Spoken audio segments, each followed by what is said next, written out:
both an undergraduate and graduate apply for scholarships. We give out some $19,000 worth of scholarships. Now, in a normal year, and we haven't had a normal year, by the way, for a long time, we get people from all of those jurisdictions. So sometimes when we don't get enough applications or whatever, we give more out in undergraduate or graduate or SciAsto or whatever. So you're going to notice that we're not covering all of our bases, but we have, in fact, given out all those scholarships. So, Mr. Mayor, if I could have you come into the middle here. What I'm going to do in a moment is I'm going to introduce each one of these young people. I'm going to give you a brief introduction as to what they've done. It's certainly not complete. I could have in each and every one of these categories told you of some academic standard that you wouldn't believe because it is that high, because this is a scholarship. But in some cases I've mentioned some of the marks just so you get a flavor of where it's going. I could have done this for all of them.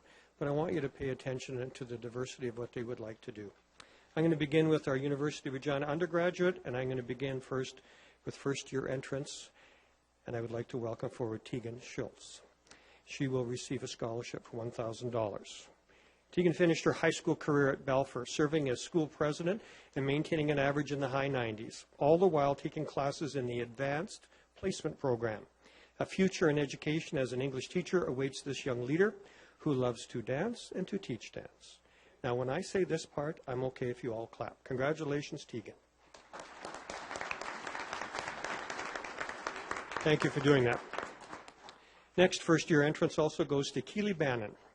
This young lady graduated from Archbishop O'Neill High School with marks in the mid-90s. Volunteerism ranged from Habitat for Humanity to the Queen City Marathon to various school committees. As well, she is active in improv. A major in biochemistry may lead to a career in forensic pathology. Congratulations, Keely.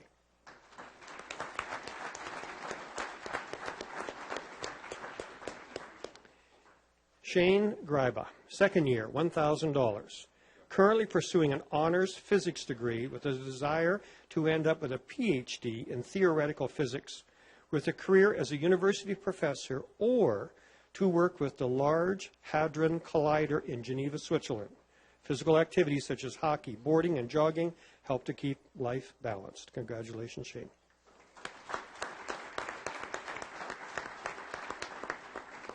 Next young lady I'd like to introduce is Courtney Gorham. She's also second year, 1,000. This young lady is in class tonight. Volunteerism is fundamental to this young lady and has shaped who she has become, with work ranging from athletic pursuits to work as an ambassador for the U of R to assisting special needs students. Academic goal, high school English and special education teacher, followed by a master's degree focusing on educational psychology. Goal, to help educators create an inclusive and diverse learning environment for all students of varying needs and abilities. Please congratulate Courtney.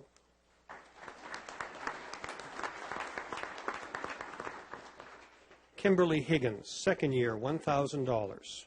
Currently enrolled in the pre-medicine program, awarded the Best Buddies Canada Scholarship High School Scholarship, and has progressed to being named co-president of the U of R Best Buddies chapter. As well, Kimberly coaches Special Olympics basketball. Research in medicine at the U of S is her goal. Congratulations, Kimberly.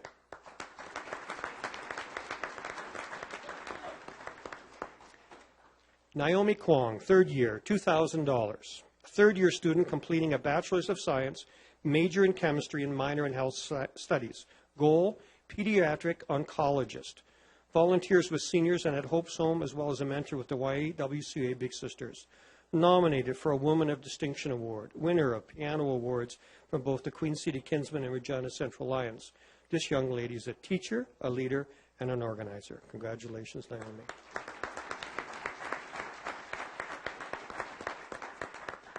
April Stanton, fourth year study of French education, passionate about French language. She never studied French until after high school graduation. While studying at Laval, she volunteered at a senior's home. While initially desiring a career as a high school French teacher, she would eventually like to attain a master's and become the director of French education at the U of R. We wish you well, April.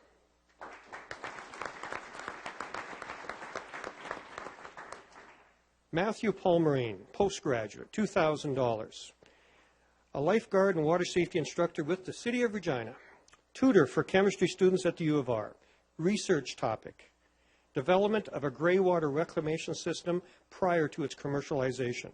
Potential, significantly reduce freshwater consumptions and wastewater flows, reduces capital and operating costs of water and wastewater treatment plants, and increases the lifespan of these plants and stabilizes freshwater supplies. Thank you, Matthew.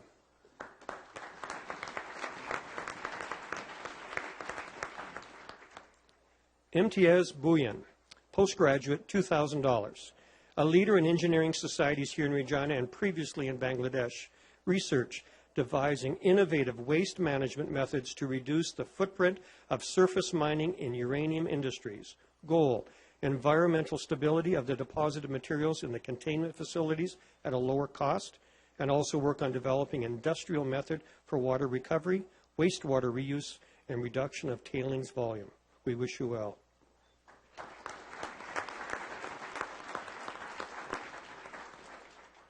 Mark Wernikowski, postgraduate, $2,000. Mark has represented Regina nationally in soccer, was a member of the Prairie Fire Rugby Club, and played football for the U of R Rams. He now coaches high school football, serves as a life coach, and performs academic tutoring. Research area of study, anti-oppressive science education. Thesis, what is seen as teaching, specifically good science teaching, favors some learners while marginalizing others. Goal, to empower students who struggle in science to pursue their own life goals. Congratulations, Mark.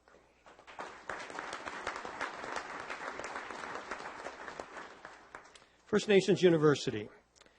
Kelsey Francic Bornick, $2,000. Enrolled in the Indigenous Education Program, on the Dean's List.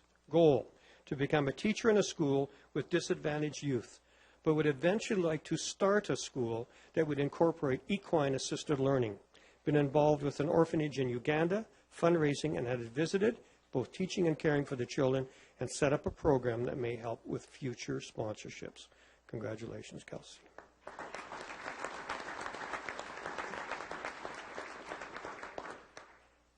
And our last scholarship recipient is Robin Ross, also First Nations University, for $2,000. Robin is enrolled in a Bachelor of Education after degree program. She already holds a Bachelor of Social Science and Cultural Anthropology from the University of Victoria. Robin would like to become a teacher, but also has worked as a community coordinator in our public schools, assisting with many volunteer programs, including Food for Learning, the powwow hosted at First Nations University. She is a believer in learning from each other's cultural background and an advocate for multiculturalism. Congratulations, Robin.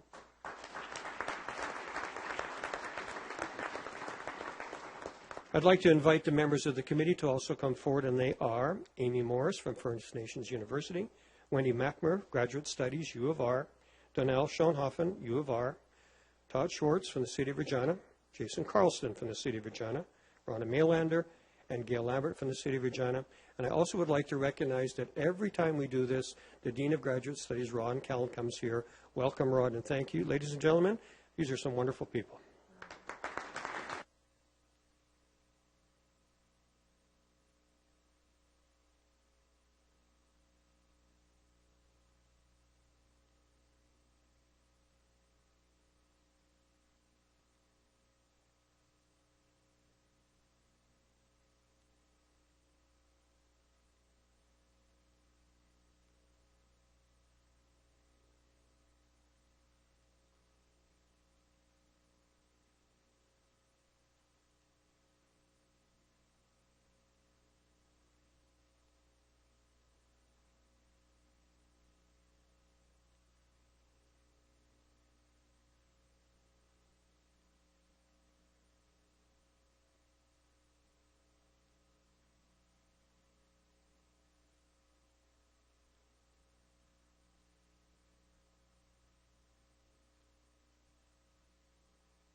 We'll just wait a few seconds for our students and our other family members to leave.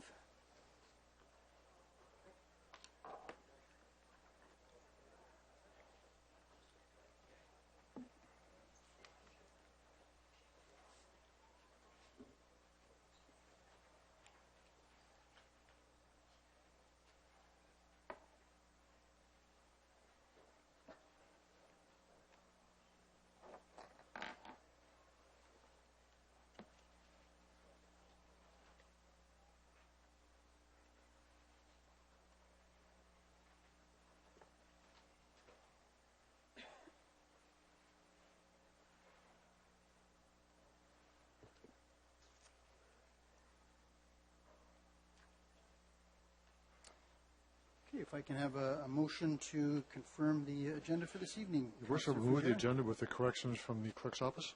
Thank you. Seconder? I'll second that. Thank you, Councillor Bryce. Discussion? All those in favor? Against? That's carried. Adoption of the minutes. And I'll move the minutes from the last meeting.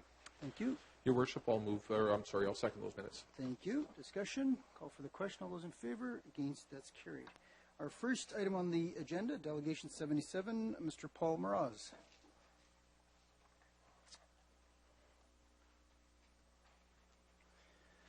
Welcome to Regina City Council, Mr. Mraz. We ask that you state your name and which organization you represent, if any, for the record. You have up to 10 minutes to make your presentation. We ask that you follow the brief that you provided the clerk's office.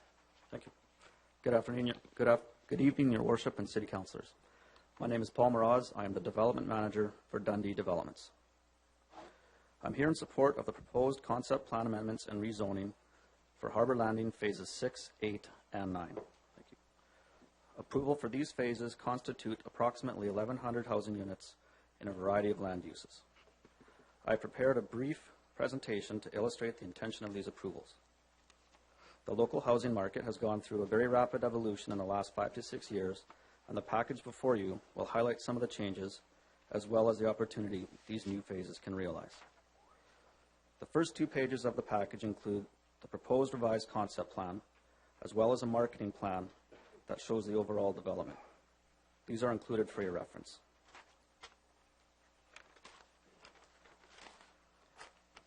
The third page includes an existing phase, Phase 4.2. Phase 4.2 represents a successful evolution of the market. Recently, changes have been made to the R5 land use zone to permit fee-simple townhomes and semi-detached units. The front yard setbacks are reduced, the density is increased, and the units lend well to an attractive streetscape. Examples of the units constructed in this phase are on pages 4, 5, and 6. We will continue with this type of development in new and current phases.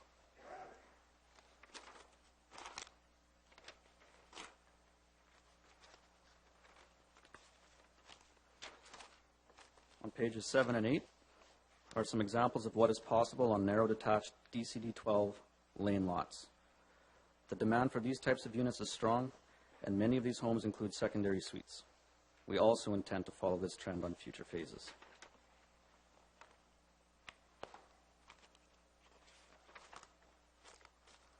On pages 9, 10, and 11 are some of the proposed projects for Phase 8. The first on page 9 is an R5 modern-styled fourplex townhome. It sits on a fee-simple arrangement across the street from a similarly styled R6 apartment condominium on page 10.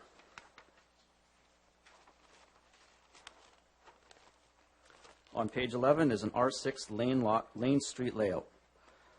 These lots are approximately 100 to 110 feet wide, and the builder that is working on this particular phase has plans for 3-story 10-plexes where 5 units face the street and 5 units face the lane, effectively doubling the density. The lane is enhanced with streetlights and street trees, creating a safe pedestrian-oriented environment, as well as accommodating all the parking required in an R6 zone. And last, on page 12, is a marketing campaign for a project we've worked on for the existing Phase 7, as well as future phases. We've labeled the project Porchscape, as it will predominantly feature DCD-12 and R5 lane homes, many with a front porch. We've received considerable interest in this project, and have sold all of the first 280 lots. In Harbor Landing, the evolution of the market is expressed by increases in both density and diversity. Bear with me, there's a whole bunch of things here.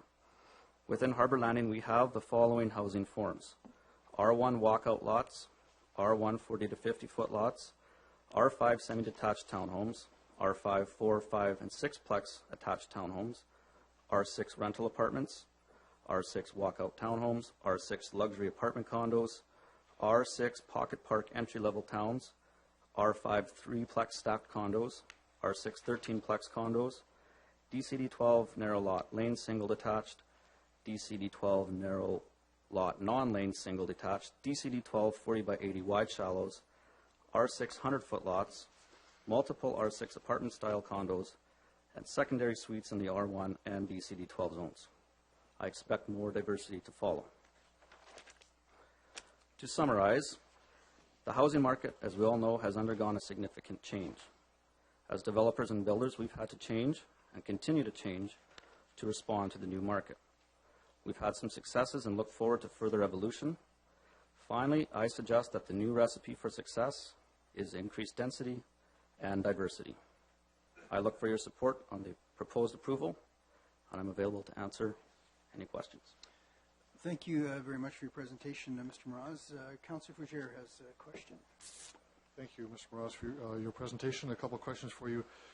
With the approval of this report for us tonight, is that the final build-out of Harbor Landing, or is there more that you're coming back with in the future? Through you, Your Worship. This represents 1,100 units, as I said in my report.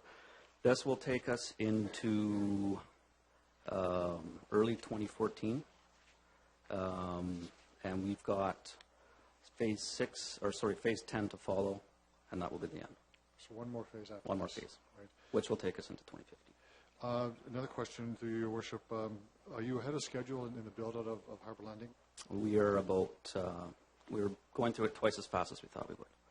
We expected this to take us to 2025. We'll be done developing probably in mid-2015. Takes the builders a couple of years to build out. Started in 2007. Thank you for that. One last question. You certainly touched on it in your presentation related to the diversity of density that's happening. Can you just give us a general comment of what's happening in the market over the last 3 or 4 years that has seen you come back several times with changes, and all for market-driven, of course? Your comments, please.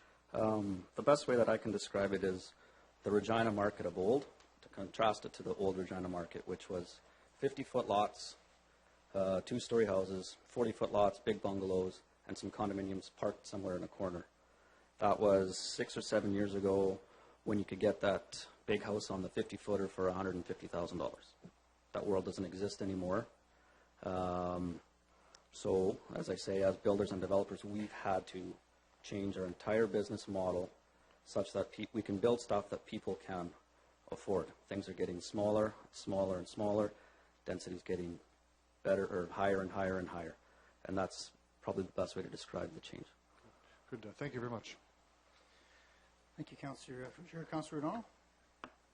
Thanks, Your Worship. Welcome, Mr. Mraz. So we had a little discussion at Planning Commission. I want to pick up on some of that, and I thank you. I wish everybody could see some of these descriptors, but that day will come too. So, let's summarize. When was the first time you came before Planning Commission and Council in Harbor Landing, please? 2007. And at that time, am I correct that you said it would take about 20, maybe 25 years to build this out? Correct. Based on the economics of the time? Correct. And now you're telling me that by 2015, you will in fact have this built out? We'll have it developed out with a year or two to build out. When you first came to Planning Commission, about how many people did you project would live in Harbor Landing? Our original projection was for 10,000 people. And how many do you expect to live there now? 13,500, and I suspect we'll be before you again with another change. Okay. For more. Thanks. So I heard you say, and I don't know that everybody understands R1, DCD, and all that kind of stuff. So I barely do. We're not. Well, thank you. I feel better now because I don't either. But anyway, so on part of that, let's talk about what's there. So, when Harbor Landing first came along, what I saw was some stores. Certainly. But then I saw some big houses. Okay? Certainly. So we'll just call them big houses for now. So now, when people are coming to you, what kind of housing are they asking for? Give me a descriptor of one house that they're asking for. I mean, they're asking for quite a lot, Okay. quite frankly. To describe one house, they're looking for a 28-foot lot, lane lot, 1,500 square foot, two-story, fits nicely on there. They can put a suite in the basement, and it's got a very nice streetscape. That would be a typical lot. Thanks. So you identified a couple things for me. One, there's suites in the basement. When was the last time you were building suites in the basement? 2 years ago, it was unheard of. Okay. So, you know, in Rosemont back in the day, there were suites in every basement, and then we kind of skipped a few decades, and now we're back. Rosemont's a bit before my time, but I would acknowledge that, certainly. I think that was a shot. No, but no. anyway, What's old is new. Yep, gotcha. Thank you. I'm new. Okay. So when you talk about suites in the basement, are people actually renting these suites? Yes, they are. So am I coming to you and saying I'd like to build a house and put a suite in it, and knowing full well I can rent it? That's one, and then I can occupy the house. Correct. Okay. I want to talk about lanes a little bit, because also lanes were before and now they're back. So the way you're describing it to me is a narrow lot, less property on that lot, but I'm probably still getting a house, maybe with a suite, and maybe with a garage in the back. Yes, that's correct. Let's talk about eyes on the street. Certainly. What does that mean to you? It means a lane lot. Okay. If you've got the garage off the front of the house and in the lane, you can see everything through your front door. You've got a front entrance, you've got a porch perhaps, porchscape as you've seen in here. Your view of the street is not obstructed by a garage, which is common. Okay. So do you find it perhaps possible that if we have these eyes on the street and a porch on the front, that people would get on their porch and engage with their neighbor a little bit? Is that maybe? Maybe. I can speak from experience. I'm a front porch guy. I have a front porch in my house. I don't sit out there on my rocking chair and read a book and sip tea. However, when my kids are playing in the front, I know where they are. I can see them. Okay. It works. Okay.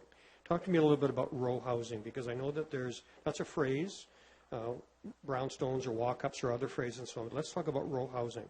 I understand that there are condominium types, but I also understand there's individual ownership types. Certainly. Row housing is new again in the city. They hadn't been constructed for many, many decades as far as I can tell. The advantage between a row house and a condominium is that in a row house, everybody gets a title. Everybody has their own lot and they own their own property, Okay. and therefore they have no condominium fee. Okay, thanks. So no matter which house you've described to me so far, you also have rental accommodation built into the area. So in other words, is it possible to have a house or the row houses and have rental apartment style across the street? Absolutely. Okay.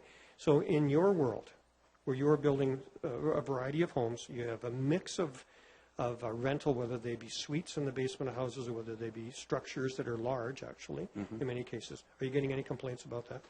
Not one. So is there a mixed use going on here? I would describe it as that. Okay. You have a walking paths and you have commercial development. What don't you have yet? School. Okay. Is that your choice? We have land allocated for a school. We've zoned it institutional. We've paid our servicing agreement fees, and we've serviced the land. The decision falls to the province.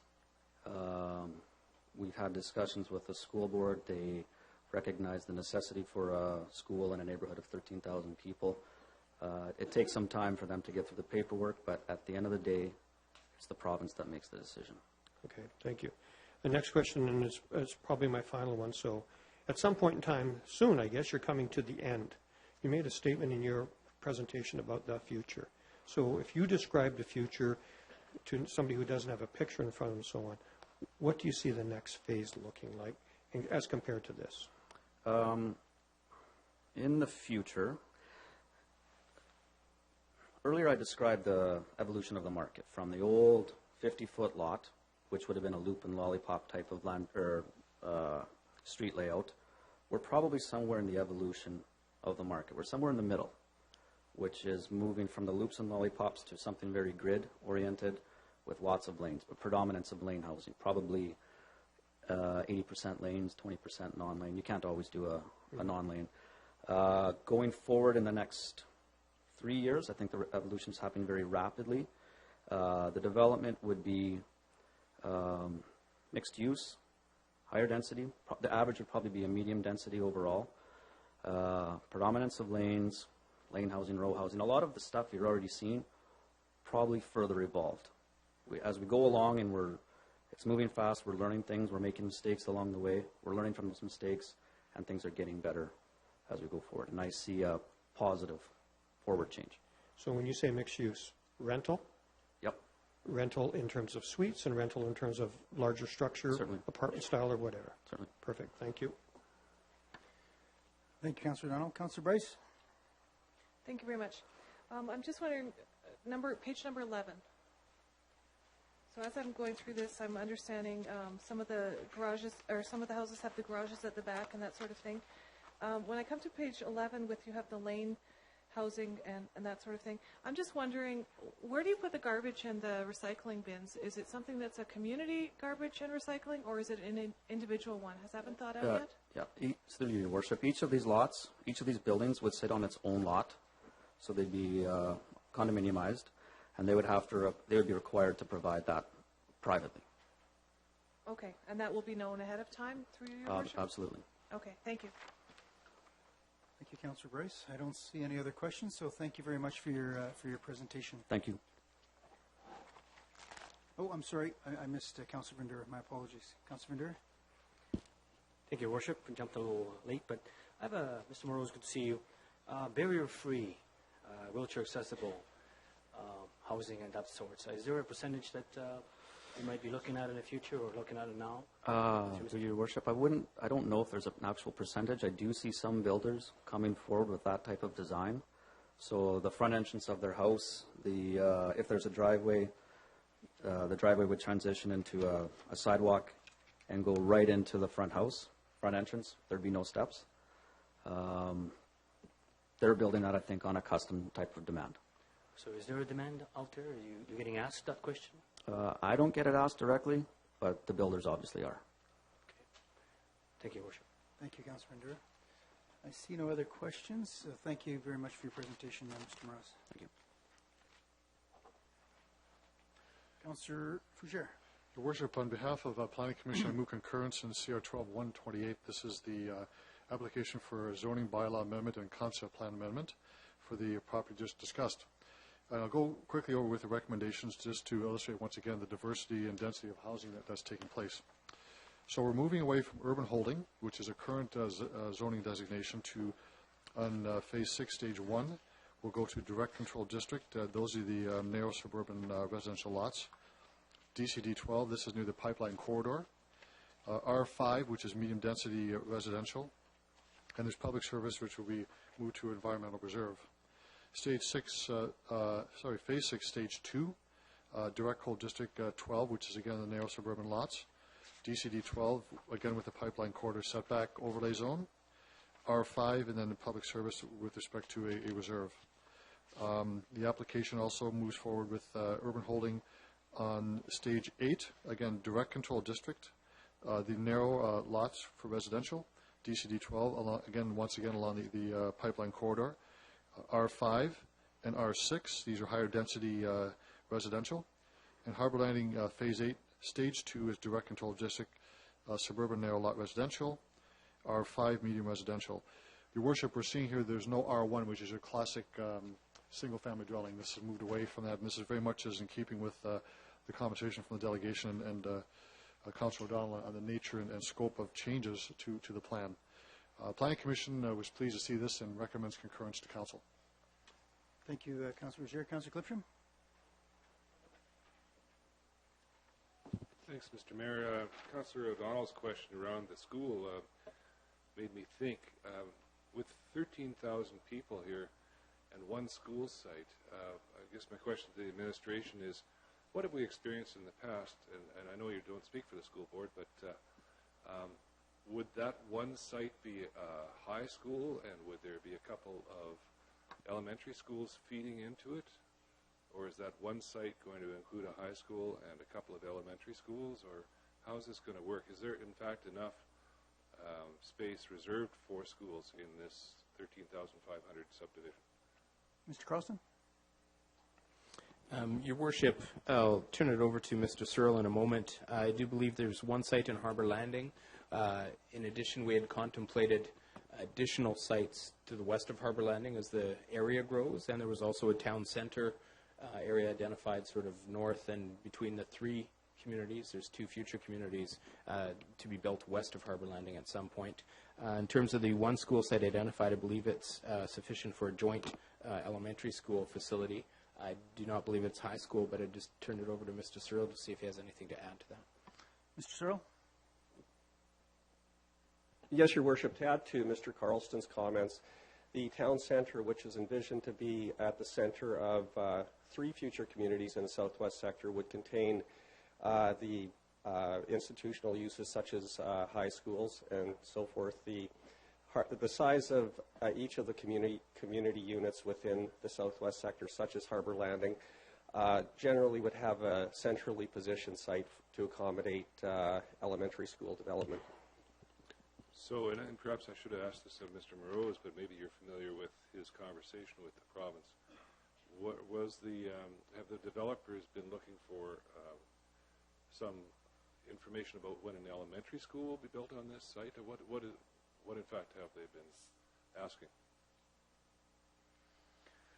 Mr. Carlson? Mr. Chairperson, I do believe it's elementary school. In terms of high school, it wasn't raised in discussions with the administration and the school board. Okay, thank you. Mr. Mayor, regarding and it's not what we're considering right now, I guess it kind of is, but the pipeline corridor there. And I wonder, when was the last time that the administration was in contact with the operators of the pipeline, and what information do they have about the reinvestment in that, I guess it's 50 or more year old infrastructure? Mr. Carlson? Your Worship, I'm not familiar with our most recent discussions.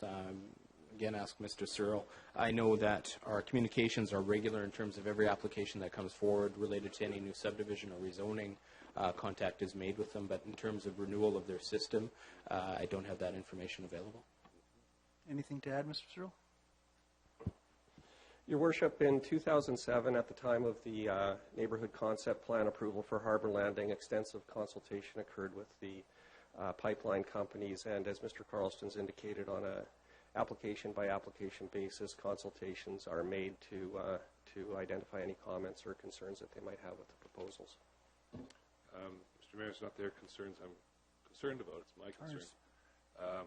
And I wonder if in that 2007 discussion with them, was there any indication about the status of the pipeline and their ongoing efforts to ensure that their infrastructure is in good shape? Mr. Carlson? Your Worship, there were some discussions, and as I recall, there was also some discussions in terms of future date at which they might even contemplate replacement and relocation of that outside of the neighborhood. But we could undertake to get an update on that for Council. I would appreciate that, Mr. Mayor. I'll tell you why. I had the pleasure this summer of attending a family wedding in Drumheller, and the groom, who I didn't know, but he's part of a business that puts anodes or cathodes or something onto pipelines, energy pipelines, to discharge static, and that helps prevent rust out, those kinds of things. And it was his opinion that the pipeline around Regina is the oldest and in poorest shape. He's been in the industry for quite some time, so that's what prompted me to think about this. And I guess that's my understanding of the undertaking then would be to find out from the operators of the pipeline what they have done to renew the pipeline and in what shape it's in. Because I think as we develop this, we really do have to have our eye on the safety of the pipeline in that area. So is that the understanding then? Mr. Carlson is saying yes, so there will be an undertaking on behalf of the administration. Good. Thank you very much, Mr. Thank you. Thank you, Councillor Clifton. Further discussion on Report 128? Seeing none, I will call for the question. All those in favor? Against? That's carried. CR 129, Councillor Fougere. Thank you, Your Worship. On August 8th, Planning Commission reviewed and recommended concurrence on an application for rezoning and discretionary use approval for a group of townhouse dwellings at the former Stuart Russell School site at 7th Avenue. And the recommendation, I'll just get to it here on page 3 in detail. The applicant proposed to develop the property with a two-story townhouse dwelling consisting of 14 buildings with between 3 and 5 units each for a total of 56 dwelling units. There will be 132 on-site parking stalls, which is larger than what is actually required. The Planning Commission did review this extensively and recommends concurrence to City Council. Thank you, Councillor Fougere. Discussion. Councillor Vendura. Thank you, Your Worship. Through you to the administration, I just have a question on the citizens at the open house had concerns with traffic. And as we know, most of us always have issues with Dudney Avenue leaving Glencairn.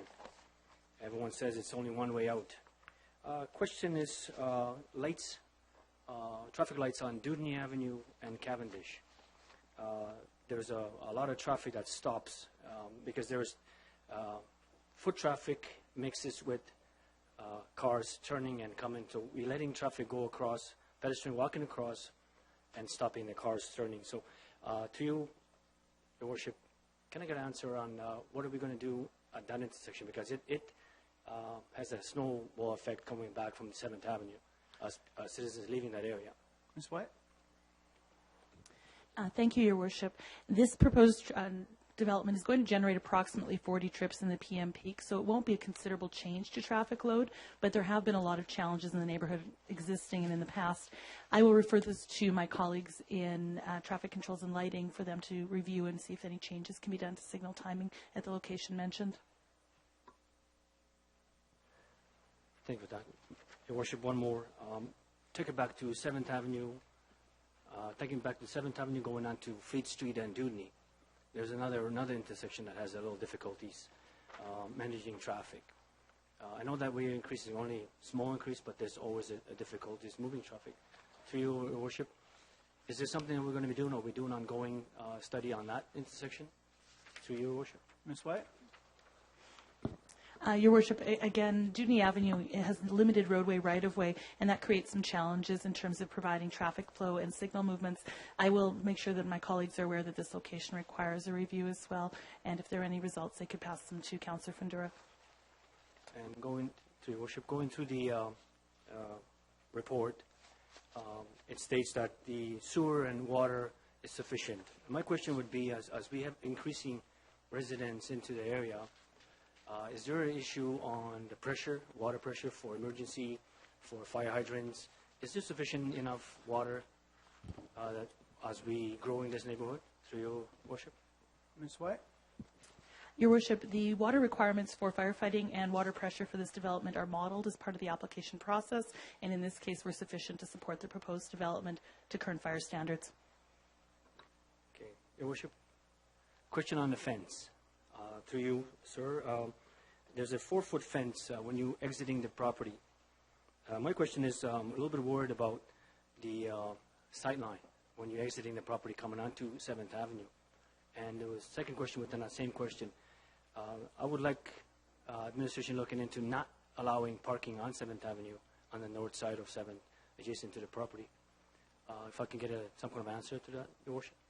Ms. White? Your Worship will review both of those considerations as part of the building permit completion process. Thank you. Thank you, Councillor Vendura. Further questions on the report? I'll call for the question. All those in favor? Against? That is carried. Next item on the agenda is Report 130. Your Worship, Planning Commission recommends concurrence in CR 12-130. This is a zoning application and consent plan amendment for the Skyview subdivision, Phase 6.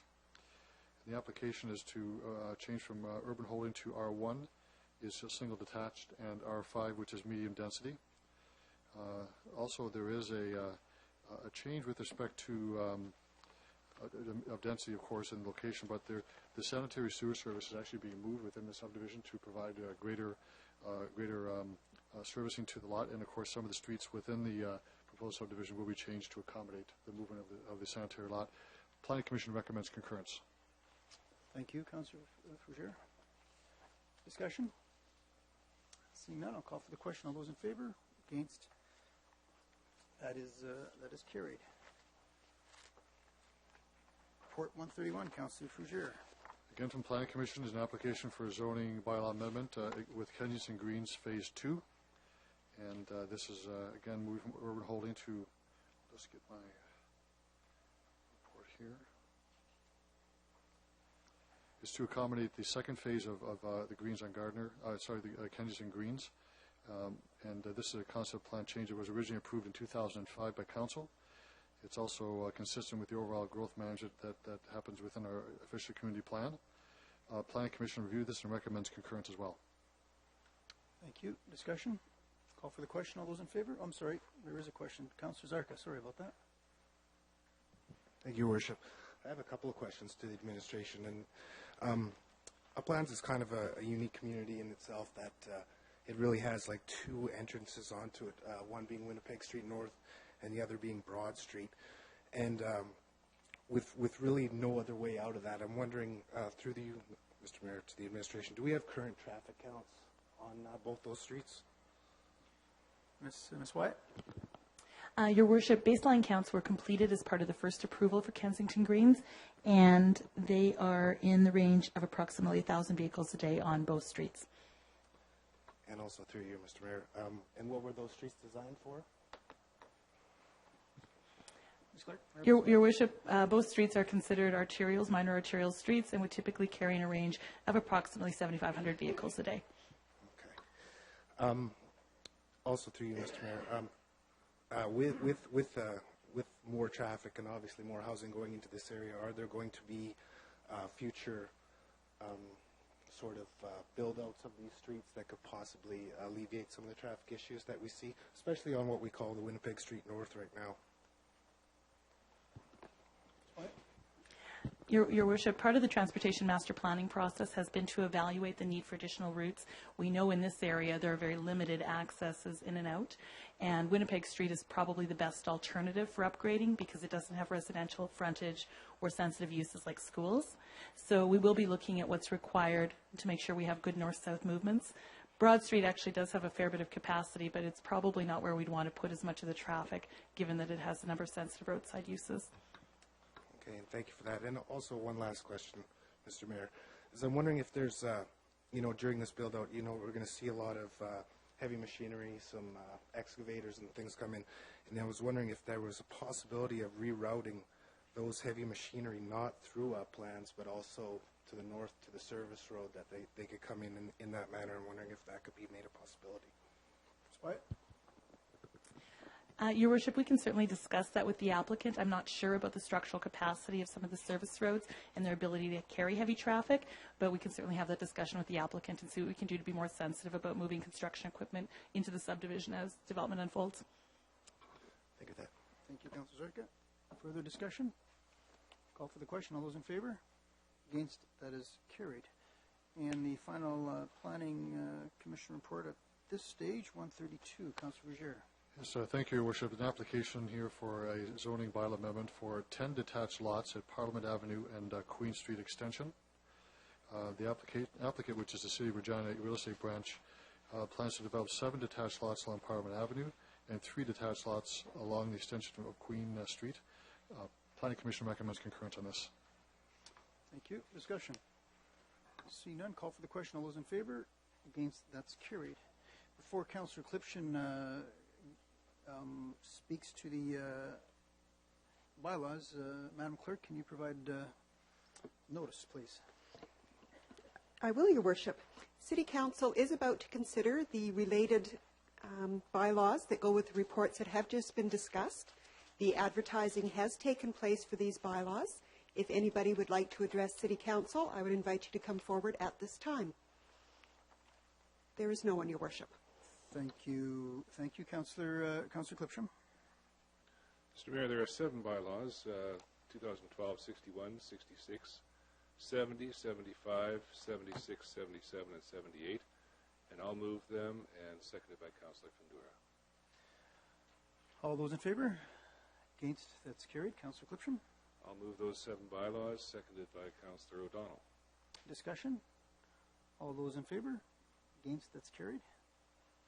I'll move, seconded by Councillor Brown, that these bylaws go to third reading at this time. All those in favor?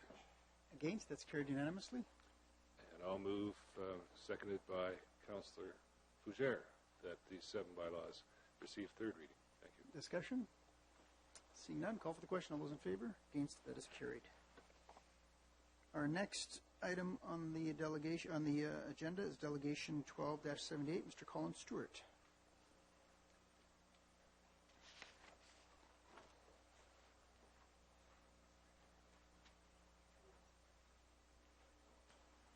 Welcome to Regina City Council. Mr. Stewart, we ask that you state your name and which organization you represent, if any, for the record. You have up to 10 minutes to make your presentation. We ask that you follow the presentation you provided the clerk's office earlier. Just 2 seconds here. There we are. Good evening, members of council, your worship, city administration. My name is Colin Stewart, and I'm here representing myself, as well as a city council candidate for Ward 7 in the upcoming civic election. I'm here tonight to address my concerns regarding the curbside recycling program that will be implemented in 2013 to the citizens of Regina. I would first like to say that I'm so very pleased that we are advancing as a community in that we are focusing on reducing the needless waste that is sent to our landfill and working to encourage our citizens to recycle and reduce that waste as much as possible. What concerns me is the approach that is being taken in terms of charging people for recycling. I feel strongly that we have the situation completely backwards. We need to encourage people to reduce their personal waste as much as possible. In speaking to people about this issue, some feel it is essential that there is a financial penalty to them if they exceed a certain amount of garbage each week. As an example, we could allow them to have 1 or 2 free bags of garbage each week and charge $10 for each bag thereafter. This would force people to consider alternate ways to reduce the garbage they are sending out to the landfill needlessly and encourage them to adopt recycling and composting. I feel that we should include both services in property taxes. If we must charge a separate fee for recycling or garbage pickup, a barcode could be placed on each bin with a reader on the truck. As the truck picks up the bin, it reads the barcode for billing purposes. This way, a system could be set up whereby residents would only be billed when their cart is placed out for pickup. I feel we need to look at alternate ways to encourage our citizens to recycle. As I've already said, we should be including the recycling in property taxes so that there is no extra fee to citizens to participate in this program. As a forward-thinking community, I feel this would be beneficial to those citizens who are already participating in curbside recycling as well as those that do not. Charging them a fee, however minimal, seems to penalize those that want to get involved in green initiatives when there are already viable alternatives that cost less or potentially reward them, like returning bottles to Sarcan. In closing, I would like to request that you revisit this program and strongly consider a system where the recycling is included in property taxes and garbage is discouraged with financial penalties. Thank you for your time, and I will now welcome any questions you may have. Thank you for your presentation, Mr. Stewart. You're welcome. Do you have any questions, Councillor O'Donnell? Thanks, Your Worship. So just to check in, Mr. Stewart, with you, the suggestion that you offered in front of us is that we should be charging for waste and putting recycling on the property tax. I just want to make sure, are you aware that we had that debate here on the floor of council? I'm not aware. I don't remember whether or not I was here for that. Okay. I'll leave it at that. Thanks. Okay. Thank you, Councillor O'Donnell. Further questions of our delegation? Seeing none, thank you again for your presentation. Councillor Brown. Thank you, Your Worship. I rise with respect to CR 12-133 regarding the recycling fee charge, and I'll move the recommendation of Executive Committee, which comes in 3 parts. Firstly, that all designated properties be charged at 25 cents per day or $91.25 per year for residential recycling services. Secondly, that the recycling fee be established and effective from July 1st, 2013 to December 31st, 2015. And thirdly, that the city solicitor be instructed to prepare an amendment to the appropriate bylaws. Your Worship, we did indeed have this discussion a couple times, actually, at Executive Committee. And I think at the bottom of page 2, it's interesting that we see the costs for the recycling fee. There's a number of components that we are incurring as a result of the provision of this new service. There's a collection contract cost, there's the materials processing contract cost, internal service delivery, corporate overhead, financial risk, and CPI increases. So the rationale, I guess, of the majority of Executive Committee was that we have current garbage collection on the mill rate. We have an additional service that we're providing, and there's costs associated with it. Now it's very easy to explain those additional costs. These additional costs, as I've just reviewed, pay for this new service which we're offering. This is a first step, Your Worship, and I think most folks can foresee down the road at some point when the community has become accustomed and familiar and comfortable with the current approach, and they have this new service, and they've all become used to it, that there may be further changes to our utility to incorporate incentives and what have you, but that's down the road. Thank you. Thank you, Councillor Brown. Councillor Clipsham. Thanks, Mr. Mayor.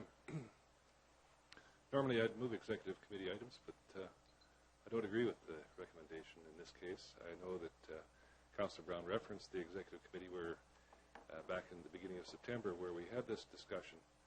And as the recommendation is, as you see it, I moved an amendment to flip it over.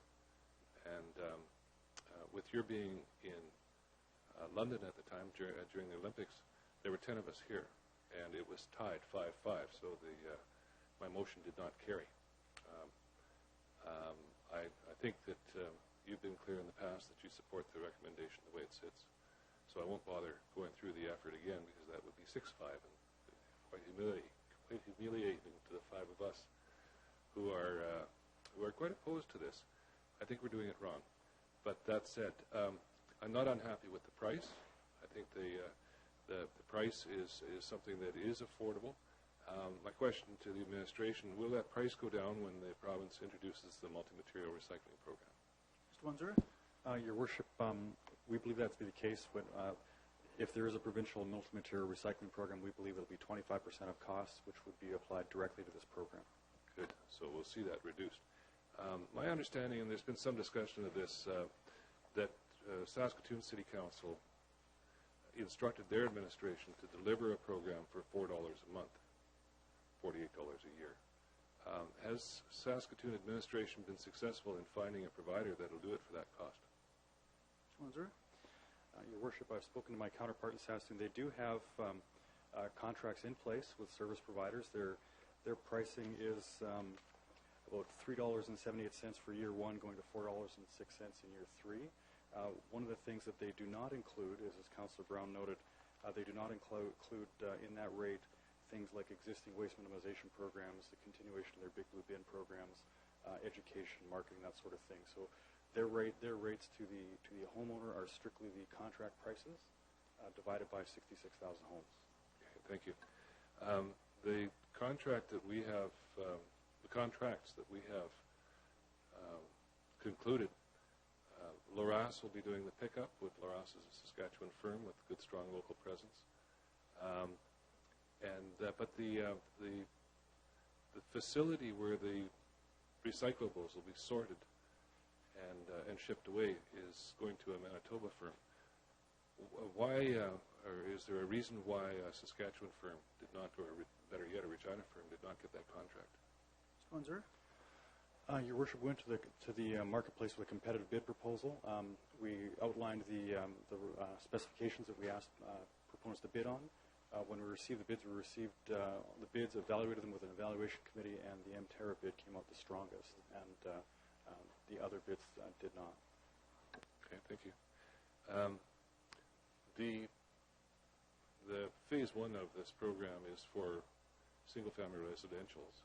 I guess up to four units in a residential dwelling. Anything over 4 units will have to wait.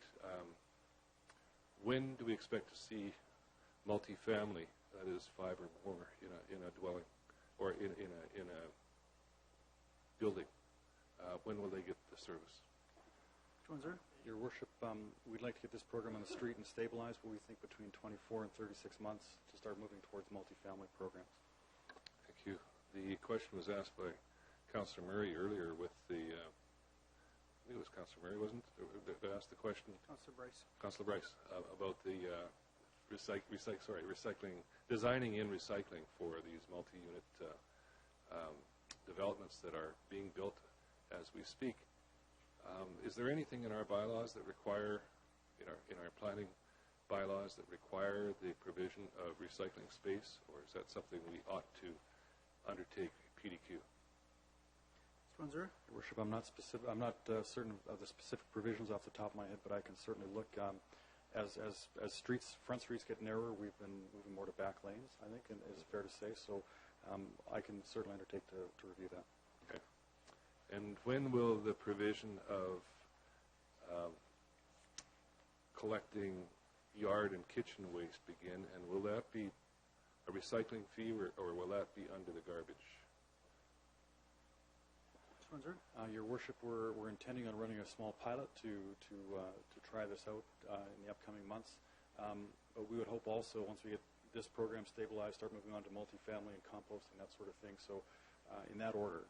So we 24 to 36 months for the next phases of Wasteland Regina. Thank you.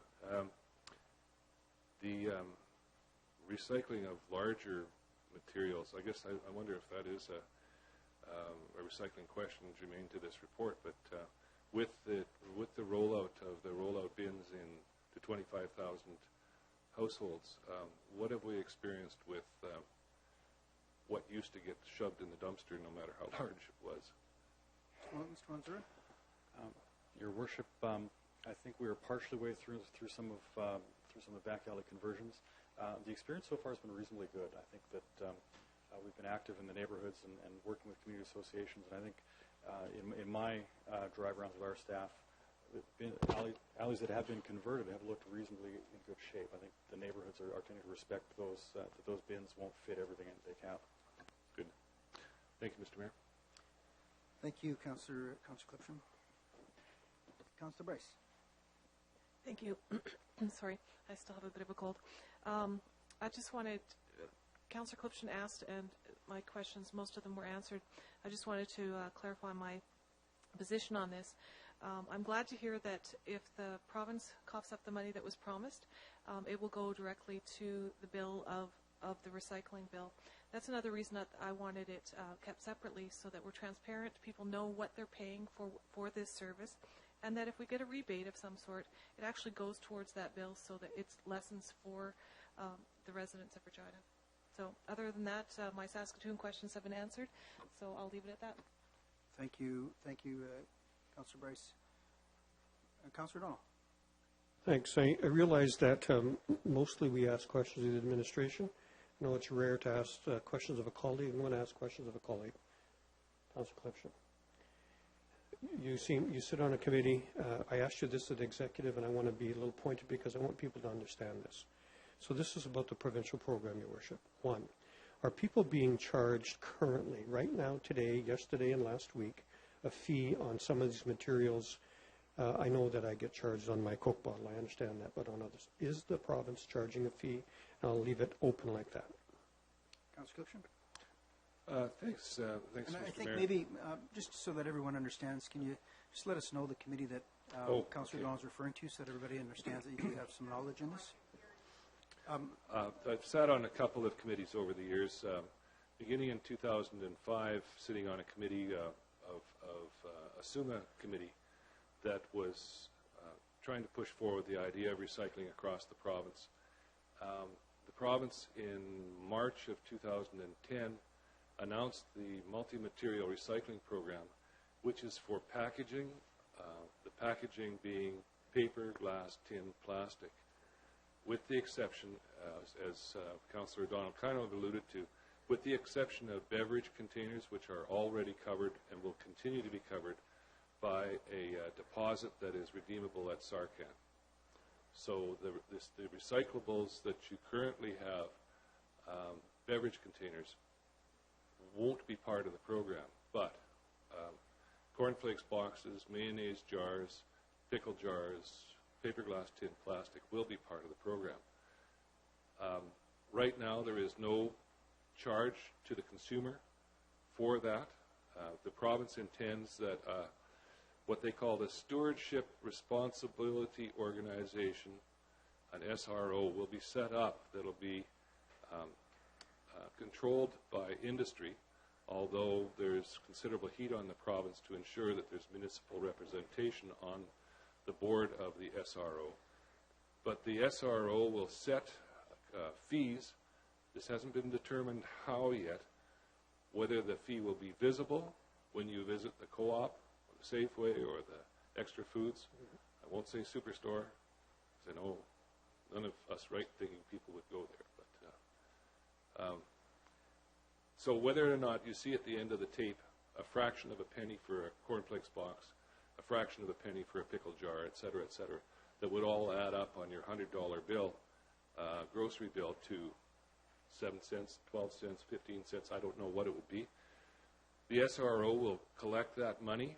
It'll be kept separate from government, which is another difference between the current deposit system, where the deposit you pay when you go and buy a beverage bottle goes into government, and they put it into general revenues and then pay it back out to Sarcan and pay it back out on the deposit system. This will be entirely separate from government.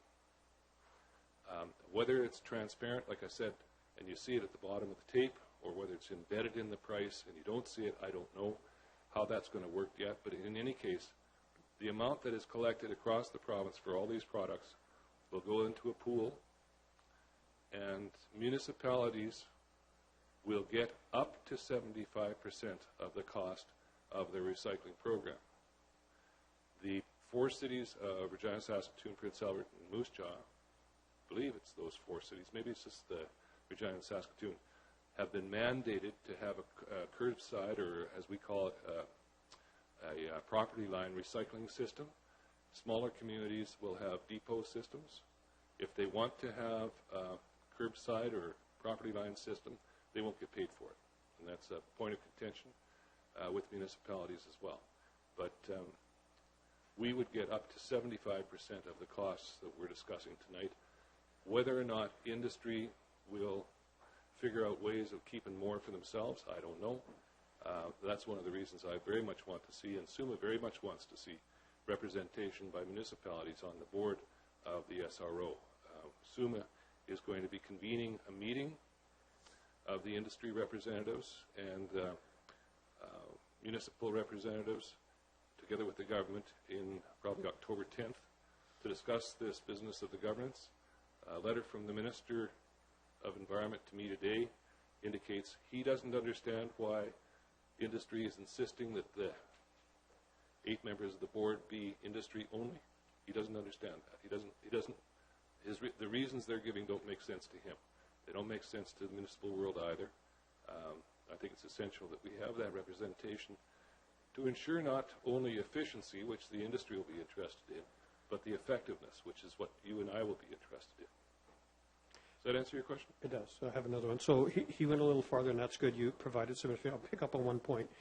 Let's agree that Saskatoon and Regina are mandated. Mm-hmm. Within that mandate, is that within the city, or are we in fact to be a collector point or whatever in terms of the material facility for beyond our borders? Is there an expectation to that? No, there's not. It's not. My understanding is that's not included, but that would be something. The SRO will have to develop a plan that they will submit to the ministry and the minister will have to accept that plan either as is or with amendments. And then once that plan is in place, that will be that'll be the rules. Good, thank you. So he provided some information that I wanted to make sure was part of the debate. On principle, I'm one of the ones that also favors the idea of a charge for garbage. I'm very pleased we're going ahead with recycling. I have no problem with the fee. I have no problem with the rebate when it comes. I like the material in terms of comparing to what the charges are for the rest of Western Canada.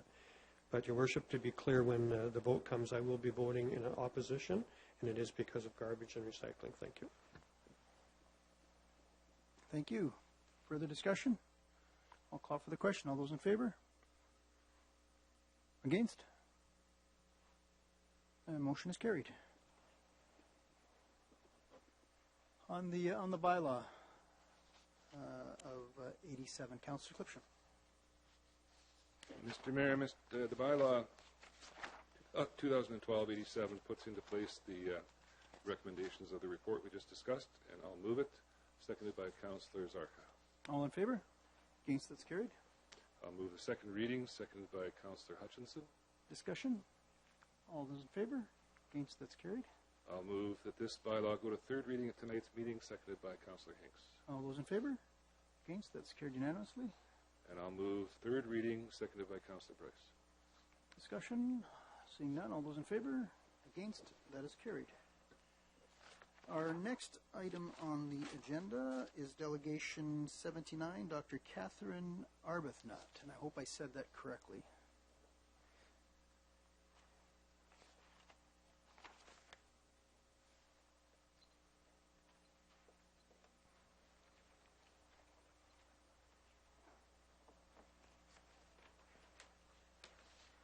Welcome to City Council. We ask that you state your name, which organization you represent, if any, for the record. You have up to 10 minutes to make your presentation, which I don't think you'll need. And we'll just ask that you follow the brief you provided the clerk's office, and there could be questions after your presentation. Thank you. Thanks for the opportunity to make my presentation. Because I'm the first, I'll just mention that I'm coming to speak about my concern about the process that's being undertaken in incurring substantial debt for long term. I'm just going to, once again, following procedures, we ask that you follow the brief that you provided the clerk's office. I'm just providing a bit of context since I'm the first. Thank you. Okay, so personally, I want to speak to two things. Personally, I oppose the building of an expensive new stadium in Regina at this time for a number of reasons, many of which will be addressed by speakers following me, so I'll just leave it at that.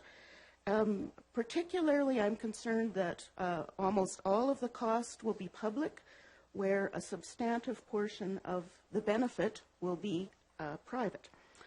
Let me just speak to one particular point for me. I'm particularly concerned that we're taking on this large, long-term debt at a particular point in history that seems foolish, which also may be why there's no private investment in this large project at this time.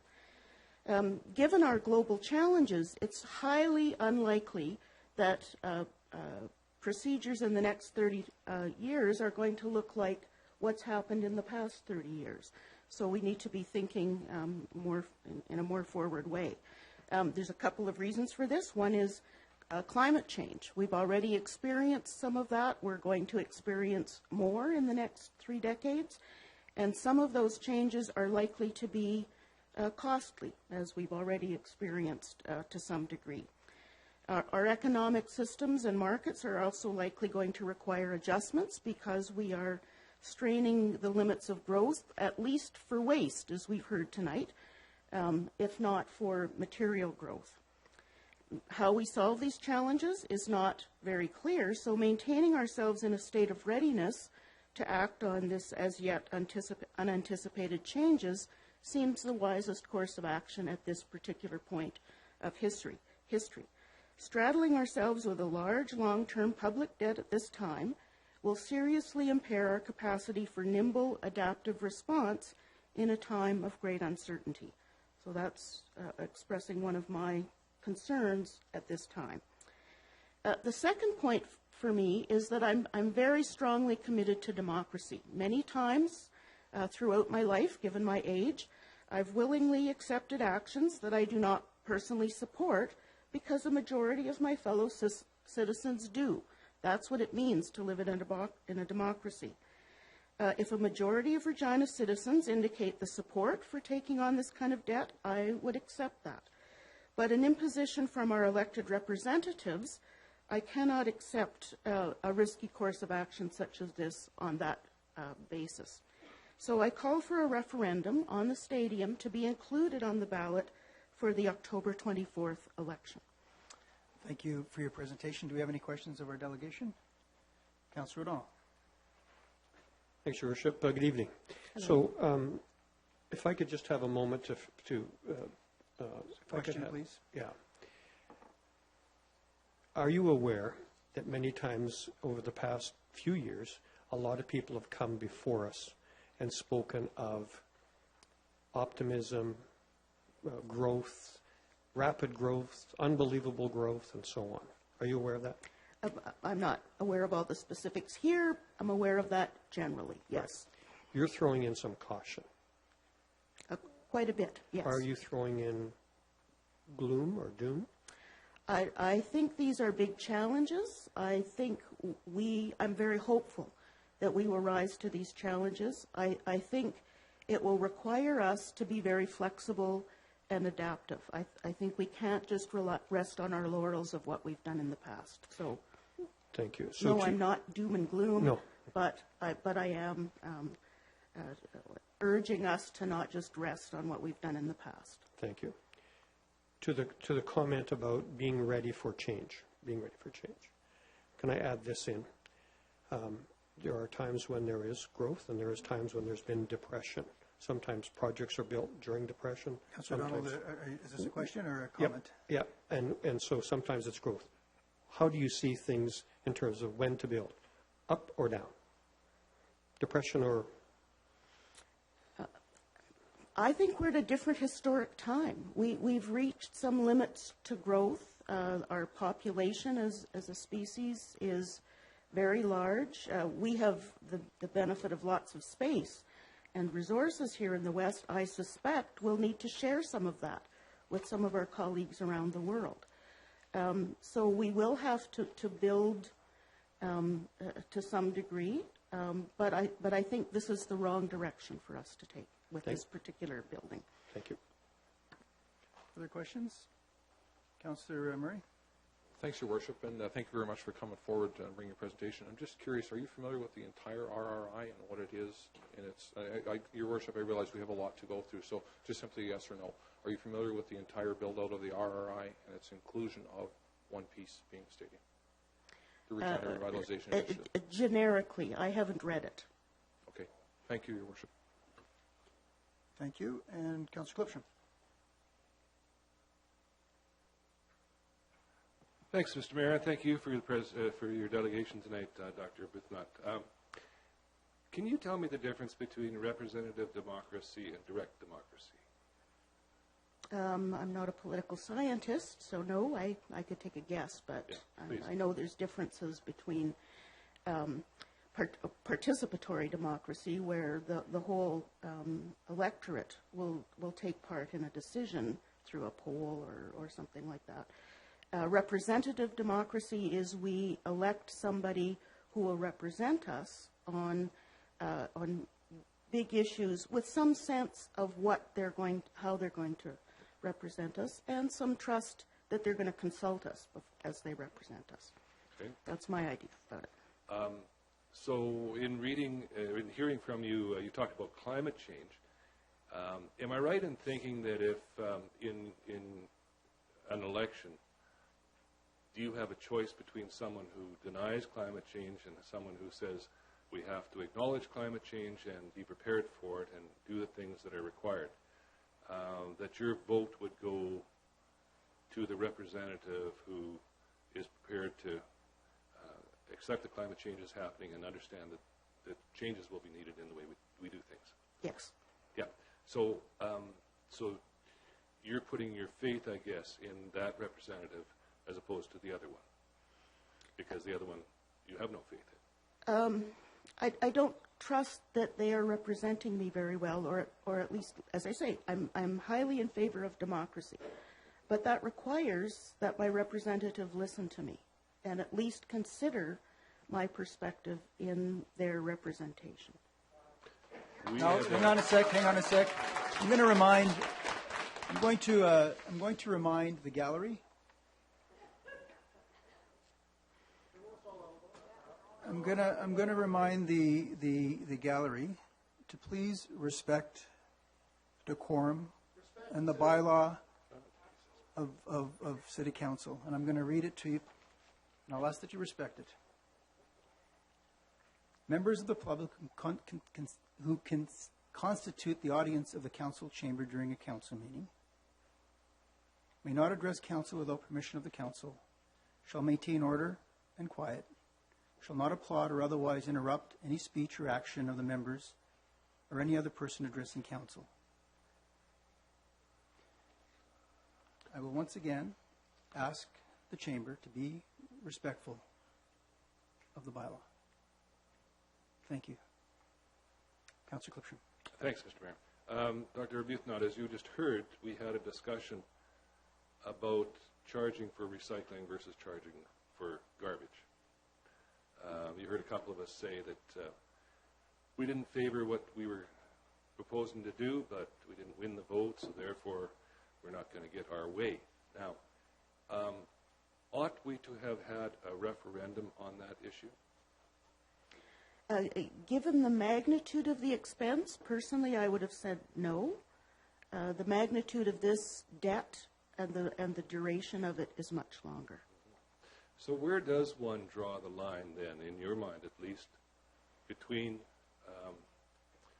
representative democracy and the decisions made in this council by the 11 of us, and decisions that should be made by the entire community through some sort of referendum? Where is the line drawn? It's somewhat above the cost of the recycling, but it's certainly, you're saying, the stadium meets the thresholds.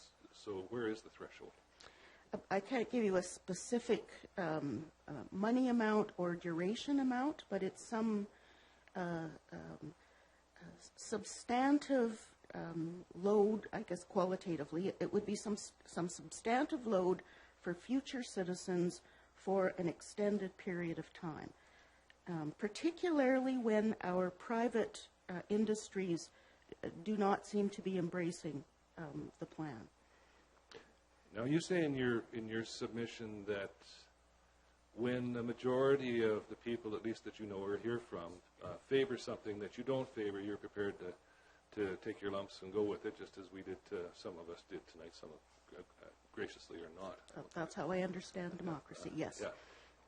Now, we've also considered tonight the redevelopment of a school site.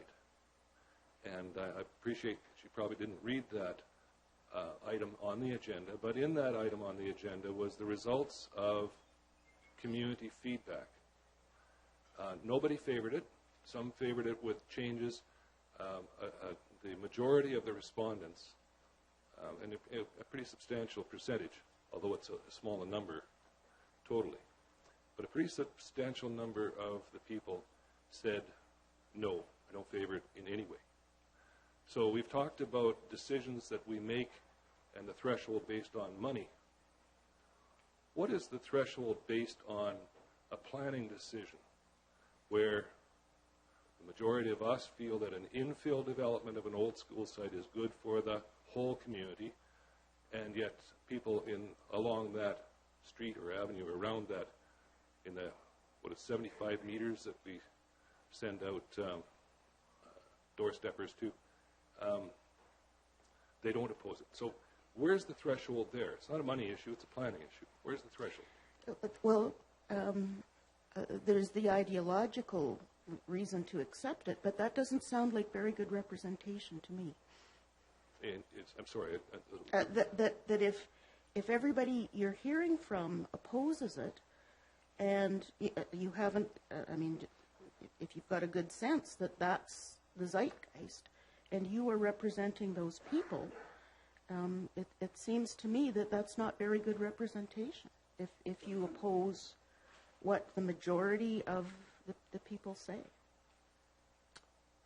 So if we took it from 75 meters, dropping the questionnaire, the invitation to the open house, those kinds of things, if we took that to 750 meters, which is far removed from the site itself, and people said, yes, I favor infill development of old school sites, how does that change your mind?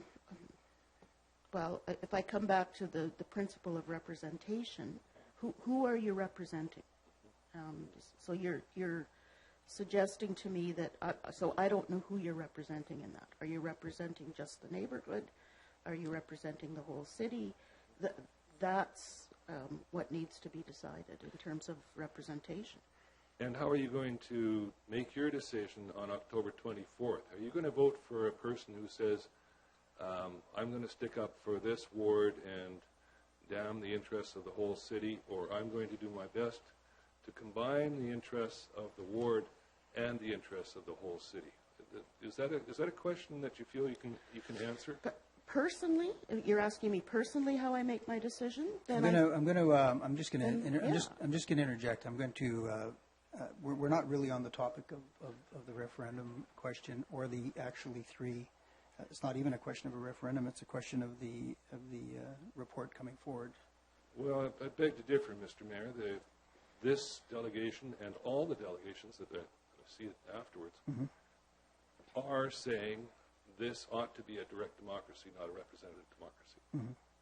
And I'm trying to explore with the first person, at least.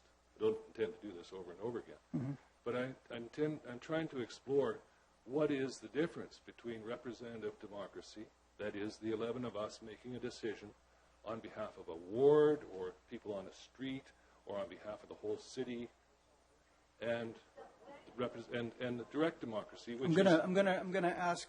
Excuse me, Councillor Clifton. My apologies. May I say just one word? One second. No, I'm sorry. Okay. Just let me, because I will not be, and this council will not be allowing anyone to disrespect the decorum of this council. We have a bylaw in place and procedures. I will remind everyone once again, if you choose not to, you'll be asked to leave the chambers. So please allow democracy to work. Thank you. And I have a short one-word answer Sure. to that: consultation. It's hard to represent without consultation. Okay. And so back to the question I asked, and that's how you're going to vote on October 24th. You're going to consult? That's what I'm asking. That's what I'm asking. I am going to consult the candidates, Yes, absolutely. certainly. Yes, I am. Okay. I better leave it at that. Mr. Thank you. Mayor. I'll come back to it. I understand exactly what you were doing. Thank you for your presentation. Next delegation is Mr. Bob Hughes. Councillor Clifton, can I ask you to just take the chair while I excuse myself for a minute?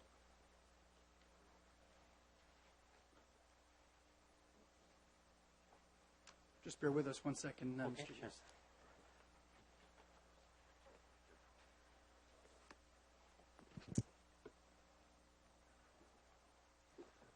Welcome, Mr. Hughes, please tell us who you are, and you have 10 minutes to make your presentation.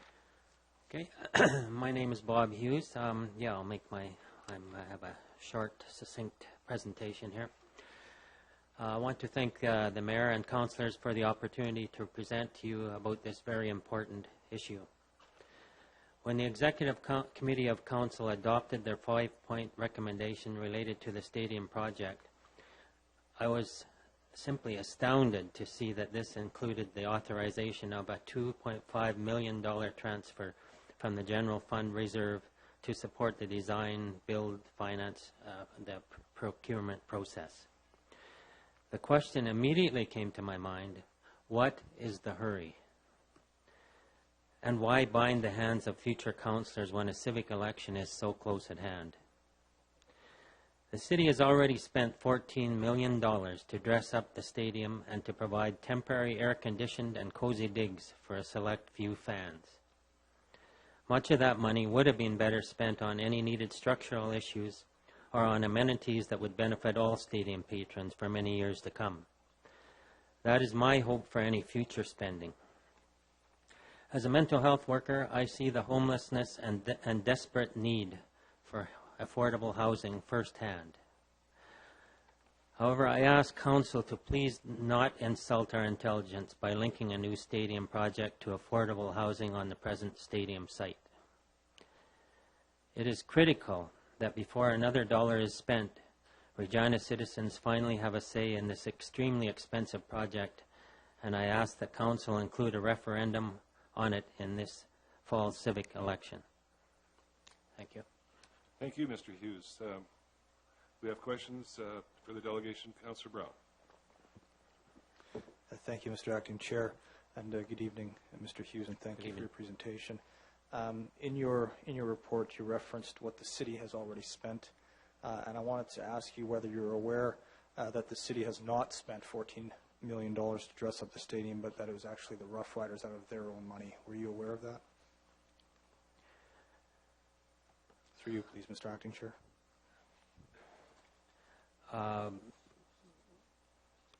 Well, no, I'm not. I wasn't really. I guess I can't say that I was aware of exactly where the money came from there, but I do know that $14 million has been spent to dress up a stadium there that is going to be torn down, which is completely outrageous to me. And you're aware, through you, please, Mr. Mayor, that it was the Rough Riders that spent that $14 million. They made the decision with their own funding. Well, whether it comes out of the Rough Rider money or not, it eventually comes out of the city. I mean, it's all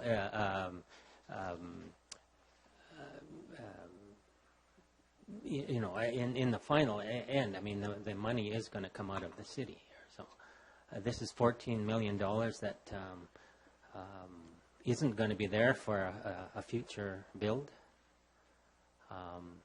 and so it amounts to an expenditure that the city is going to have to make. Thank you for that, Your Worship. Thank you. Thank you, Councillor Brown. Councillor Fougere. Thank you, Your Worship. Thank you, Mr. Hughes, for your presentation. Just want to follow up on a question from just, are you aware that the $14 million spent by the riders is actually a temporary addition, and that many of the seats will be distributed as a legacy project around the province, so that it will be here only for the Grey Cup, and afterwards it will be distributed around the province? Are you sort of aware of that legacy program by the riders? Yeah, I'm aware of that. I mean, it's the temporary part of that is the big concern for me. And the legacy project, I mean, that's going to cost a lot of money. Also, transporting these so-called temporary structures around the province here. I'm not sure who's going to benefit from that, but my concern is, I mean, when I go by Taylor Field, I mean, I see the huge amount of the expenditure has been for boxes with air conditioning and fancy digs there. I mean, when you look at the temporary the stands compared to the amount of money that's spent on the upper structures there, I mean, I believe that should have been put into the actual structure of the present stadium. If there's safety structures or in providing amenities for everyone that's uses that facility. You know, through Your Worship, that again, this is a decision and expenditure by the Rough Riders, not by the City of Regina, and they've decided how to spend that $14 million, and they've decided that they wanted to give a gift to the rest of the province after the Grey Cup to provide extra seats for minor football and other facilities around the province. Well, I think that was a buy-off. Yeah, I mean, it was basically so everyone could feel comfortable with this. And, thank you. Thank you, Councillor. Any other questions? Councillor Hinks. Thank you for the presentation. Have you considered making a presentation to the Rider Board of Directors? Because they're the ones spending the money. The city has no control over that. And your objection is with the city, but the riders really spent the money. Just a question, Councillor Hinks. Have you considered making presentation to the board of directors of the riders? No, absolutely not, no. Councillor, thank you, Councillor. I see no other questions. Thank you for your presentation, Mr. Hughes. Thank you. Our next delegation, 81, Ms. Burrow-Forget. And I apologize if it's Forget or Forget. My apologies.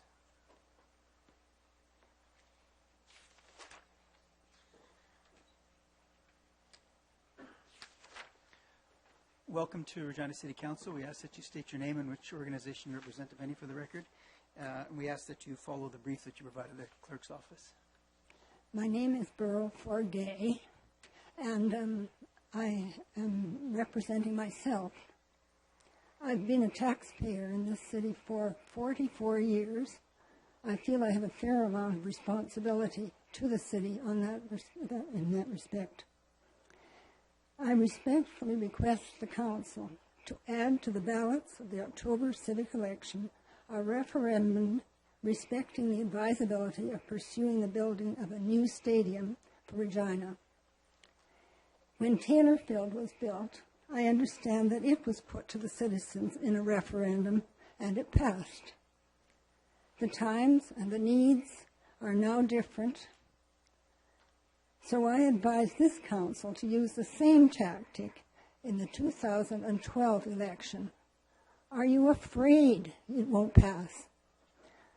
Using the process of the election is a relatively inexpensive way to go to the operation, into the opinion of the electorate on this matter. And a simple question would be advisable. For example, do you want the city to use taxpayers' money to build a force sports stadium? Yes or no?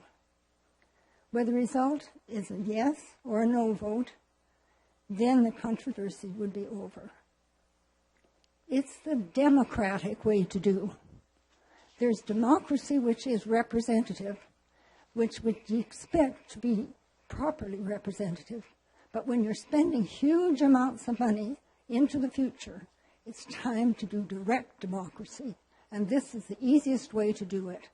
Thank you for your presentation. Are there any questions of our delegation? Councillor Murray. Thanks very much, Your Worship, and thanks, Ms. Forget, for coming forward. You referenced in here spending taxpayers' money on the stadium. Would you be in favor then that we would renovate the existing Taylor Field? I don't know, because I don't know whether that's a very practical thing to do or not. But that's a different matter, and that probably should be tackled separately. Are you aware, Ms. Forget, that the cost is significantly higher to renovate? I doubt that, you know. I mean, I've had to do renovation in buildings on occasion, and the renovation is never as expensive as starting all over again. Thanks, Mr. Mayor. Thank you. See no other questions. Thank you for your presentation. Thank you. Our next delegation, 82, Dr. Bobby Stadnik.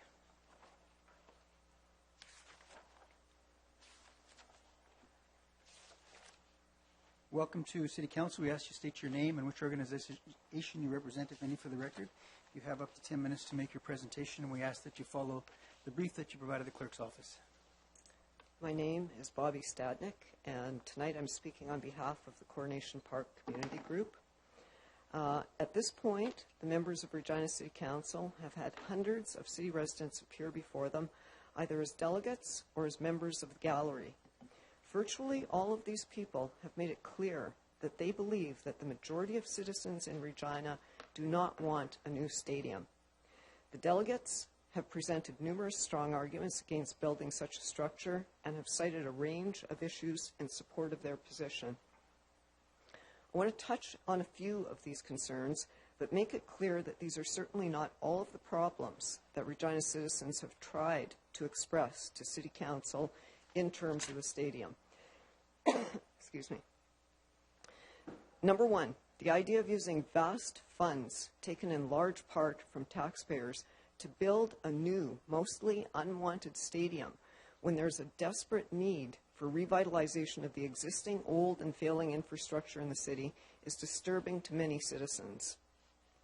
Number two, the problem of significantly increasing the tax burden of city residents without consulting them on whether they, as a collective group, want to contribute a very large amount of their money to building a new stadium has not been addressed or perhaps even given serious consideration. Number three, the affordable and social housing situation in Regina is deplorable. There's a need for many more affordable and social rental housing units to be built in each and every area of the city. Specifically, any new areas that are to be developed and any and all of the existing areas that do not have, any of these units. Instead of being allocated to a stadium, much needed funds should be allocated to building safe, mixed income communities of choice. The idea, of course, is to avoid building of condensed poverty and the warehousing of disadvantaged families into high poverty, high crime, highly stressed areas of the city, as we have seen in the past in Regina.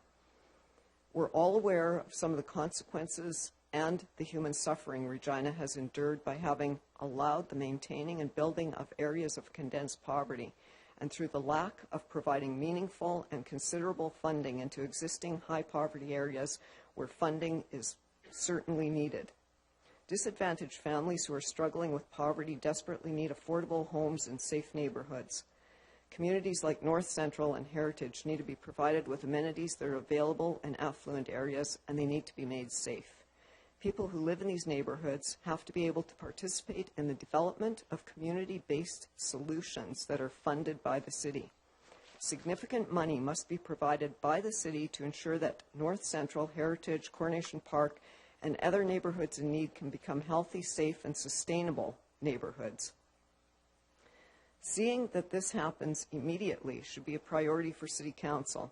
The priority should not be the building of a stadium for a select group of people, the agenda of a select group of people.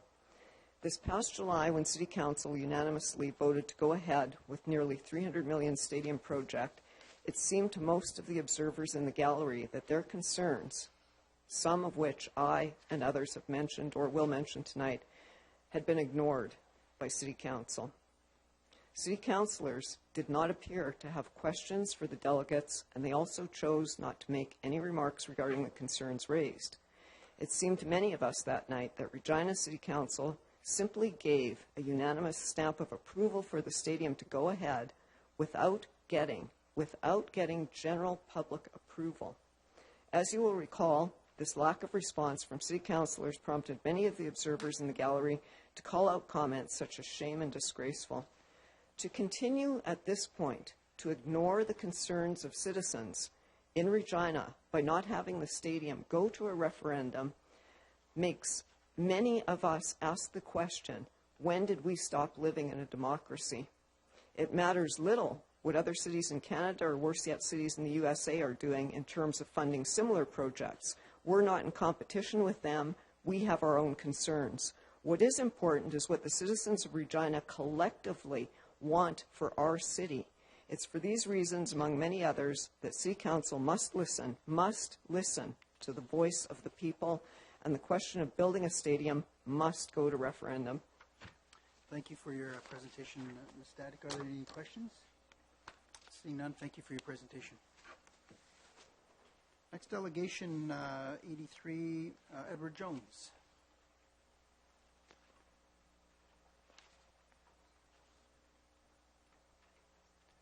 Welcome to Regina City Council, Mr. Jones. We ask that you state your name and which organization you represent, if any, for the record. You have up to 10 minutes to make your presentation. We ask that you follow the brief you provided the clerk's office. My name is Edward Jones. I'm a citizen of Regina. I'm representing myself. It's my belief that the stadium project must not proceed at this time because our city smells. Several years ago, I was told that our sewage treatment plant was obsolete and had to be replaced at great cost. I note that other cities have obtained federal funding to help with their sewage treatment plants, while we are to receive no federal funding for the stadium project. I assumed that this sewage problem would be taken care of by our city administrators, mayor, and council. But I did not really think about this issue, although from time to time I noticed a bad smell in my neighborhood, which I attributed to the heavy oil upgrader. I also noted this smell elsewhere in the city, and certainly there's a smell of sewage at the downtown plaza. This year, on our Sunday morning bike rides out Dewdney West to the water treatment sewage plant, I noticed a markedly increased foul odor coming from the sewage lagoon. And we did not linger that morning to enjoy the view over the valley. Still, I did not pay attention to these observations until the recent article in Leader Post reported complaints from many citizens of the odor from the sewage lagoon in various neighborhoods. A properly functioning sewage system is surely a much higher priority than a flashy new stadium that would serve the same function as the old stadium. A stadium is used a few times a year, but every citizen uses the sewage system many times per day. The ancient Roman civilization had a good sewage system, and the Colosseum is still there after 2,000 years with its bench seats. On the ballot for the next civic election, it would be most cost-effective to include this much-needed referendum on the stadium. Thank you. Thank you for your presentation, Mr. Jones. Are there any questions of our delegation? Councillor O'Donnell? I just want to follow up on the smell. First of all, are you aware of some of the mitigating things that are going on? Yes. Okay, good. Yes, they said it was summertime, and they said a part had broken down and wasn't oxygenated, and there was an increased algae bloom. Sure, thank you. And you are aware, based on your comments, of the need for a new waste treatment plant, and you know that that will hopefully be coming in a few years. You're aware of that? Well, I hope. I was told that we were going to get one, and I assumed that the proper people were looking into that, and it was a serious consideration. Thank you. Are you aware that in terms of the long-term infrastructure funding that we have requested to the federal government, that all municipalities in Canada have asked them to consider that funding be considered for wastewater treatment plants, Regina being one, but many other communities? Are you aware of that request? I didn't know about that request. Okay. And further to that, just a historical note, are you aware that Regina has treated its waste? I'm going to say 100 years, but I know it's not quite. I'm going to say 80 years. Are you aware that we have?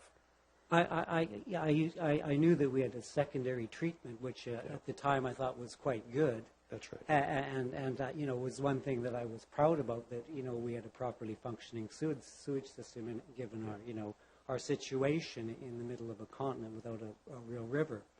Yeah. But now I'm no longer proud of it. And are you aware that there are still cities in Canada that dump raw sewage into the oceans? Yes, I am. Well, there was Victoria and Halifax that were doing it. People didn't talk about the smaller cities, so I don't really know what they do. Okay, thanks. Just so we have the story. Thank you. Thank you, Councillor Donald. Councillor Hinks? You mentioned in your brief that the stadium was only used a few times a year. Where would you have got that information? Well, it's used for the Rough Rider games when you need a large stadium. When you're using it for the other situations, people use it because it's there, but they don't need a large stadium like that. Okay. I see no other questions. Thank you for your presentation. Thank you. Our next delegation on the agenda is 84, David Mamani.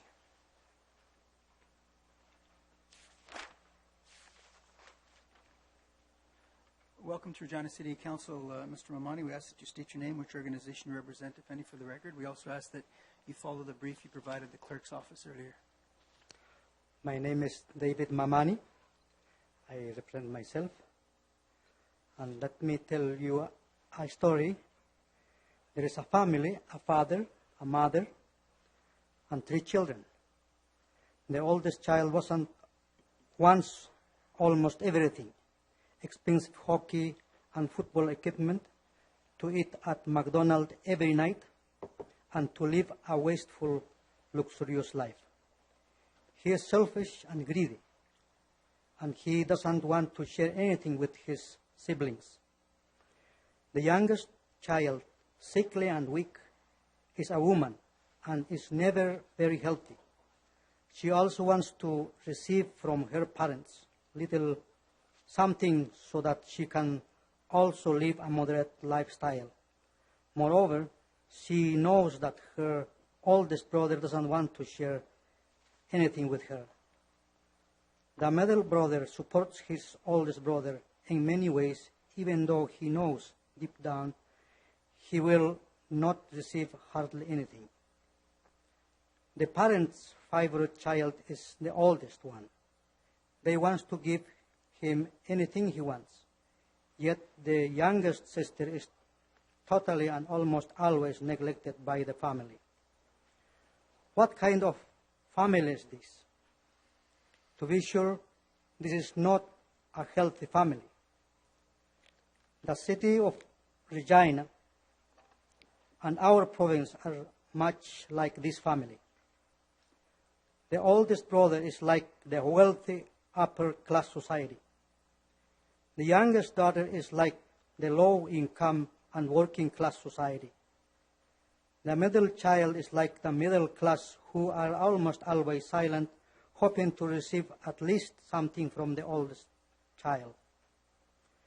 The father of the family represents the leaders and authorities of Regina and Saskatchewan. Now, who is going to use the stadium? For sure not the low-income people. According to a recent study, statistics show that only 10 or 15% of population of Regina even uses the current stadium. Is that ethically correct? I don't think so. According to Statistics Canada, in Regina, 13.3% of population lives in poverty. These are people who have neither proper housing or a good income. When families in Regina are so unequal, how can we even dream of having a stadium which costs $675 million? We are sick and unhealthy, so how can we even plan for a new stadium? It would be nice to have a new stadium, but first we have to fix our social problem with more affordable housing, getting a moderate income for every citizen, and not only to raise the minimum wage in our province, even more so, establish a limit to the maximum wage. Only when everyone is included in the economic field, then we can spend more than $675 million so that everyone can play in this new stadium, because everyone will be healthy and happy. So, to be just and democratic in this matter, we need a referendum. Thank you. Thank you for your presentation, Mr. Mamani. Are there any questions of our delegation? Seeing none, thank you again for your presentation. Our next delegation, DE 12-85, Hillary Craig.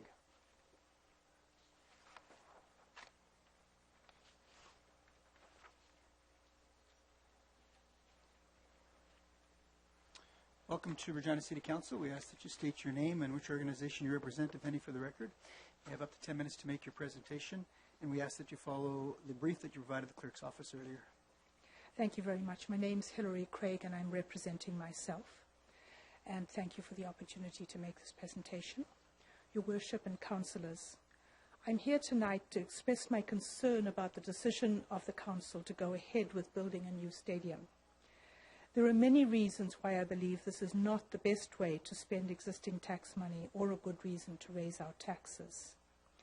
I know that other folks will articulate many of the reasons why this decision is not in the interest of the majority of taxpayers, and I sympathize with much of what they have to say. However, I would like to raise another concern. I live in Ward 1 in Whitmore Park, Hillsdale. This is a very discrete area that has a population of more than 10,000 residents. We have a varied demographic that includes many seniors, a lot of people, students, immigrants, for example, living in apartments. In this area, we have only 2 city-owned and serviced buildings, a hockey rink and an outdoor pool. I'm not including the shacks for outdoor hockey rinks. There is no general recreation facility for 10,000 people. There's no facility, city facility in the neighborhood where parents and preschoolers can meet in the winter months. Nowhere for seniors to get together. Nowhere for community social events, unless we rent space from a school, which is not possible during the day, or a church.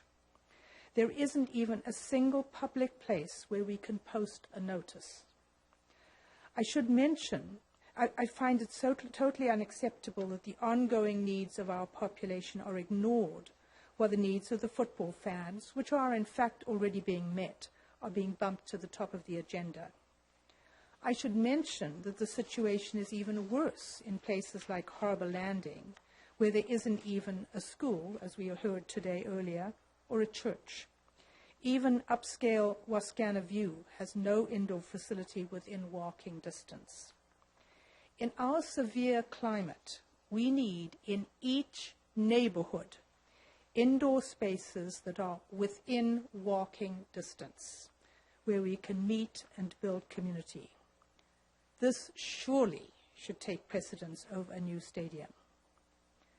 At the very least, I believe we need a referendum at the time of the elections to ensure that our voters have some say in this decision. Thank you.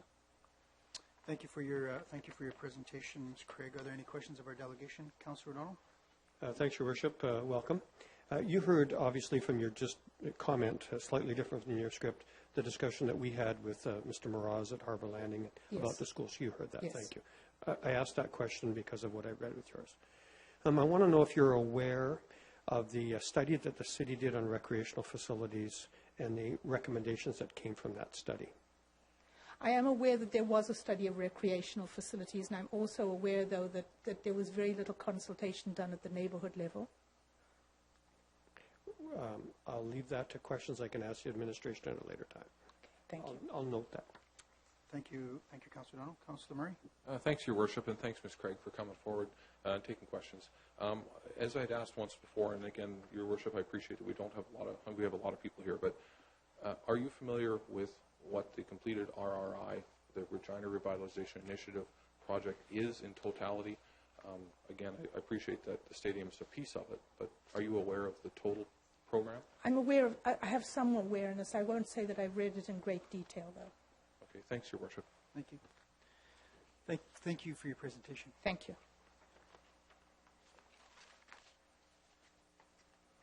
Next delegation, DE 12-86, Florence Stratton.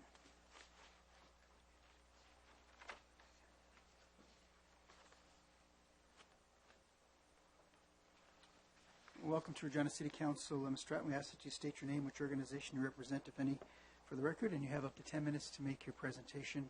And also, we ask that you follow the brief you provided the clerk's office. My name is Florence Stratton. I come before you as a concerned citizen. I am also a lifelong Ryder fan. As you can see, I'm the proud owner of a Ryder 1989 Grey Cup cap. Tonight, City Council will decide whether or not to approve a parcel of recommendations concerning the Regina Revitalization Initiative and the proposed new stadium. One of these recommendations is to authorize the transfer of $2.5 million from the General Fund Reserve in order to support the first stages of the stadium project. I find City Council's determination to push the stadium project forward absolutely bewildering. We don't need a stadium. We already have one. It's called Mosaic Stadium, also known as Taylor Field. Why tear it down, especially after it has been refurbished to the tune of $14 million for the 2013 Grey Cup? As many Regina citizens have no doubt already told you, what we do so very desperately need in this city is more affordable housing. Yet City Council wants to spend at least $300 million worth of Regina taxpayers' money on a new stadium. How many affordable housing units can we get for one stadium at a cost of $150,000 per unit? $300 million will get us 2,000 affordable housing units. City officials continue to tell us that the Regina Revitalization Initiative includes affordable housing, but it does not. What the plan actually calls for is, I quote, up to 700 new affordable market rate housing units. Affordable market rate housing is an oxymoron. As everyone knows, the market rate for housing in Regina is anything but affordable. I am also baffled by City Council's refusal to act in a democratic manner and consult the citizens of Regina about the stadium project. In 1977, the last time there was a major taxpayer-funded overhaul of the stadium, the City Council of the day held a referendum. By contrast, you've simply decided that Regina taxpayers will shell out at least $300 million for a new stadium. At no point have you asked us if we agree with your decision. Instead, you have forced it on us in the most undemocratic manner. Fortunately, it's not too late for you to rectify the situation. In a little over a month, there will be a municipal election. I call on you to demonstrate your commitment to the democratic process. Please include in the ballot of the October 24th election a referendum on the stadium. Thank you for your presentation, Ms. Stratton. Are there any questions of our delegation? Councillor O'Donnell? Thanks, Your Worship, and welcome. I want to ask you a housing question, and this is a test for me more than it is for you. We had a summit last week, and a number of young people came forward and told us how we should develop housing, both in an existing neighborhood and a new one. Did you see any of the coverage for that? I read little bits in the Leader Post, but that's it. Okay. Thanks. I'll address that in my comments then. Thank you. Thank you, Councillor O'Donnell. Again, thank you for your presentation, Ms. Stratton. Next delegation, DE 12-87, Don Thomas.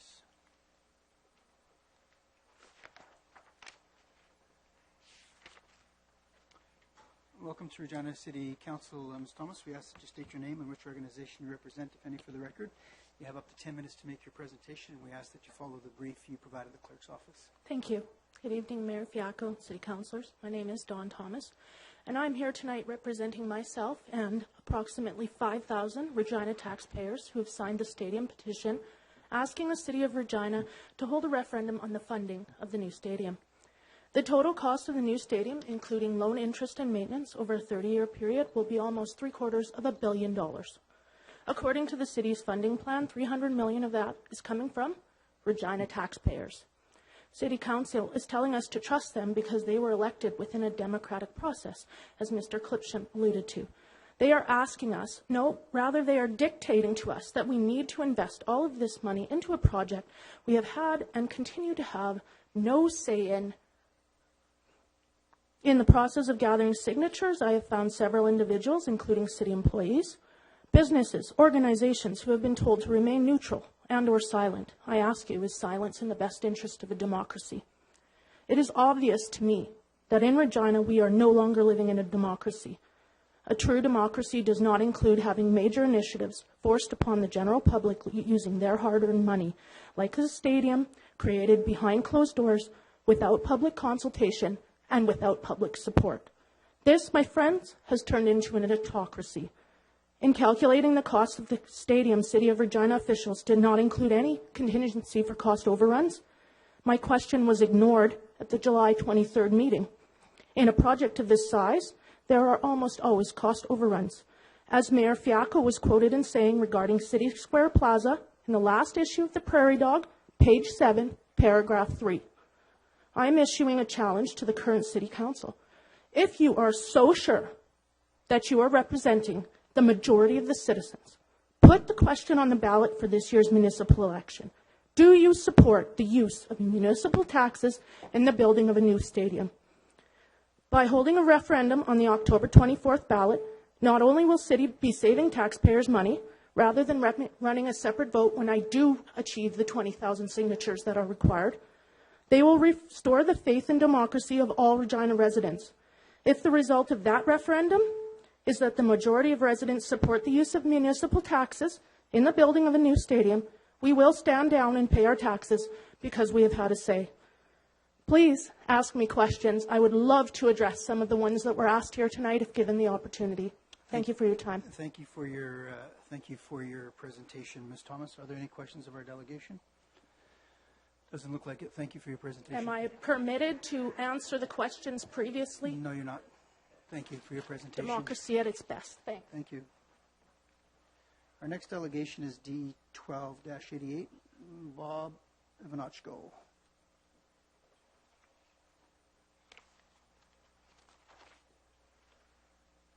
Welcome to Regina City Council, Mr. Ivanochko. We ask that you state your name, which organization you represent, if any, for the record. You have up to 10 minutes to make your presentation, and we ask that you follow the brief you provided the clerk's office. Thank you. My name is Bob Ivanochko. I'm representing myself. Thank you for the opportunity to speak to you about the Regina Revitalization Initiative. Like many of Regina's residents, I have been following the ongoing process of building a new football stadium in the city. There have been many attempts and changes in direction over the last several months. Most of this has been done without public consultation, even though there has been considerable opposition from some groups and individuals in the community. This is in contrast to a number of initiatives that have received more open public input, such as the downtown planning, transportation, and cultural and recreational planning processes. I personally have not made up my mind about whether we should or should not have a new stadium. I have only attended 2 Rough Rider games, even though I have lived in Regina for more than 40 years. One of those games was before I moved to Regina. In spite of this, it is obvious that the Riders are important to the community and to Saskatchewan. I am concerned that we are not keeping up with many problems facing Regina residents. An obvious one is the high cost of housing, which has the most serious effect on lower income people and is most obvious in observing homelessness in Regina.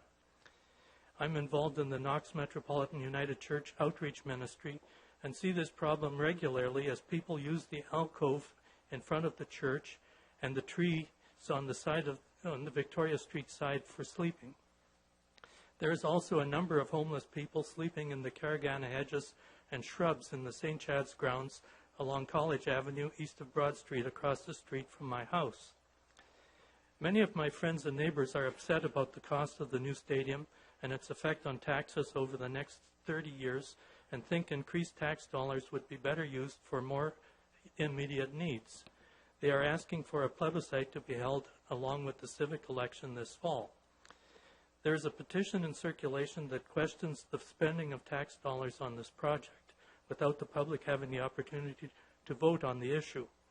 They have already received a few thousand signatures and may receive enough signatures to force a plebiscite after the election, which would be an additional expense. I'm in favor of having the opportunity to vote on this project on October the 24th. Thank you. Thank you for your presentation. Are there any questions of our delegation? Councillor O'Donnell? Thanks again, Your Worship. So, welcome. Thank you. The people that spoke before you, I think, were pretty firm about how they felt. So I'm just curious as to your view. You said you haven't made your mind up. What is it about the project that you see as good or you see as bad, whichever view you want to. Well, I tell you that when I first heard the pressure to build this downtown, across from downtown, I would have been 100% against it. It doesn't bother me as much to have it built in that area. Okay. I've been at council meetings, so I've heard all your arguments. I certainly haven't been reading all the documentation, but sure. I understand the issues, and I know many of the councillors, so I guess I trust you to some extent. But I do think that this issue, by the way, I've been involved in quite a number of controversial issues, and I don't remember the pressure for a referendum that I hear this time. Okay, thank you. I don't see any other questions. Thank you very much for your presentation. Next delegation, DE12-89, Paul Gingrich.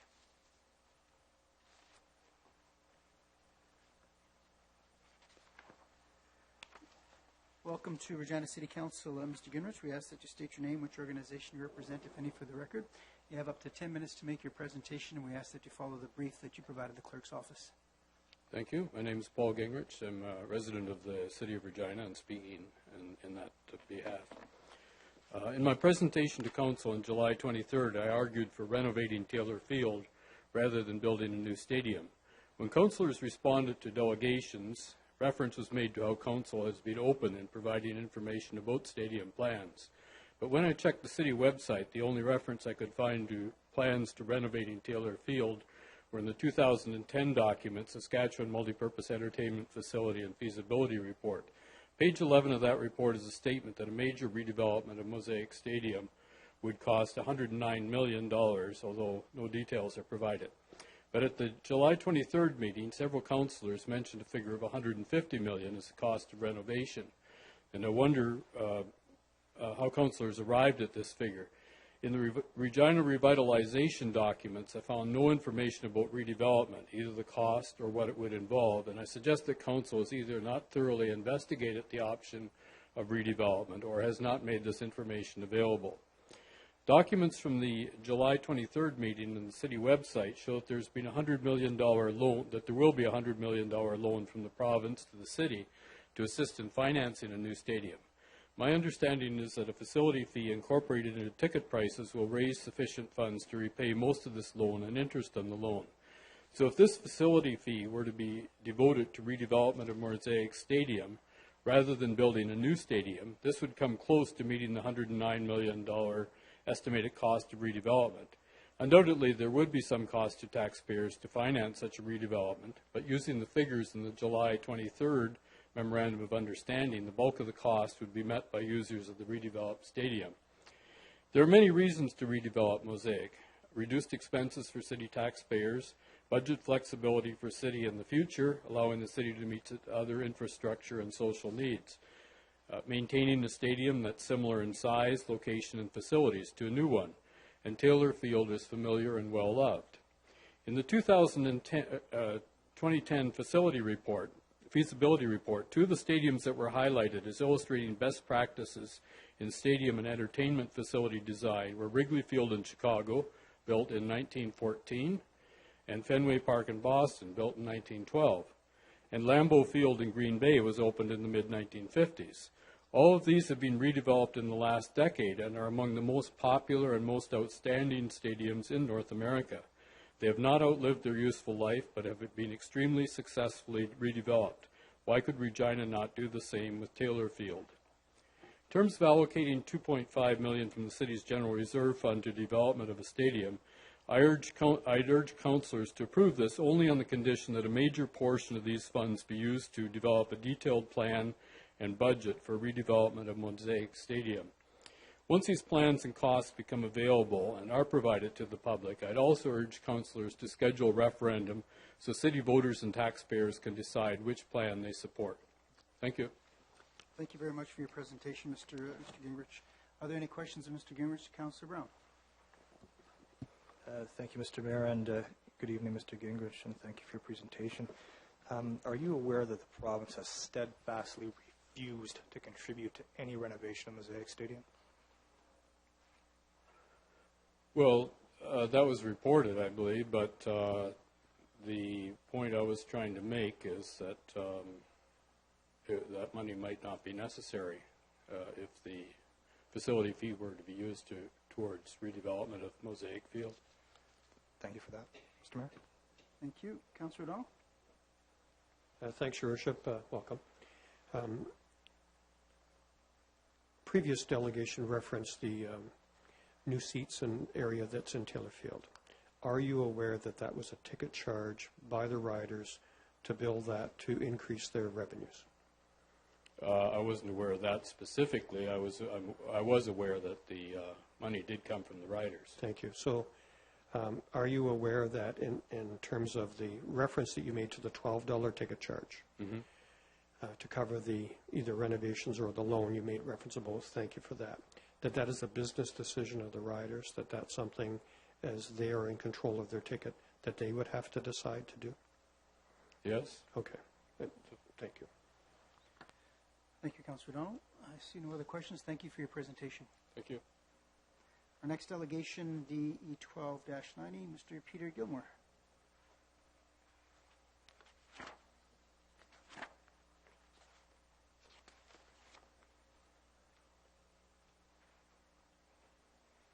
Welcome to Regina City Council, Mr. Gilmer. We ask that you state your name and which organization you represent, if any, for the record. You have up to 10 minutes to make your presentation, and we ask that you follow the brief that you provided the clerk's office earlier.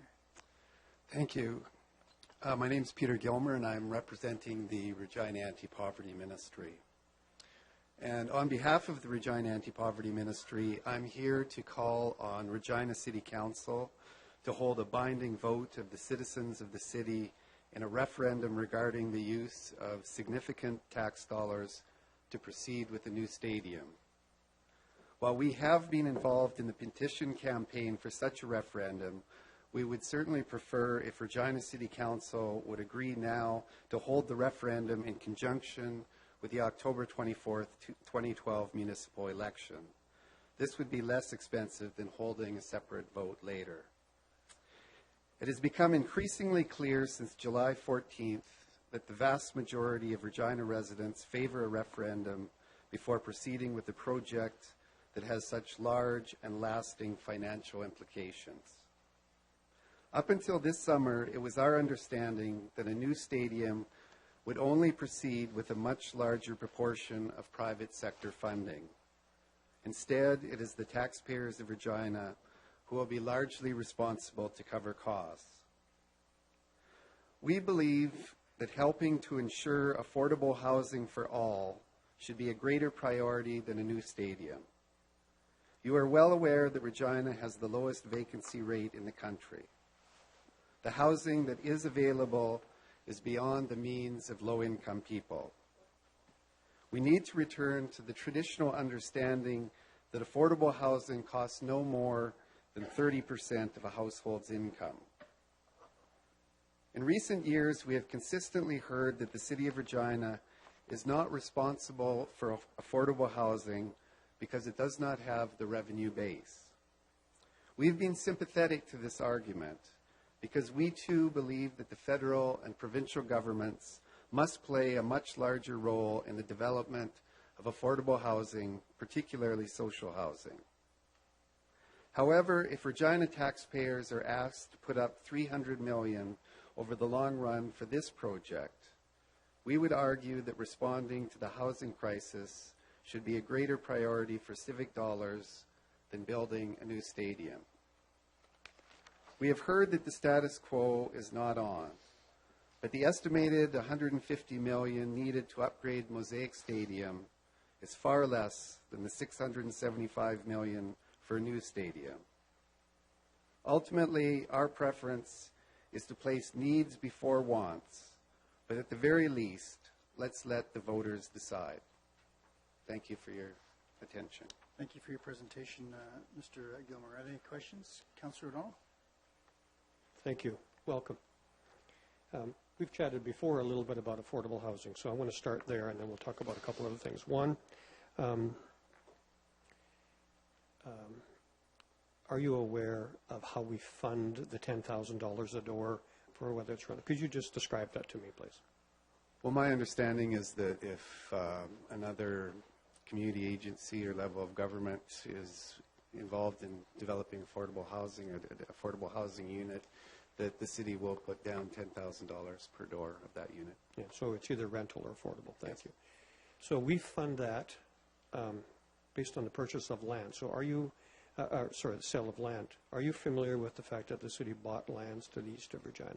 Yes, and I'm certainly hopeful that affordable housing will be, truly affordable housing will be at the top of the agenda for land use in that particular area. Are you aware that the province used to own that land, sold it to us at a price that would allow us to make money? Yes, that's a good thing. And are you aware that on the floor of council when this was here, by the way, to a very quiet audience, there was nobody here, that we were talking about the need to put those dollars toward affordable housing? I didn't know that. Okay, thank you. You would have heard me earlier ask Mr. Moroz some question, maybe you didn't, about harbor landing and rental units. Did you hear that? I caught a bit of that, Okay. yeah. Are you aware that there's another area to the north of Regina called Hawkstone? And in Hawkstone, the developers are looking at a very large amount of rental housing in that situation? I've heard conversations to that effect, yes.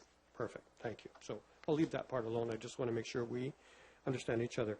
So within the amount mentioned in your presentation of $675 million for a new stadium and overall, are you aware that within that amount of money there is asset management or maintenance built into that? Yes, although we are certainly concerned about the potential for cost overruns with the entire project. Fair enough.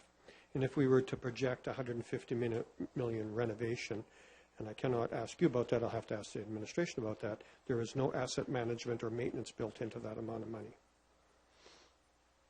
No, although I think that, as was heard tonight, I think there's some debate as to both that figure, but also there's been conversation that in fact is a one-time thing, but there's going to be more cost down the road. I ultimately truly believe that we're going to be spending a lot less to refurbish and maintain than to build a new stadium.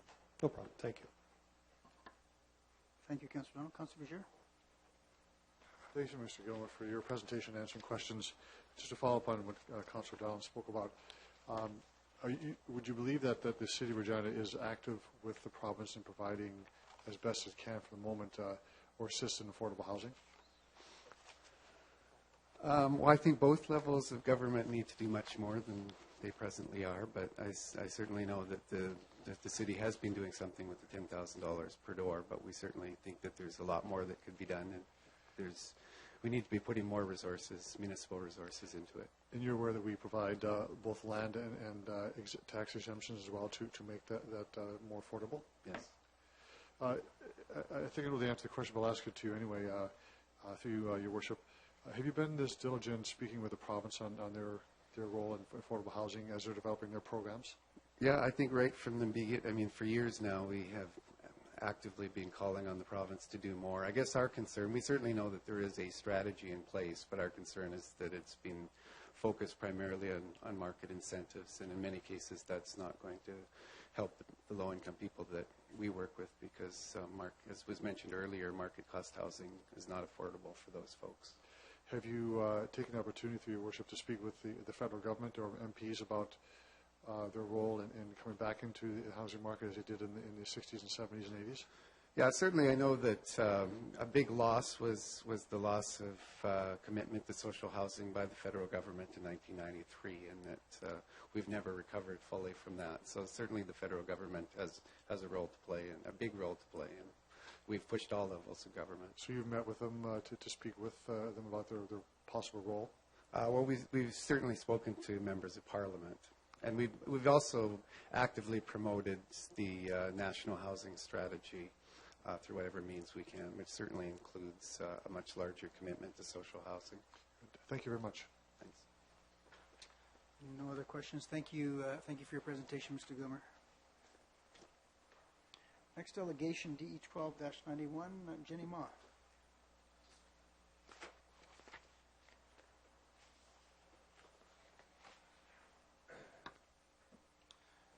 Welcome to Regina City Council, Ms. Ma. We ask that you state your name and which organization you represent, if any, for the record.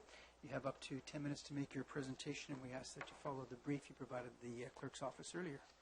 My name is Jeannie Ma, and I'm speaking as a concerned citizen of Regina. I would like to oppose the transfer of the $2.5 million from the General Reserve meant to go towards the Regina Revitalization Initiative and a new stadium. I believe that we should revitalize the facilities which we already have, facilities which we are already ignoring. The weather is often very hot in September. Year after year, we've pleaded and pleaded for an outdoor swim season to be flexible and weather dependent. But year after year, we're told, there's no money, none. If Regina cannot afford to keep recreational facilities open for the appropriate season, if we cannot even maintain surface repairs for our inner-city tennis courts, how can we possibly afford to build and operate a new stadium for $275 million or more for a passive spectator sport for 10 days of the year? Active recreation for all ages is important to keep us healthy and happy. This is the easiest way to keep healthcare costs down and to keep us young and fit. Swimming pools allow citizens of all ages to exercise and to have fun, but Wascana Pool offers happiness in the sun. Because winters in Saskatchewan are so long and so tough, we should really take advantage of all good weather. We should extend the good season so that we can enjoy our city to the fullest. Would it not be more sustainable and more cost-effective to use the facility for a suitable season for as long as possible? When it's 29 above in September, as it was last Monday, it's heartbreaking, frustrating, and demoralizing to see an empty outdoor pool. Alas, the city still gears its outdoor pool season to the school year, but now more and more adults are doing triathlons and rediscovering the joys of swimming. We swim daily for kilometers at a time. The demographics are in our favor. Regina should work to maintain its baby boom population rather than forcing us to leave. We are your new seniors, and we are active. Exercising outdoor allows us to enjoy the beauty of our city. This is important. It bounds us to our city, deepening our loyalty and love of place. We are told year after year that budget restraints will not allow for a longer season. Other cities open on May 21st, as we once did. We open on June 14th. One year, a businessman offered to pay for an extra week in September for Wascana Pool, but then we were told, no staff, impossible. If we cannot afford to keep our most lovely and oldest outdoor pool open for 2 extra weeks in September, when the sun is glorious, if the pension fund is in arrears to almost $300 million, if 43 units of affordable housing can be approved for demolition in the middle of a housing crisis, if we cannot afford to even repair tennis court surfaces for years on end, how can we possibly afford a new stadium? Do we really need a new stadium? Or do we simply need more toilets at Taylor Field? Does it make economic sense to destroy Taylor Field and its beloved history after $13 million renovation project planned for next year's Grey Cup? Can we really afford to go into debt and to force the next generation into debt? Because of these questions, the city should hold a referendum on the stadium during this year's election. This would be the most cost-effective solution, and it would allow citizens to decide now how our tax dollars should be spent and how much debt we should take on. Thank you. Thank you for your presentation, Ms. Ma. Are there any questions of our delegation? Seeing none, thank you for your presentation. Our next delegation, D12-92, Linda Young.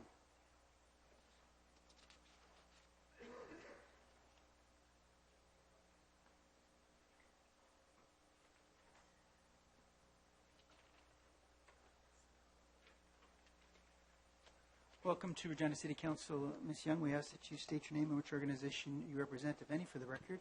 You have up to 10 minutes to make your presentation, and we ask that you follow the brief you provided the clerk's office earlier. Thank you. My name is Linda Young, and I'd like to say a few words about the history of Mosaic Saint Stadium.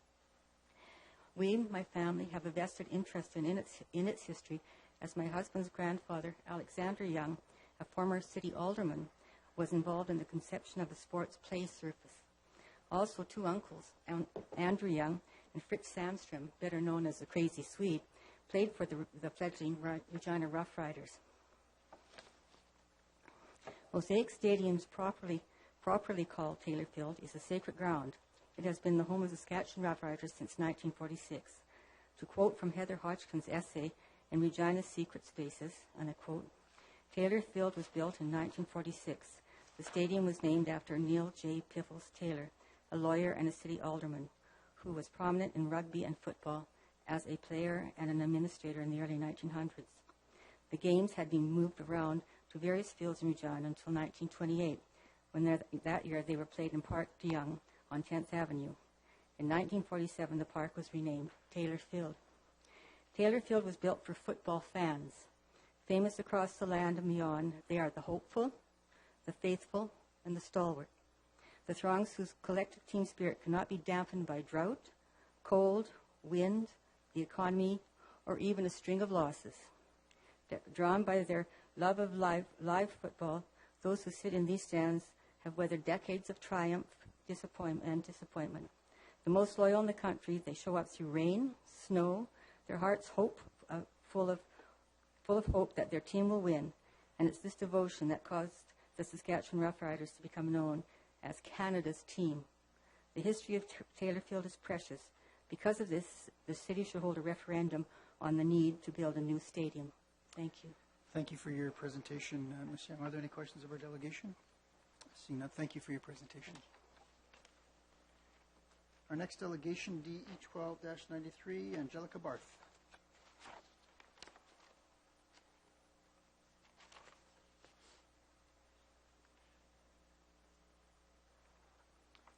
Welcome to Regina City Council, Ms. Barth. We ask you to state your name, which organization you represent, if any, for the record. You have up to 10 minutes to make your presentation, and we ask that you follow the brief you provided the clerk's office earlier.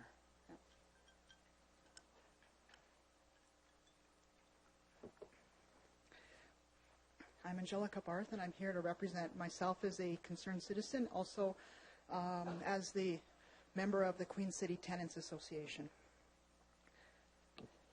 I would like to challenge each and every one of you to explain just how you can create and sustain affordable housing in Regina while removing $2.5 million from the General Revenue Fund and raising taxes on Regina citizens by 0.45% each and every year for 10 years.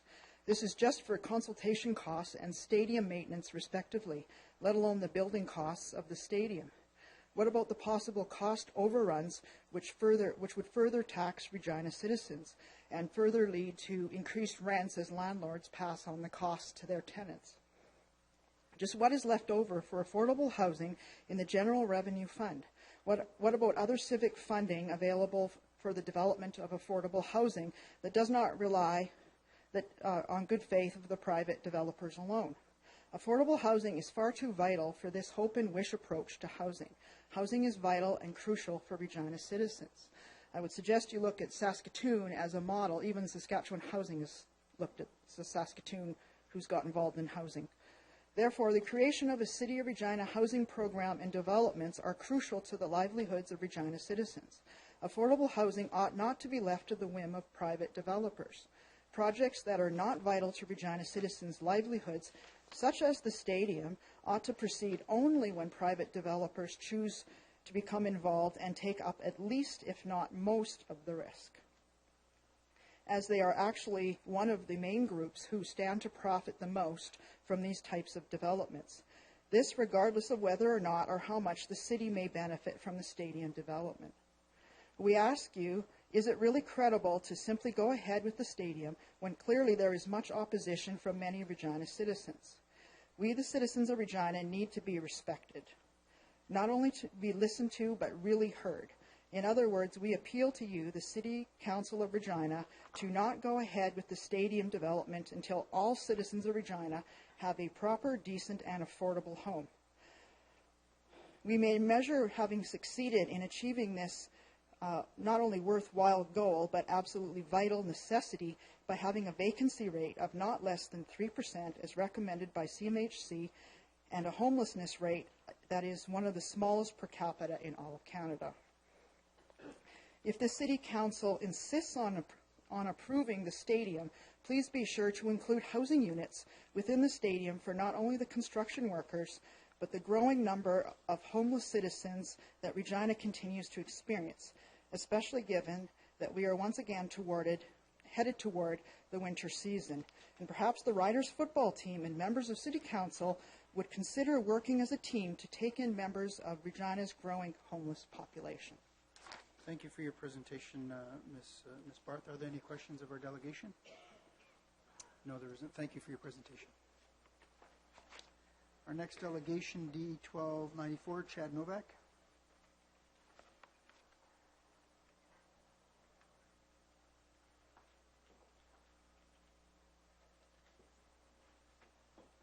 Welcome to Regina City Council. We ask that you state your name and which organization you represent, if any, for the record.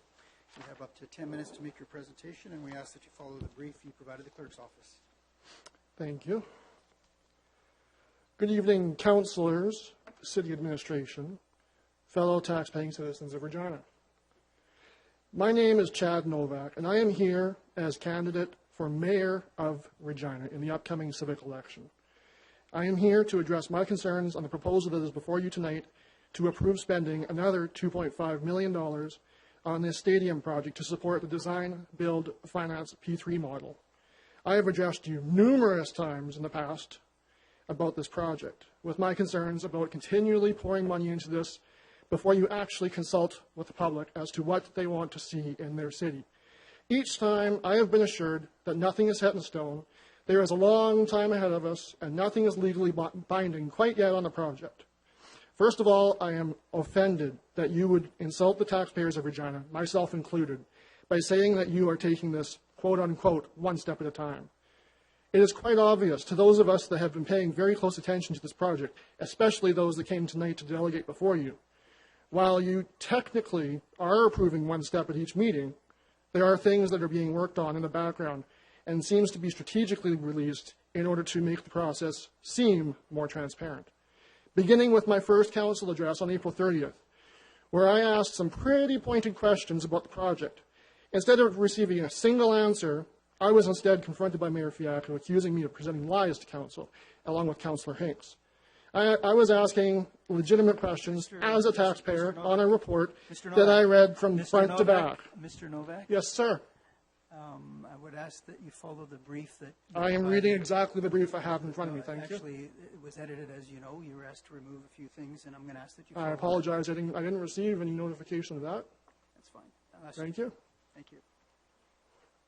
On a report that I read from front to back, and the responsible thing would be to answer those questions, not accuse a taxpayer of lying about something that they did not fully understand based on the extremely limited information that was actually publicly released at the time.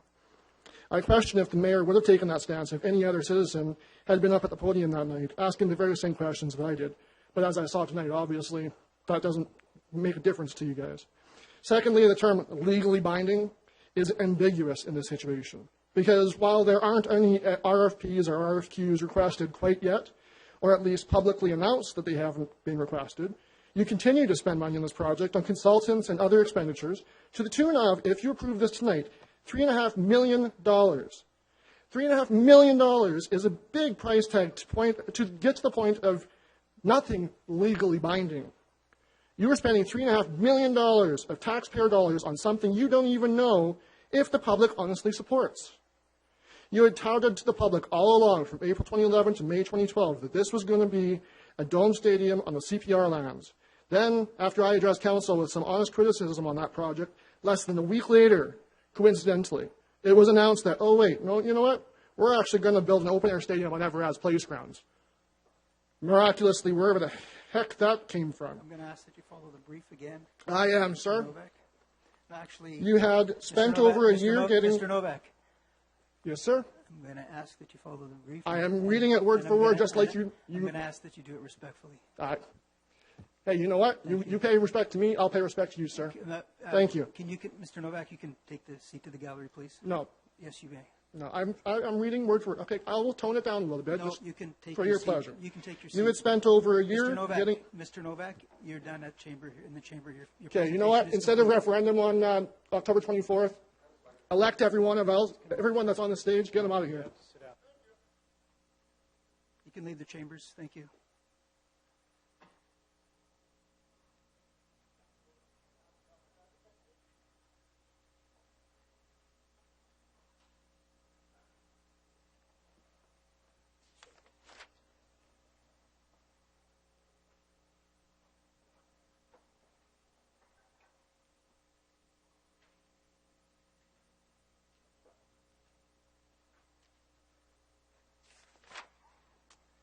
Our next delegation, DE 12-95, Mr. John Hopkins.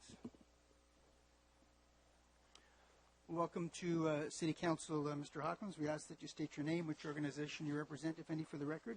You have up to 10 minutes to make your presentation, and we ask that you follow the brief that you provided the clerk's office.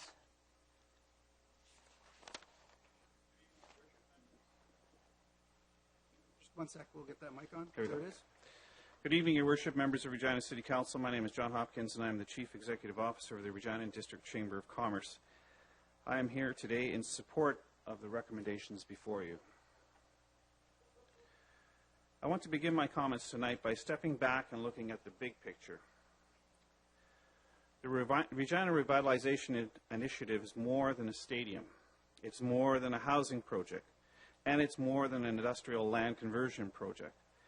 This is an urban revitalization project on a large scale that looks to address a range of community needs.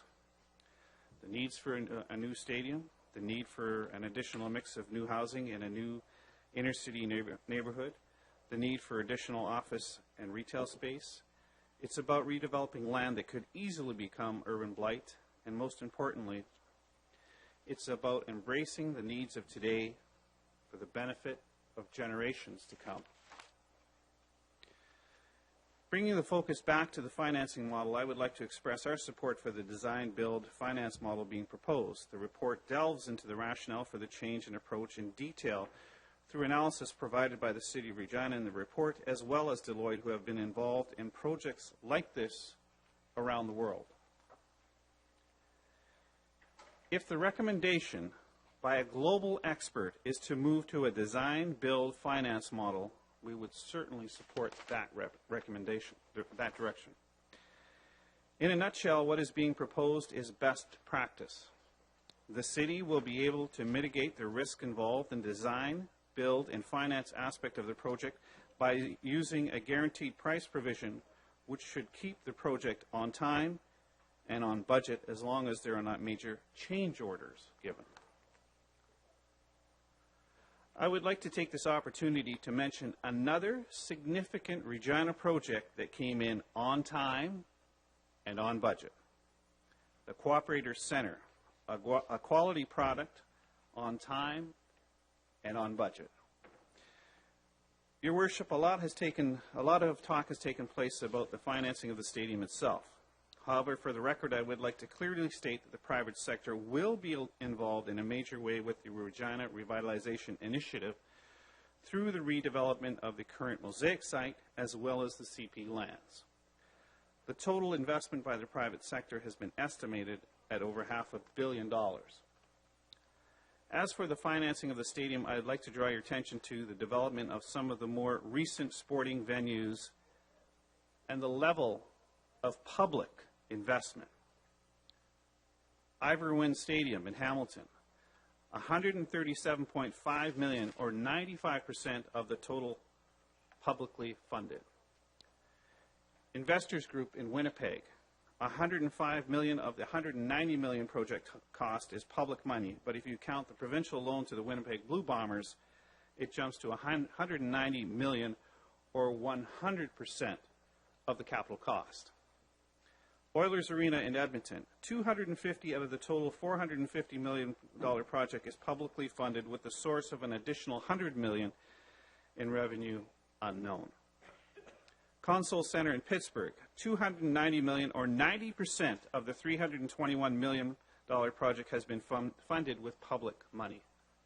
Prudential Center in Newark, $210, or 56% of the total $375 million is publicly funded, with the caveat that there are 4 tenants for this facility. Lucas Oil Stadium in Indianapolis, $620 million, or 86% of the $720 million capital cost is funded with public money.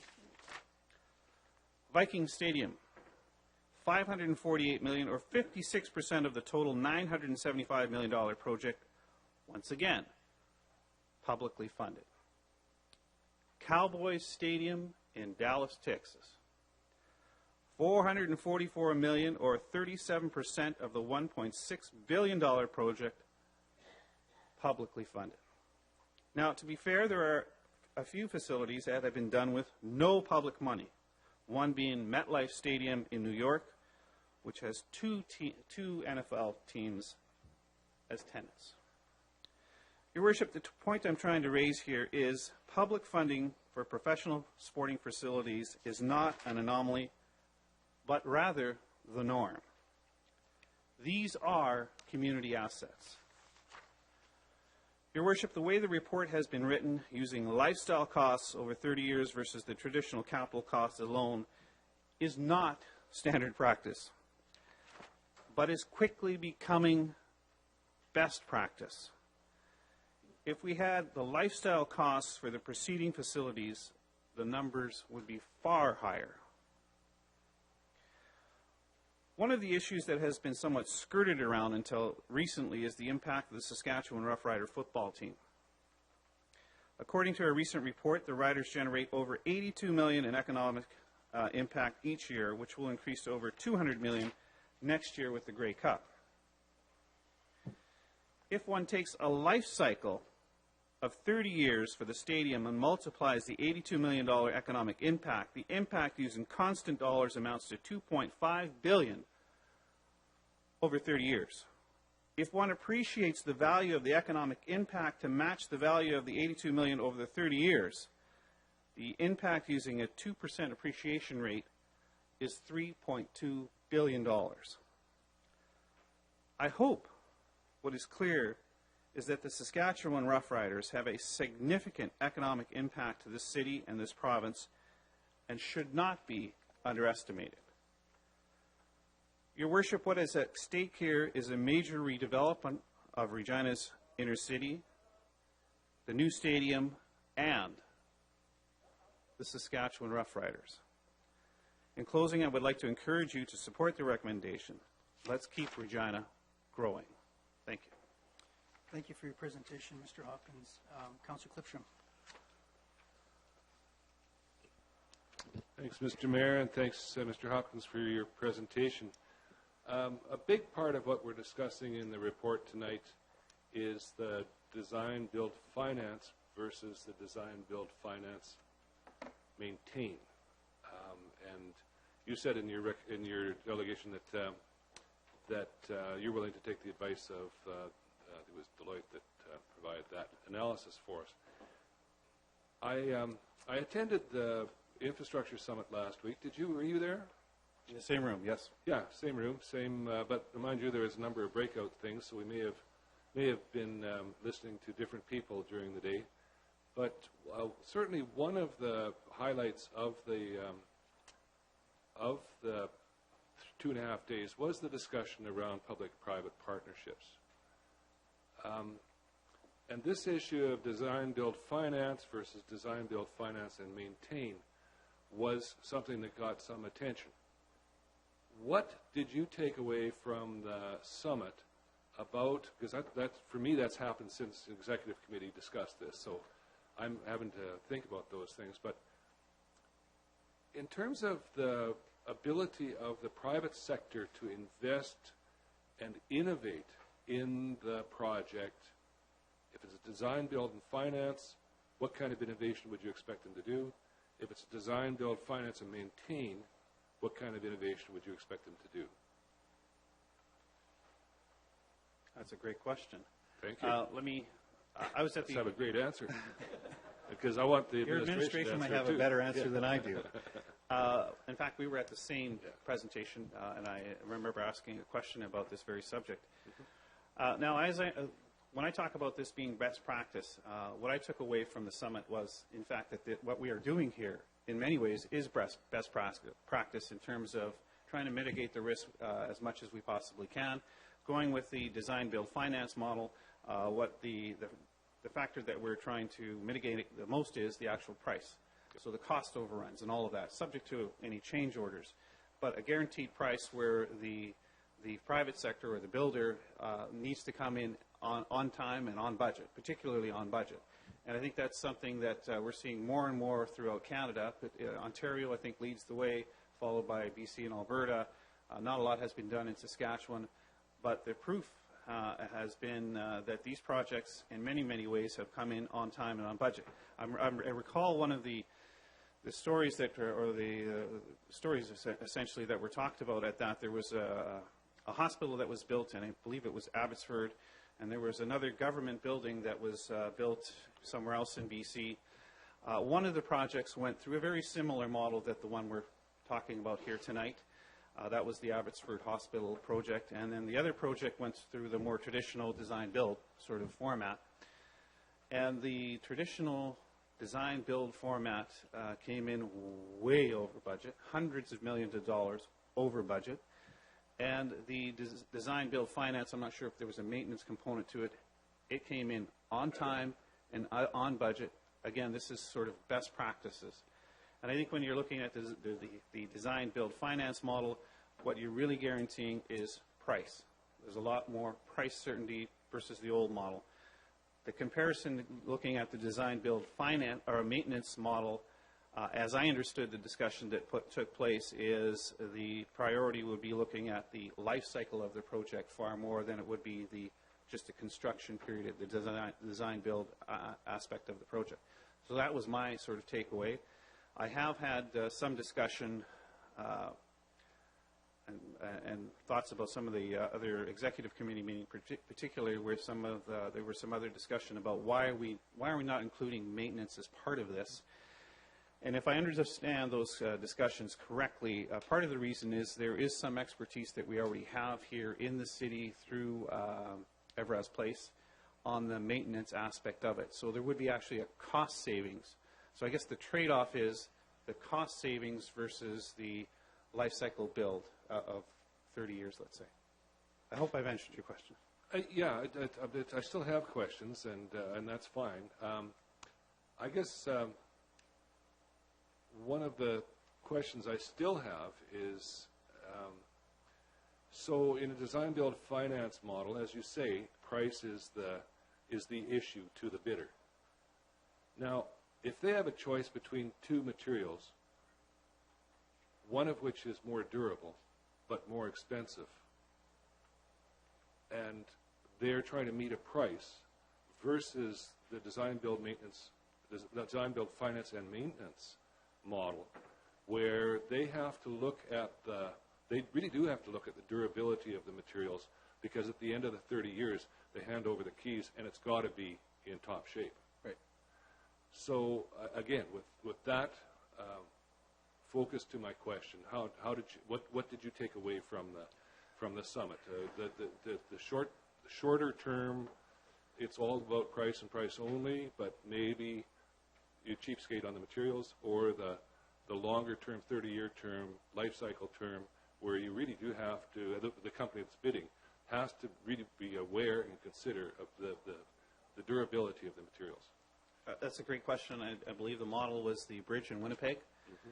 I can't remember the company that did that project, and very much so when they looked at the design, build, finance, and maintain aspect of it, their costs were higher, but it was based on a life cycle over 30 years. I guess the issue that would really have to be wrestled with is to make sure that when you're looking at the design, build, finance aspect of it, that you're looking at some of those questions and asking some of those questions, I would think. But then again, I'm certainly not an expert at this, and I'm sure your administration might have a better answer than I would. But that was my takeaway, because it was the bridge project in Winnipeg that really struck me, and then the other projects in BC that really struck me.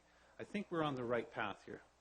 This P3 model that we're exploring really does help to mitigate the risk. I really do believe that it is best practice, and we're going to be seeing more and more of this all the time. And the whole issue of life cycle costing, while it's very, very unusual at this point for a lot of people, including me, I think that in the future we're going to see this more and more and more. And so I think that we're definitely going down the right path. Thank you very much. Thank you, Mr. Mayor. Thank you, Councillor Clifton. Councillor Bajor. Thank you, Mr. Hopkins, for your presentation and asking questions. I want to take a deviate a bit from what Councillor Clifton was talking about. I want to talk about the issue of innovation in the design-build side of that, and just get your thoughts on that, what you may have gleaned from the summit or your research on this kind of P3. Is it fair to say that there would be innovation when there's a hard cap on cost and in delivery time, that there may be those who are bidding on it would want to be what kind of innovation they can get for the cost of money, the total cost? So in other words, if there's three people that are bidding on this project, would it be fair to say that each one of those companies would try to innovate, maybe cheapen down, I'm not so sure that might be the case, but they may do that, but certainly look for innovation to deliver a more quality product because they're competing? Is that a fair assessment? I would think so. I mean, the issue, as far as I can see it, is you have a set price. This is the price. You have to meet the price, and it's sort of a challenge. How are you going to do this and provide the quality that one requires on time and on budget? And again, to go back to the summit, where I thought the presentations were very, very good, I mean, this is becoming best practice, particularly in Canada. Which is, a great thing for Canadians. Ontario is probably leading the way, followed by, again, BC and Alberta. And this is becoming best practice, and it is all about finding innovative ways. I recall, again, the Winnipeg Bridge issue. One of the issues, as I recall, is the Manitoba Hydro, or whatever it's called in Manitoba, the power company. Manitoba Hydro. They were very concerned about the current bridge and doing anything because there may be some contaminants that are risen or raised or whatever the issue may be. So they found a very innovative way, I thought it was very innovative, in saying, okay, we're going to leave that bridge there, but we're going to use it as a walking bridge and a cycling bridge, and we're going to add to the community assets as opposed to just taking it away.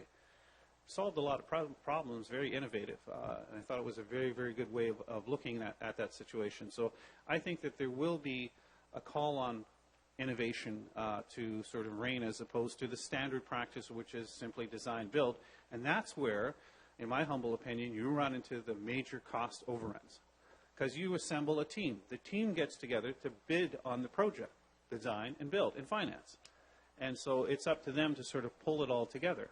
And I think to a certain degree, and I could be wrong on this, but to a certain degree, the Cooperator Center was done in a similar fashion, in that the designer and the builder and the owner got together and said, how are we going to resolve these issues? How are we going to come in on time, on budget? This is what we want. This is the quality of the product we want. And I think we have a magnificent community asset today, again, that came in on time and on budget. Thank you for that, through your worship. So the design build finance, as you understand it, that's being suggested for this evening, the private sector really does, well, I'll call this like a short-term loan, if you will. Right. They will finance the project and will be receiving funding back once the project is completed on time, on budget. There's no penalties. Is that your understanding of what happens? That's exactly my understanding, yes. Now, on the design build finance in maintain, let's go to the maintain portion just for a moment. Yeah. It's my understanding, and you can correct me if I'm wrong, that the loan that the private sector company had would likely be higher in interest rates than it would be for government to do that. Is that correct?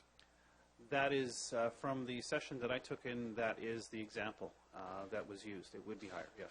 Now, we're not being recommending this, but one of the benefits can be that while the cost is higher, if you decide to go with the maintenance over 30 years, there is innovation, for one, and secondly, there's also, you know what the cost will be over a number of years. The municipality will know what those costs will be, whereas if they maintain, there may be a difference in what that could be for maintenance. Is that correct? That's, as I understand it, yes. Okay, that's correct. Thank you very much. Thank you. Thank you, Councillor Gier. Councillor O'Donnell. Thanks, Your Worship. Thanks for being here. You're the only one who's talked about P3s, and so I need to ask a couple of questions. It's called the Disraeli Bridge in Winnipeg, by the way. I want to know if you heard this so that I understand, because I'll ask the administration this.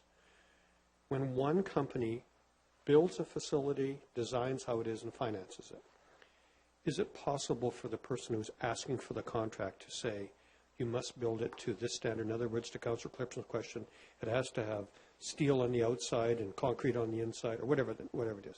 Can you do that? Did you hear that? That's what I understand, yes. Okay. Could you then also say, and it must be built by union workers? I'll use that phrase. I'm certain it could be. So in other words, there's a checklist that you can put in Absolutely. here. You all have to wear green toques, or you all have to whatever it is to do that. You can drill down to whatever you want. So you put your specifications together, and then you say, come and see if you can do it. Did you hear that? Yes. Okay. We have examples of that. I remember, I believe it was Casino Regina was built, and there had to be a minimum, I can't remember the exact percentage, I think it was around 50% of the workforce that actually built that casino had to be of Aboriginal descent. I could be wrong in the 50%. Good. There was something like that. Good suggestion. So when I was listening to people talk, and I had not thought about this before, but I noted that we were talking about renovation at a tune of $150 million. You noted my question, I said, but there was no other charge that would take care of maintenance after that. That's right. So if we use the same ratio as we're looking at 250 plus 200 more, then we really have to take, I'm asking, would we not then have to in fact say, if it really is, and I have to ask, if it really is 150 million, isn't it really something else? Absolutely. I mean, there's no question about it. In fact, I would go even further and say that I would guess that your maintenance costs with Mosaic would be much higher because of the age of the facility. Much, much higher. Okay. And the life cycle of that facility would be much, much less than it would be with a new facility. Okay. I think that would be fair, but then again, I'm not an expert at this, and I'm sure you're going to ask the administration that question. Good. I just needed to hear your reflections. Thank you. Thank you, Councillor O'Donnell. Other questions of our delegation? Seeing none, thank you very much for your Thank you. presentation, Mr. Hopkins. Report 134, Councillor Clipsham. Mr. Mayor, on behalf of the Executive Committee, I make the recommendations regarding the Mosaic Stadium replacement procurement model selection. And there are 5 recommendations, but the one that, there's a couple here. One is that we proceed with a design, build, and a finance procurement approach. That's as opposed to a design, build, finance, and maintain approach. And that we authorize the Deputy City Manager and Chief Financial Officer to proceed with that procurement approach. Sorry. Try speaking to the microphone here. Is that better? We turned up the volume as well. The second recommendation speaks to preparing evaluation criteria for the request for qualifications. And the third is that $2.5 million is provided to support this process. Number 4 is the administration will bring the conceptual design of the stadium and the definitive agreements with the stadium funding partners to City Council for final approval prior to issuing the RFP, the request for proposal. And lastly, that the administration develops an agreement with the Regina Exhibition Association for the operation and maintenance of the new stadium, with the final agreement brought back to Council for approval. Mr. Mayor, I was questioning Mr. Hopkins about the Infrastructure Summit, which I found to be very interesting. And the number of course, one of the principles of the Infrastructure Summit is it's not just about the public sector, but also about the private sector partners. So we heard a number of approaches from the private sector. The ones from the Canadian home builders I absolutely reject, but that's the only time I rejected anything in the whole summit was that guy. The rest of the discussions around P3 and some of the proponents of P3, the private sector proponents, I found very interesting. We were talking about risk and who bears the burden of the risk. We were talking about asset management and the life cycle approach to costs. We were talking about innovation. Now, the questions I was asking Mr. Hopkins about the difference between the design, build, finance and the design, build, finance, and maintain models, the Infrastructure Summit really got me thinking about those because, yes, you can specify in the request for proposal, you can specify green toques if you want. And that's as good an example of what you want to specify as anything, whether it's concrete or steel or whatever it is. But the difference between the toque that's going to be worn by the construction workers for the 18 months of construction and the toque that's going to be worn by the workers at the stadium for the 30 years of operations, it's a different toque. And the cost of that different toque is going to have to be integrated into the equation somewhere. And that's what I'm really thinking about, is whether or not we are getting the innovations in the approach and that's the whole point in my mind of working with the private sector in a partnership for the stadium. The whole point is innovation. Elected people and even civic administrations are, to some extent, risk adverse. They're not prepared to jump out and take the lead on things necessarily, although I think that Council's vision in this case is quite innovative and risky. But by and large, when it comes to innovating building, design, and those kinds of things, we're not the ones that do it. Innovation comes from those who are constantly in the business, know the business very well. So what I hope to gain from a public-private partnership is innovation. Now, where does that innovation play into the equation? If it's innovation in a design, build, and financing approach, I think Mr. Hopkins has got it right. The innovation is going to be in reducing the cost as much as possible without necessarily regard to the durability of the materials. And I just say durability, it could be any number of factors. Whereas it's a design, build, finance, and maintain, the innovation is really going to be to try and make sure that the quality of the things that go into it, from electrical switches to the elevators, to the whatever it is, to the lights, to the whatever it is going to last for 30 years. So I know that we have recommended design, build, finance, procurement approach, and don't get me wrong, I have ultimate confidence in the Regina Exhibition Authority to do the maintenance work. I'm not questioning that, but I am wondering still about where innovation should take place. And let me wrap all of that with a question mark and head it over to the administration. What did you learn at the Infrastructure Summit? Mr. Schoberg?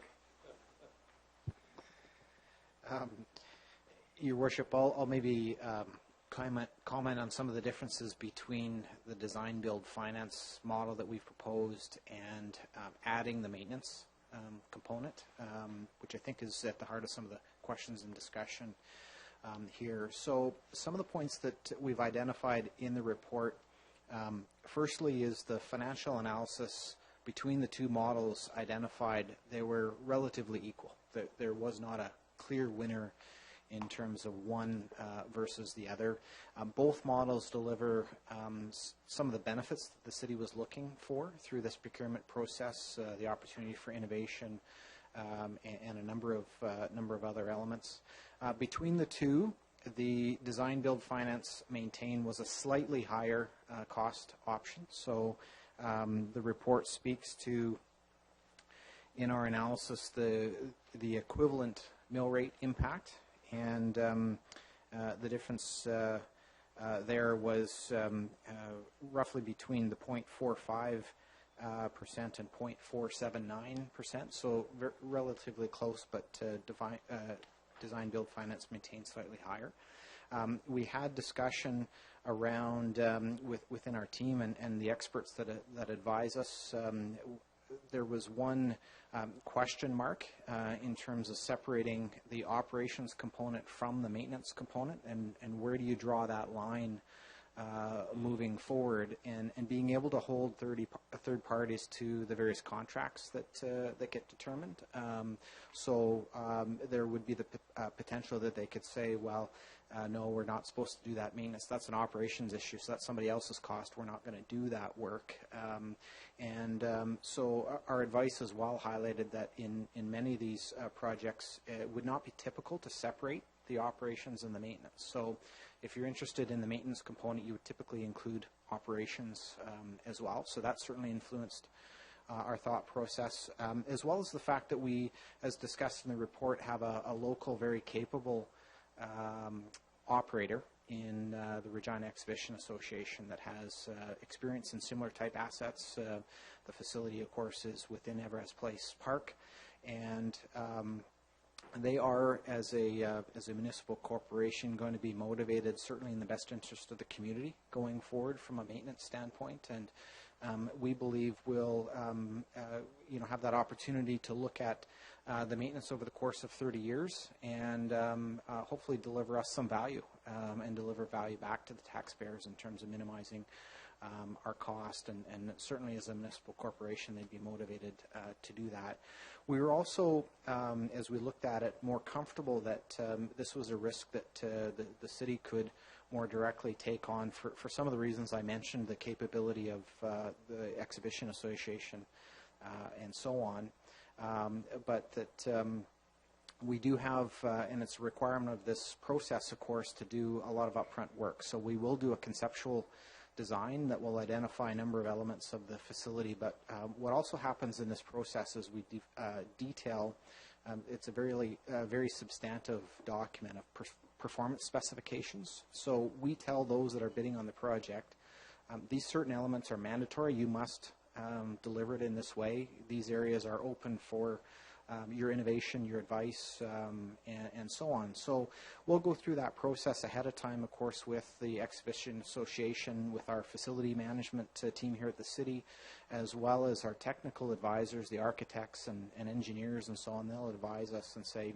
here's the areas that you need to be really careful about, and we need to, put in some detail in the performance specifications and, limit the ability for bidders to, cheap out, I guess, in terms of the types of materials and things. So we have that ability through this process, and that's one of the reasons why the RFP process, as defined in the document, takes a long time. So we're well over a year before this process will be finalized, and it's because we need to do that work up front and detail some of those specifications. So on the whole, those are the main reasons that led us to the recommendation here, and we're quite comfortable it'll deliver great value for taxpayers. Good. You've answered one of the two questions I had, which is why is this taking so long, and why the expense? And the expense is the reason is to properly define what it is we want. The one remaining question, and it's been a question that's been raised because of the cost overruns of the plaza, although I think Mr. Hopkins is quite right to point out that the Cooperator Center was on time and on budget and a very substantial project as well. But what are we doing to ensure that there won't be cost overruns? And what are we doing to ensure that there won't be change orders along the way which will cause cost overruns? Your Worship, I'll talk to the last one first in terms of the change orders. It kind of reflects the discussion I just finished with in terms of the performance specifications. We need to do our due diligence up front, and that's why there's time allowed in this process to help to work with our advisors to get those answers and make sure we've thought through all of those issues up front. In terms of the on time, on budget component, which models like the DBF have tended to be able to deliver fairly consistently. The comparison, I guess, is between a more traditional procurement where it's a design, then a bid, and then a build, and typically the design is separated from whoever designs. It's not necessarily the one who builds it. In this case, that's not the case. You can end up in issues in those type of approach where there can be finger pointing through the process. So the builder says this doesn't work, it was the designer's fault, and the designer says no, well, the builder built it wrong. At the end of the day, the city's on the hook as the owner of the facility. So in this case, we do transfer those risks through this process. So the designer is the builder. In terms of the contractual arrangement, they might be separate entities in that they'll bring their experience together, but in the contracts with the city, they're considered to be one. And if mistakes are made through the process, there's mechanisms to hold them to account through the contractual process. There is, through this process, it's obviously a competitive tendering process, which is what brings the innovation to it. They're looking to deliver the best product to be able to win the bid. And so that certainly drives their willingness to take on some of these risks and so on. And of course, many of these firms are very experienced at this process. So finally, there's a couple other mechanisms. Some are more typical in terms of procurement. So there'll be a number of things: performance requirements, performance bonds, other things. In this case, the builder is required to finance the project during the course of the construction, and in this case we're looking at roughly 6 months after construction, so they don't get finally paid until they've met our requirements and the specifications laid out in the bidding documents. So those are a number of the mechanisms, and again, most of them have proved on other projects to be able to deliver on time and on budget. Your detailed response gives me, and I hope gives others, confidence that the homework is getting done. So I appreciate that. Mr. Mayor, when I close, I'm going to come back to the question of the referendum that was raised by the great majority of delegations. Thank you. Thank you. Next on the speakers list is Councillor Murray. Thanks very much, Your Worship. You know, when I sat here looking at this and listening to the people that were impassionately pleading with us, I started thinking about how do we deal with this big elephant? This is a very large elephant. And if you took a 1,000-piece puzzle and you threw it in front of my lap and said, here, what do you think? Look how good it is. It's just like a great big elephant. Unfortunately, I think a lot of these pleas of desperation, frustration, some cases anger, are simply because you're looking at 300 or 400 pieces of a 1,000-piece puzzle without the directions, without a picture on the box. And without that, it makes it very difficult, and people are asking for us to make a decision, to create a decision on the ballot that's around a handful of those pieces. It doesn't take into account the entire puzzle.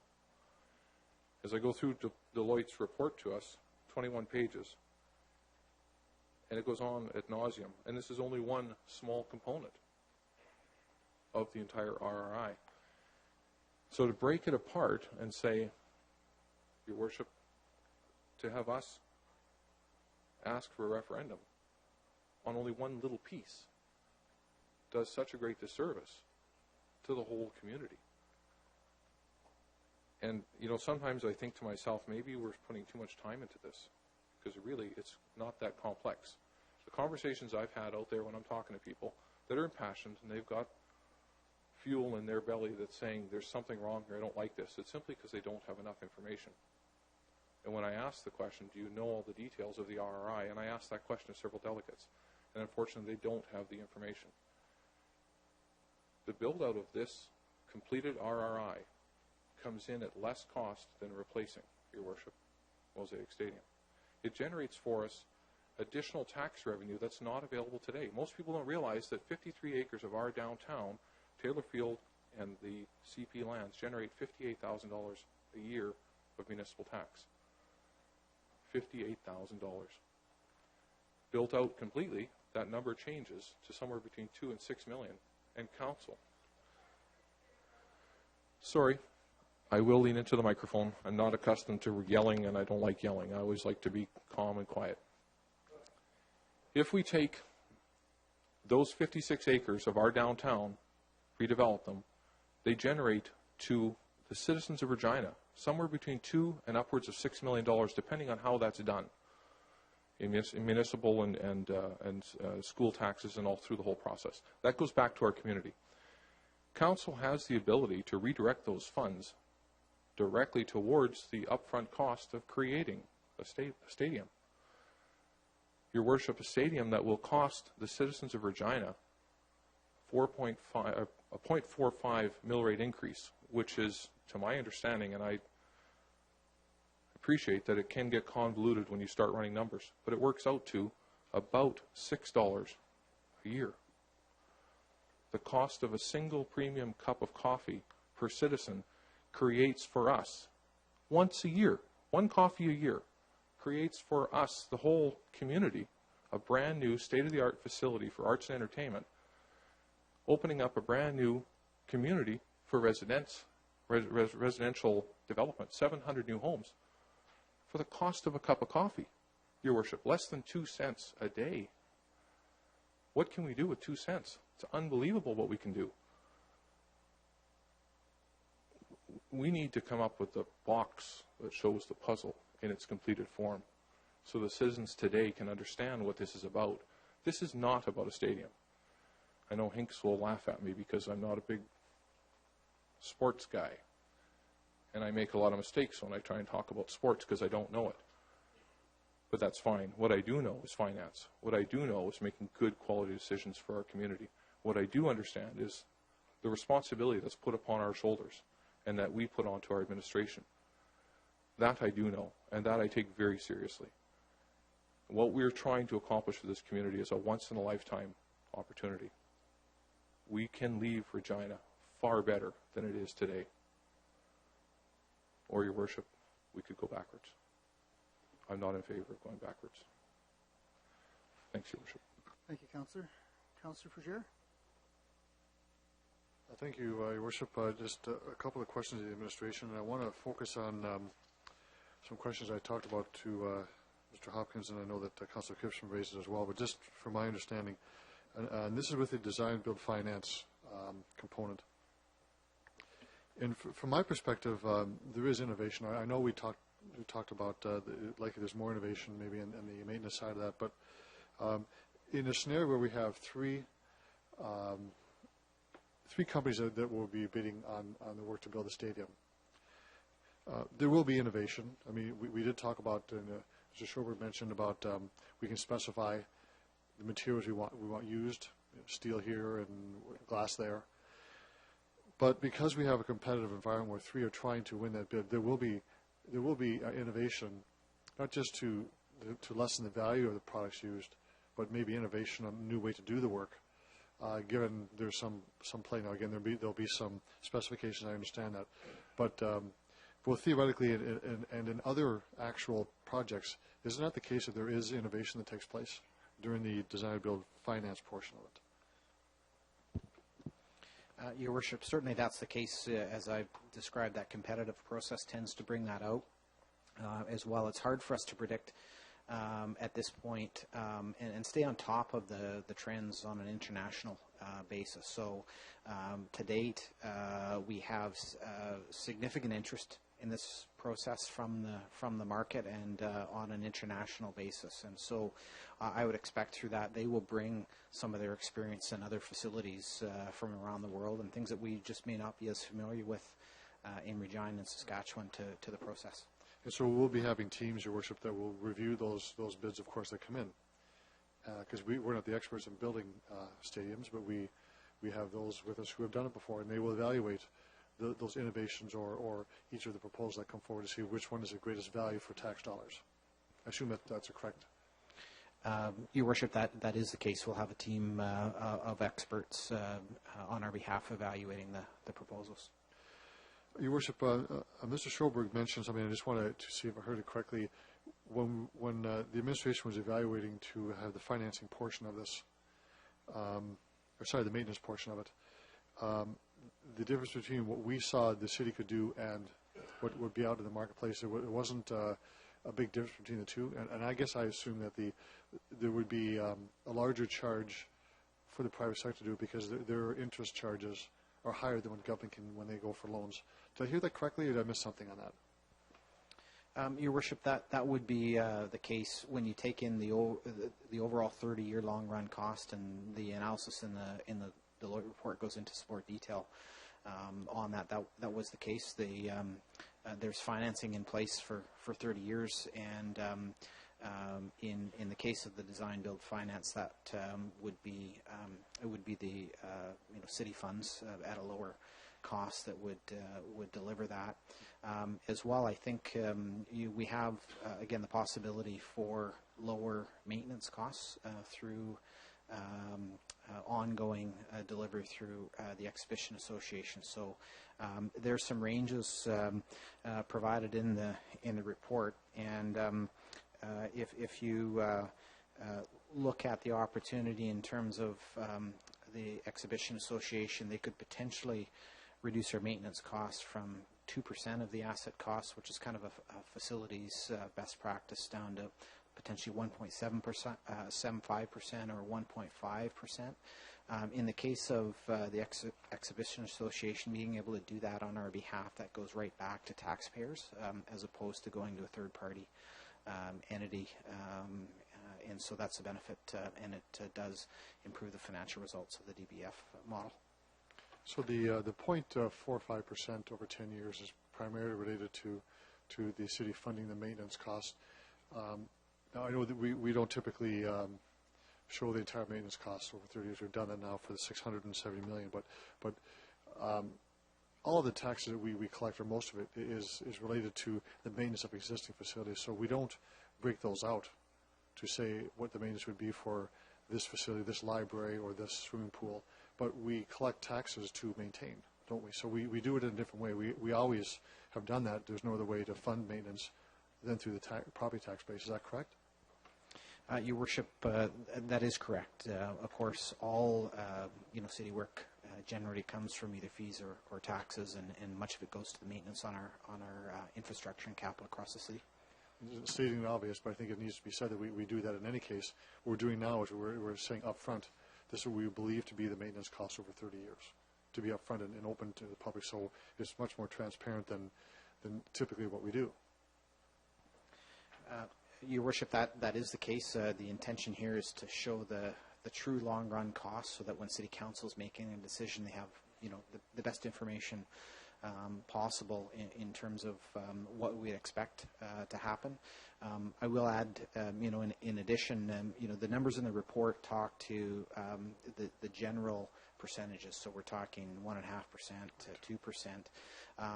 As part of this process, one of the things that's done as well is with the conceptual design and some of this process, there's a more detailed review of the maintenance side. So we look at the various pieces of the facility, so the mechanical work and everything else, and predict out what that replacement cost would be. And it's suffice to say that some of this work, in terms of thinking about what these costs are and so on, create an additional level of due diligence that I hope as a city we can be much more comfortable that we've done our work up front to get a better estimate of these costs, and certainly not looking for additional dollars in the future. Understood, but what we're doing is modeling over 30 years as best we can, given inflationary pressures, cost of borrowing. All those things are brought to bear by our consultants that will tell us that 1.5 or 2% is a figure you use to amortize over 30 years. So this is, at this point, a model right now. The actual cost will, of course, come in over time. Your Worship, that is the case. These costs will materialize over the 30 years. This is a plan right now, as you referred. This plan includes various factors like inflation. It also includes contingencies and things related to the actual capital build. So projected in here is construction inflation and various other contingencies as part of this model, so that you can see what we estimate to be the full cost. Your Worship, I want to explore for a moment the figure we've used several times is to refurbish Taylor Field is $150 million. And the origin of that is a rider's report that talked about refurbishing of the facility. But what's added from that initial cost is inflation from the time that it first came out. Can Mr. Shorber just provide more background information on that? Your Worship, happy to. You're correct. That was a rider report. So they had a consultant that did the work, and it was presented to the city, but we were not involved in developing that report at the time it was done, which was several years ago now. The estimated cost was $110 million. And so, absolutely, adding inflation takes it up to, in current dollars, roughly around $150 million. Would highlight as well that that report and the work that was estimated to do wasn't a full rehab of Mosaic. It had certain elements to it, and so again, it's harder to predict what a full renovation might cost, but we've used that as a benchmark, taken those figures and tried to inflate them into current dollars. Sure. Thank you for that. Your Worship, the province has made it clear, as has been said before, that they're not interested in the status quo. They don't want to help. They will not help fund the refurbishment of Taylor Field. So the city would bear the full cost of $150 million. Let's make that as an assumption. If we were to amortize that a loan over 30 years, putting Mr. Schoberg on the spot here, any idea if, I guess it was a 4% interest rate perhaps, or less than that, what would the carrying cost for the $150 million be beyond just that $150 million? Any ideas? Your Worship, now you're going to test me on this one, because I don't have that off the top. It would not be an insignificant sum, so I would estimate, based on the other figures of the financing, it would be in the range of an additional $100 million. I'm testing to remember, we had this discussion before, Mr. Schoberg, you said about $110 million. So just so we know the scope of the cost, if we did it alone, because the province would not be with us, what that cost would be. I think that goes to Councilor Murray's discussion of it costing more to refurbish than to build, because our initial exposure would be $73 million in the project. So that's an interesting perspective. I'll just say one more quick comment, Your Worship, related to addressing some of the concerns that are raised by the delegations, and many of them were raised when we looked at the MOU at that stage through Council and through Executive Committee, about the issue of why are we not doing something else with this money? Why are we doing this as opposed to that? And I strongly believe that it's not a question of either or. It's a question of certainly priorities of this council. And of course, the stadium is only one component of a much larger development of downtown, and it is a generational change that I think is substantial, and it's about seizing opportunities and building for the future, all those things. But some of the discussion seems to indicate that the city isn't doing anything on housing. So if I could, Your Worship, just with respect to the housing file, maybe this isn't fair to Mr. Carlston or others who may answer the question, but a review of, we know the programs, but do we have the amount of dollars invested in units that have been invested in, or we'll say over the last 5 or 6 years? Just to give an understanding to those in the gallery on this. Your Worship, I don't have specific numbers in units, but I can tell you that this year we're looking at providing close to about $1.5 million in support towards affordable housing. In addition to that, and that would be covered in grants, so that's at least 150 units. In addition to that, we've also provided, I think it's about close to $400,000 in land to support development of affordable housing. And that doesn't include the good work that Habitat for Humanity does as well. Is that included in those numbers? Your Worship, that would include the Habitat lands and grants. Last comment, Your Worship, is that we do a lot of the things that the community is concerned about. We can't do everything all at once. We work with the province and hopefully the federal government on housing as one example. So we are meeting the needs of the community. And building this stadium as part of the RRI, I think it very much meets the needs of the community in the future. So I very much support the report. We are going to see a new stadium built as a first starting point of the revitalization project, where we'll see a cap on expenditures, on time and on budget. I'm very confident what I hear from Mr. Schoberg and the administration to be able to deliver that, and knowing as I know that process going through, I'm very, very confident and very clear that we will be getting to where we need to go. Thank you. Thank you, Councillor Roger. Councillor Hinks?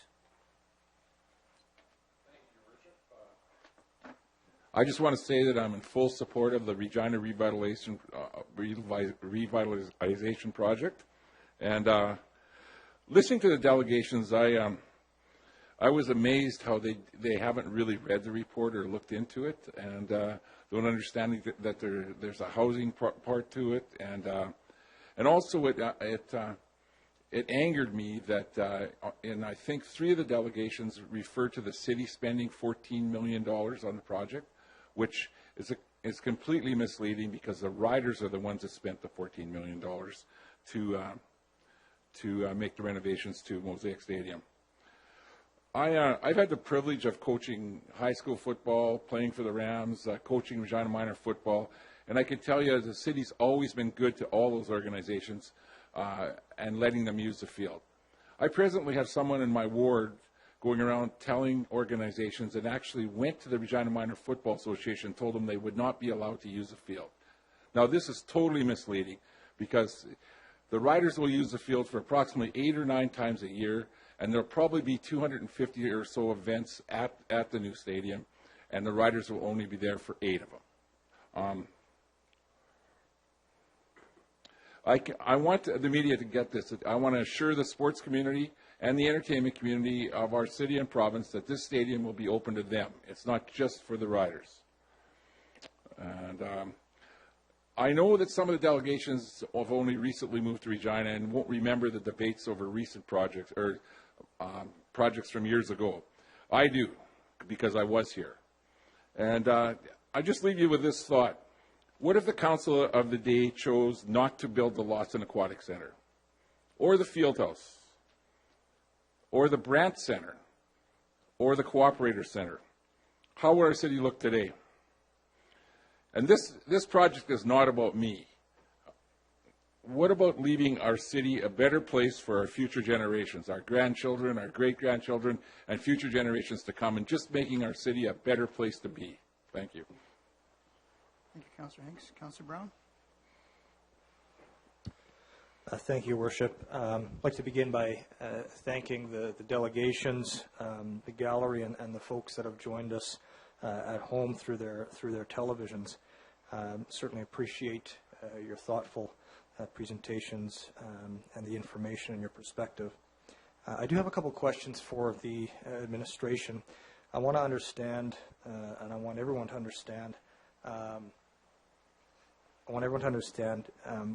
sort of the value for our tax dollars that we're getting here. And I'm referring to some of the RFPs which have recently been awarded. So through Your Worship to the administration, I imagine Mr. Schoberg, at the bottom of page 3, it says several RFPs have recently been awarded. The first one being ZW Group of Companies as the project manager. So maybe just in a quick nutshell, what is ZW Group of Companies as project manager going to be doing for the City of Regina for our citizens' tax dollars? Your Worship, ZW is a project management company. They're partnered with PC Sports, who has experience in sporting facility stadiums and so on a North American basis. So ZW's focus is on the project management specifically. So laying out the schedule, setting up mechanisms and so on to manage the project effectively, and again helping us to make sure it stays on time and on budget. Thanks for that. So we've got a couple other experts that I want to hear a bit more about. We've secured the services of Mott MacDonald as owner's engineer and architectural advisor. And what are these folks going to be doing for us through you, Your Worship? Your Worship, Mott MacDonald is a lead on a group that includes pattern architecture and locally P3 architecture, and so they will provide both engineering and architectural advice. So they are doing some of the primary work on the conceptual design, advising us on the performance specifications, and they'll be our advisor through the RFP process to evaluate the various bids and give us advice in terms of what's coming to us, and that it meets our specifications, and again, it's going to deliver the best facility for the lowest cost. Thanks very much, and maybe it's somewhat self-explanatory, and we do have a report from these folks, but Deloitte & Touche LLP as financial business advisor for Phase 1. What can the administration tell us beyond what's self-evident about what these folks are doing, if anything, through Your Worship? Your Worship, I'd highlight that Deloitte, certainly as an international firm, has lots of experience with P3s, and so they'll continue to advise us on that basis. Of course, they have a deep financial expertise as well, and will support us through those processes. And as we work through the RFP, there'll be several decisions to make in terms of the level and type of financing, and of course, they've got experience in other projects that they'll provide that expertise to us. Thanks very much for that. And lastly, Your Worship, for folks who've not been, not had maybe the time luxury to follow all of these meetings, we also have something called a Fairness Advisor, and they are P1 Consulting as the Fairness Advisor. What are these folks going to be doing for us through you, Your Worship, please? Your Worship, the Fairness Advisor is a typical process in a P3 type procurement, and this firm basically is an outside observer of the procurement process, and they're there to oversee, make sure that it's fair and equitable to all bidders, and that the process delivers on the expectations of City Council. Thanks very much for that. And so of the, I think it's $2.5 million being allocated from the General Fund Reserve, Your Worship, is a good chunk of that going to secure the services of these folks? Your Worship, yes, it will, and it's, as discussed earlier, a lot of that goes into the documentation and so on that needs to be put together. There are two other firms, I guess, that or advisors that are not referred to in the report that we will be working with. The City Solicitor's Office will appoint external legal advice, and we'll be looking at a firm, again, that has experience specific to P3s to provide us that advice as we structure contracts and things of that nature. In addition, we will be working with an insurance advisor, and one of the things that they do is advise us on risk through the construction process, again, some of the contraction documentation and other things, and again, bring their experience on P3s to make sure that all this documentation we're going to bring to City Council and to the market, basically covers the city in terms of the risks that we're looking to transfer. Thanks for that, and Your Worship. My next question was actually answered, because out of those four groups, what I felt might be missing, based on a lot of what I've heard, and a lot of what I've heard is that the strength of this project is highly contingent on, or the success of it, I guess, on the strength of the contract. The legal contract has to be pretty detailed, and all the upfront work has to go into it. I didn't see any external legal. I certainly have a lot of faith in our own City Solicitor's Department, but we don't do these kind of contracts routinely. So the answer I heard is that we will be getting external expertise specifically in that legal department. So that answers that question. Just want to touch on maybe a couple comments, Your Worship, from the delegations. And again, I'm very thankful that we had the benefit of their wisdom and insight.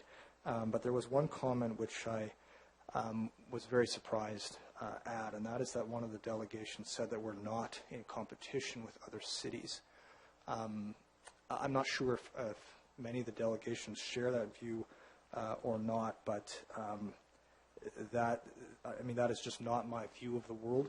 We are in competition with other cities, and the competition is becoming more competitive. As more communities are competing for expertise and whatever skill sets that they need.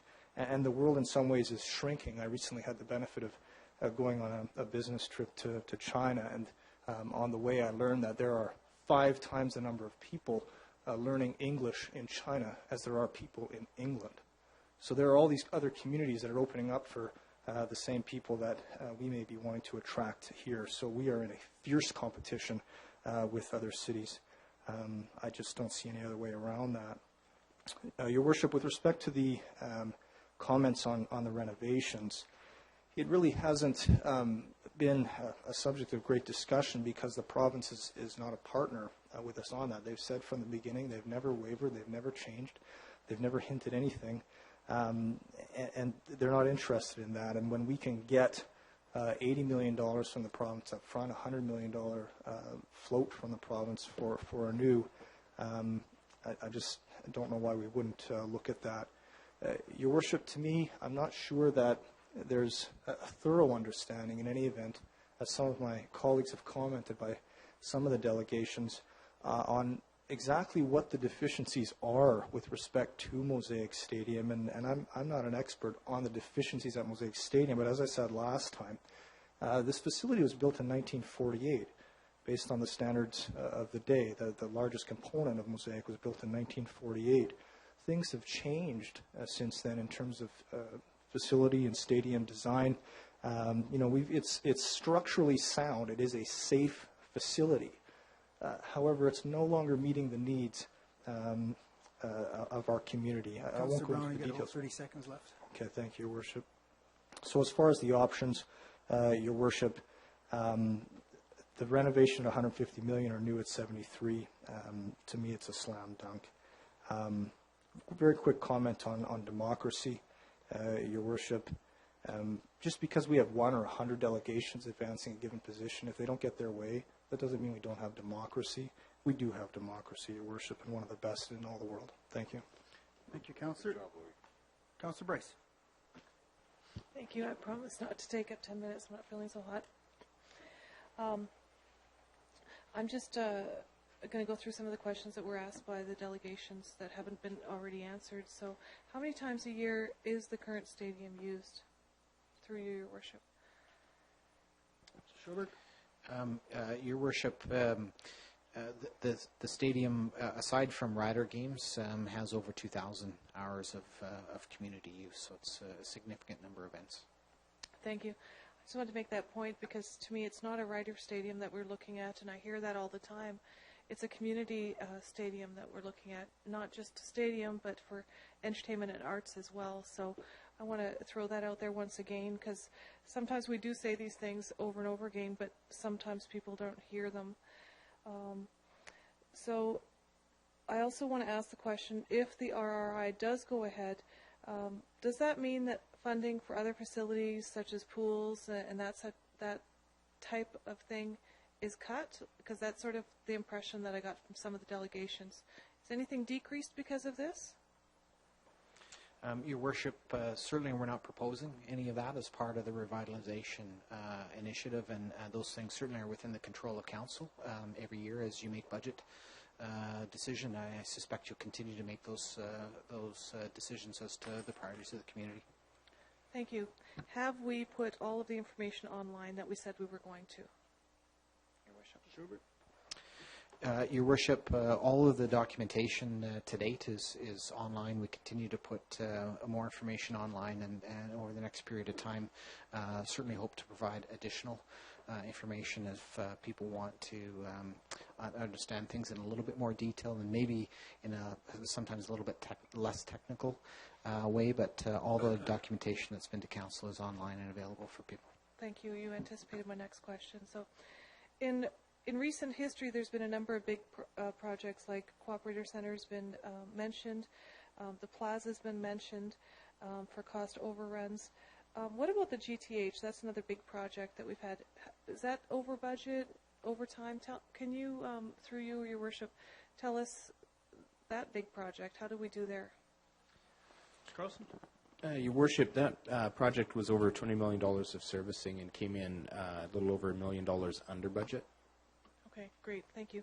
Because we only hear about the ones that are over, unfortunately, but I also like to see the ones under as well. So I still feel the same way that I do about this project right from the beginning. The housing is what we really need. We need to revitalize this space. The stadium's a nice to have, but the housing is a must-have. So I'll say that once again so that people can hear that once again. Thank you. Thank you. Thank you, Councillor Bryce. Councillor O'Donnell. Thank you, Your Worship. I'm going to ask for the assistance of the Deputy Clerk. I have a document I'd like to hand out. In the spring, a few of us at FCM attended a session put on by CUPE, and it was about looking at P3s, and I thought that would be a little bit more of our discussion tonight. So I've asked everybody, or I ordered for everybody, and I just received it this afternoon, a document called Asking the Right Questions, a guide for municipalities when considering a P3. So I apologize, I would have liked to have that to you before, but it's there. So I'm going to select a couple of questions out of that document to read. The reason I'm not going to do all 10 is real simple, because in the document it basically assumes that we're talking about operations and maintenance as well. And so to give a flavor, but also to get some response, I'm going to select a few of the questions. And the first one is this: how important are assumptions of risk transfer in the P3 proposal, and could any proposed risk transfer instead be delivered through a public procurement process that involved a fixed price contract? Mr. Schoberg? Your Worship, essentially that is the process that we're moving forward with, is a guaranteed maximum price. So as part of this project, the RFP will lay out the cost limitations, and bidders will be expected to bid within that. So this approach is very consistent with that. Okay, thank you. Next question. Does the municipality have the capacity and resources to properly evaluate, administer, and monitor a contract of the length, scale, and complexity of a P3? Your Worship, I would say that in this case, the planning moving forward, we will. The part of the process that we're going to undertake is with our expert advisors. They will lay out for us the contract management methodology moving forward, and certainly within the funding identified, the maintenance costs and things on an ongoing basis, there will be funding available to make sure that contracts are monitored appropriately. Thank you. What impact will the P3 have on the local economy and on workers' jobs, pay, and benefits? Your Worship, I think it's not so much the concept of a P3, but the project itself. I mean, this project is going to be a significant one, and certainly during the capital phase, construction phase, but also on the ongoing maintenance side. I think it will have a significant economic impact. There'll be many local firms that will participate in this project and benefit from it. Okay, thank you. And the last question, and I'll choose on this part, is what are the prospects of small and medium-sized local businesses bidding on the project? Your Worship, in this case, we don't expect that small local firms will be the lead bidders on these projects. And there's a good reason for that, I guess, in the sense that our process is a two-stage. So we will go out for a request for qualifications first. We're requiring the bidders to be able to transfer some of those risks to them, to be able to finance the construction. This is a big cost, which only some of the major firms will be able to do, and certainly we're looking for that international expertise and things through the process. That being said, we know on these projects that the lead bidder will likely work with local bidders on the actual delivery of it, and so again, it'd be a combination of some of those larger ones working with local firms as well. So just to follow up to that, so is it not common practice when there is a large project, say an office tower downtown, while the architect may not be from Regina, they often get a local one if the mechanical people are not from out of the city? Do they not then also hire local? Is that not common? Your Worship, I think that is common, and I think we have that example already spoken to related to the technical advisors. So Mott MacDonald and Pattern Architecture is out of London, England. They have contracted with and are working with P3 Architecture here locally to advise them as part of their process. Thanks for that. I appreciate that some of you have tried to answer some of the delegations who, by the way, I thought were very thoughtful and asked some interesting questions, but also engaging questions. And so I want to go back to one. So the amount of $106 million to renovate the existing stadium first came from the Rough Riders. Is that right? Your Worship, that is the case, in the range of $110 million in terms of their estimates. Right. So, and then from there, we're now projecting that based on the time passed, that it would actually be probably for that same amount of money, and by the time it would get done, about $150 million. Is that correct? Your Worship, that's correct. For the same items they included in their project would be roughly $150 million in today's dollars. Thank you. And so if we, in fact, were to look at that $150 million, based on comparing it to the current proposal that's before us, there is no maintenance built into that amount of money, and we would therefore have to, in fact, to compare the two numbers, have to look at maintenance over a period of time. Now, I doubt if it would be 30 years. I'm assuming it would be a lesser period of time because it's an older stadium. Your Worship, you're correct. There is no maintenance built into that figure. That's just a capital cost. There's also no financing built into that. So that's simply the construction cost estimate. That's right. So can you also tell me, in terms of the $14 million that were spent, was that not a decision of the riders, and did not the ticket surcharge that currently sits on a Rough Rider ticket, is that not their main funding source to get that money? Your Worship, that is correct. The city was very clear at the outset of that project that we would not be participating financially in that project. We certainly worked with the riders in terms of building permits and all the things that the city does to make sure that it goes according to our standards, but we did not participate financially in the build at all. And in the current proposal that's before us, as we've talked about financing before, is it not the riders' agreed position that they would impose a $12 ticket charge to offset the $100 million loan? Your Worship, that's correct. The facility fee today is $8, and it would be raised to $12, and the $12 would go to assist in repaying the financing provided by the province. Thank you. Some of you have made reference to the infrastructure summit, and there was a fellow that I listened to at the summit. His name was Gordon Hume. I do not know Mr. Hume. I didn't end up talking to him. He is not from Regina, but he writes about municipal issues. He said this, and because of what he was saying, I wrote it down.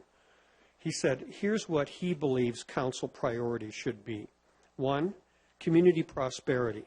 In fact, he used the phrase wealth generation. I interpret that to mean that we must do things to make sure that people's land values and businesses can operate and so on. The second priority he suggested is that we must build and reshape community. I'll leave that to your imagination. The third one was deliver quality public services at an affordable price.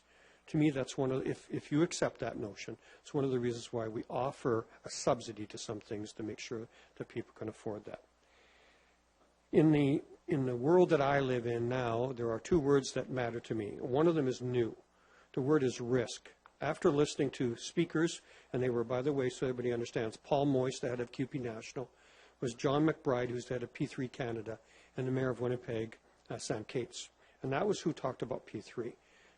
I got a little bit more comfort, because going into today or before have to make a decision here, it was the notion of P3 that bothered me more than anything. Just really wasn't sure how that worked. And I must tell you, I was disappointed that we didn't get more query from the delegations today about that. I have a little bit more comfort. I have a little bit more understanding. The way I operate is always going to be in a world of balance. And I think what I heard I understand the notion of housing is a huge need. It is the biggest need in our community. Try to engage at least one of the delegations in terms of what we try and do here. In fact, I think there's a long-term commitment through that purchase of land to the purchase of the idea of the programs that we have, and the notion that we have negotiated with the provincial government repeatedly about the need for, in fact, step up the social housing and help us with affordable housing. And please, where's the federal government on all of this? I need to have a balance. Cannot throw all of the money into one project, nor can I take all of the programs and stop them.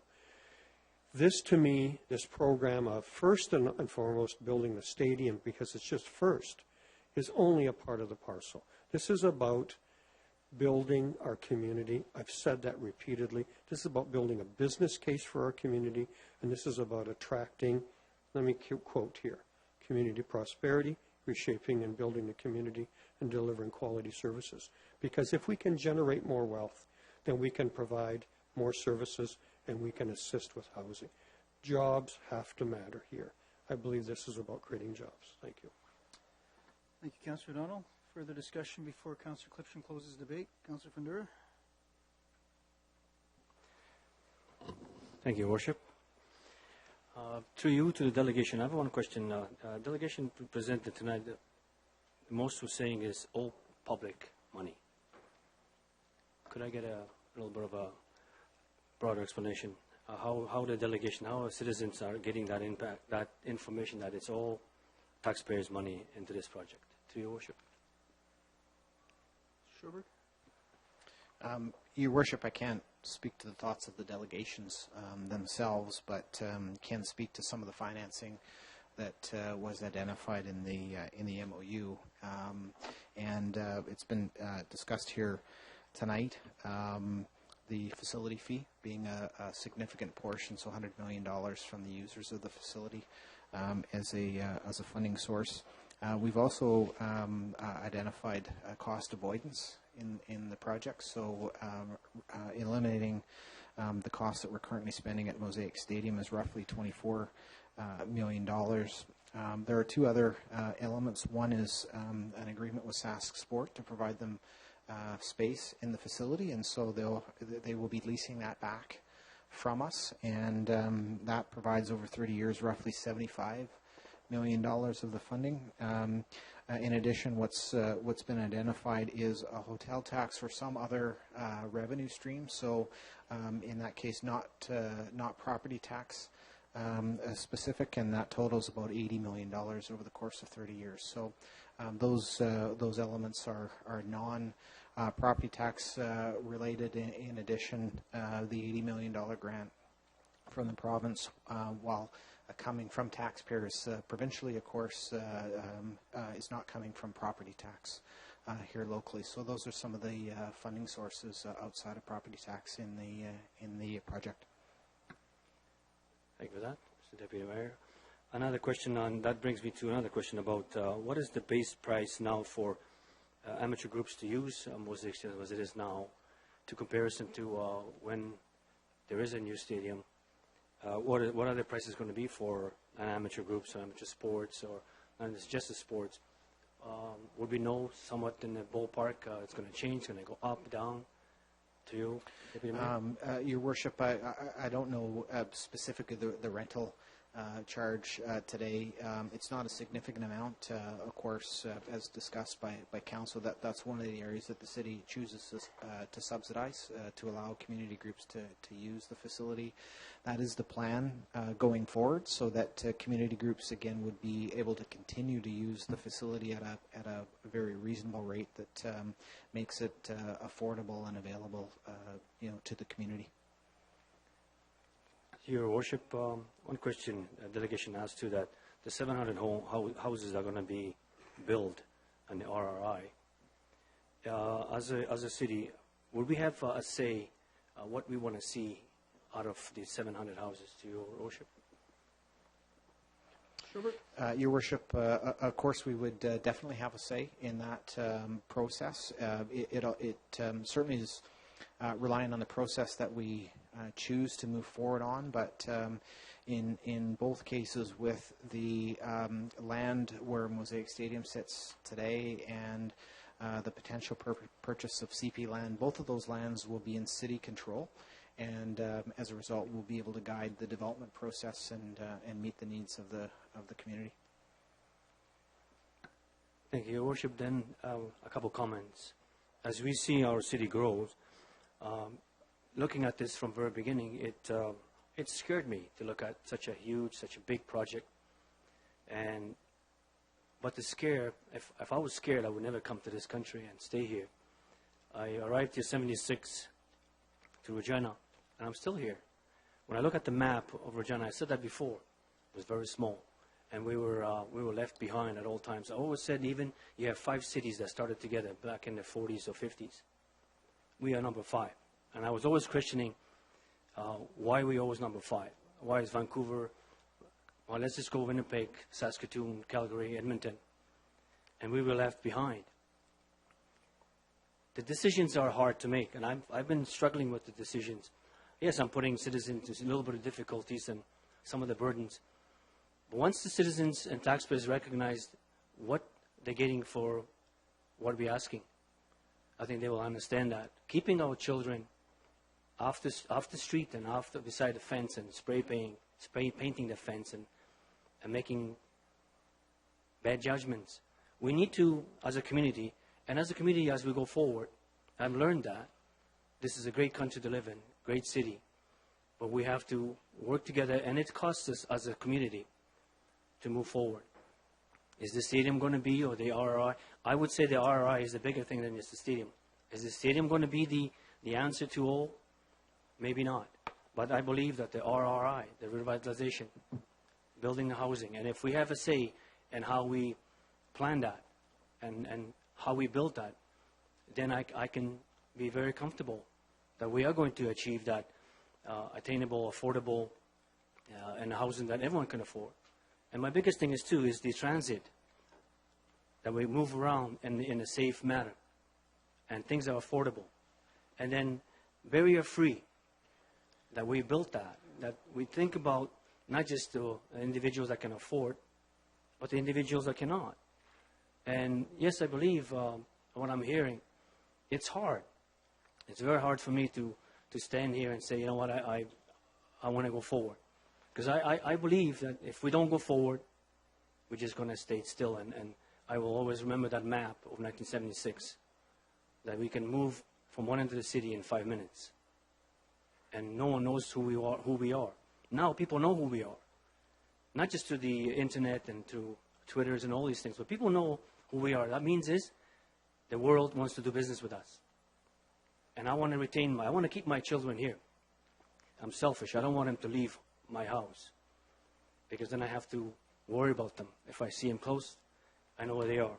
So the biggest challenge for me is, yes, I know there's one hand of tax increases and all those things, but in our own homes, if we leave our house just sitting and don't do anything about it, it's going to fall apart. Same thing with our family.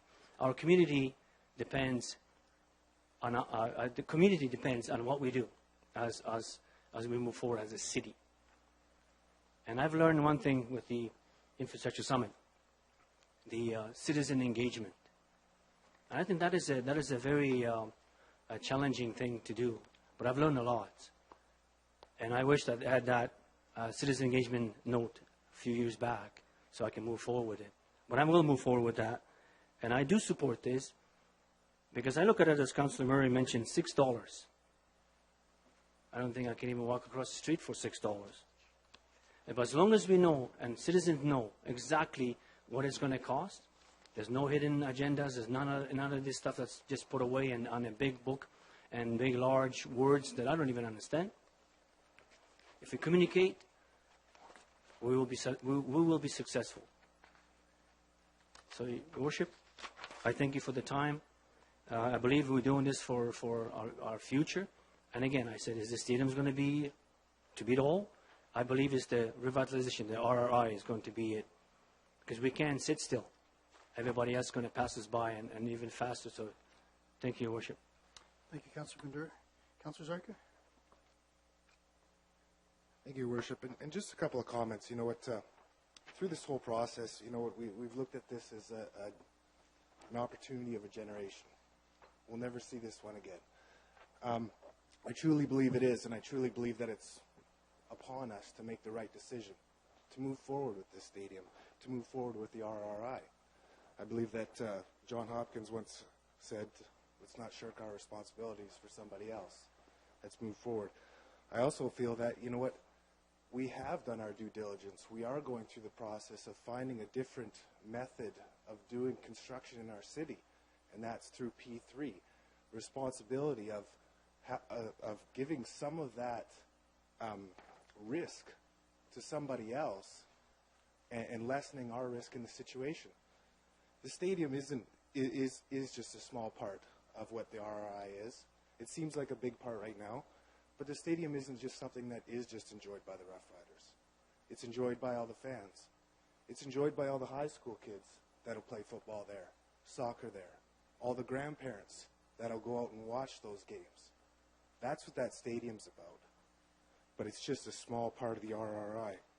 The amount of tax, Councillor Murray said it, the amount of tax revenues that we get now from the lands that are there are minimal. But we can create an opportunity to have more tax generation to do other things in our city, to go towards infrastructure, to go towards housing. We're giving ourselves an opportunity to do these things, and I fully support it. Councillor Zarka. Councillor Hutchison. Thank you, Mr. Mayor. I just have one question for the administration. What are the next steps forward? Mr. Schoberg? Your Worship, there's a couple elements. So I'll maybe just focus on the items that will come forward to Council at a future date. Based on the approval of this report tonight, it will kickstart the process to develop the evaluation criteria for the RFQ and RFP, and that will be back to Council for approval at a later date, likely in the kind of November, December timeframe for some of that, and some of it potentially later. We are and will continue to work on the funding agreements following the MOU. Again, those will come forward in the next few months. The conceptual design process is underway to guide the procurement. We anticipate that coming back to City Council for its review and approval, again, roughly the end of November, early December time frame. And certainly in future years, there'll be budget allocations, potentially the issuance of debt, and so on, that will be in front of Council to decide. So we're still relatively early in the process, certainly in the context of the RRI as discussed by Council being a 10, 15-year process where we have quite a ways to go, but those are some of the near-term things that will be coming forward. So just to be sure and just to let everybody know that the first time that people are actually going to see what this looks like is November? Something in a drawing, something in a model? Your Worship, they'll see something sooner than that. The date of November, December that I referred to is some of the initial concepts will go through some refinement and so on. What will come forward to Council is kind of that final representation of what we'd like to take out to the market. And the process that we've discussed here today, the DBF process, so the bidders will both design and build. So it'll be a concept that you'll see and approve in November, December, and then from there the bidders will do their work. It's been estimated through the bidding process it takes them roughly 3 to 4 months to do their own design work, and in addition to our conceptual design, then we'll have 3 other representations of what it could be, which give us a great opportunity to pick what's best for our community. Sounds exciting, and I actually look forward to seeing those reports. Of course, I won't be here, but I will definitely be supporting this. Thank you. Thank you, Councillor Hutchison. Councillor Clifton to close debate. Thanks, Mr. Mayor. I'd begin with the first delegation, talking about representative democracy versus direct democracy. And I'd like to point out, when did we start this item tonight? Around 7 o'clock? So we're now... 6:40. 6:40. So we're now 3 hours into this discussion. And I know at Executive Committee, where, of course, I was in the chair, so I allowed people lots of time to talk. Yes, you did. Yes, I did. And we only had 2 delegations, but we spent an hour and 45 minutes, Executive Committee, probing this issue, probing this report, this one report in great detail. I would hope that those watching and listening and being here tonight would have appreciation for the competence of our staff, for the quality of the recommendations that they're bringing forward for our consideration, and for their ability to respond to our questions. And that's the point of representative democracy, is we're here to ask those questions, come to some degree of comfort or not in our own minds, and make a decision. I give the posers of the question credit for posing a good question, and I think maybe I'm paraphrasing, won't get it quite right, but do you favor supporting the stadium with taxpayers' money? I think it's a yes-no. It's a good yes-no question. Well, if I was asked that question, and I guess I am being asked that question, I would say, well, what am I getting for it? Right now, I'd have to ask that question back. What am I getting for it? Well, I can't tell you what you're getting for it, but I know it's going to be open, and I know it's going to be on Evrad's Place, and I know it's going to cost $278 million.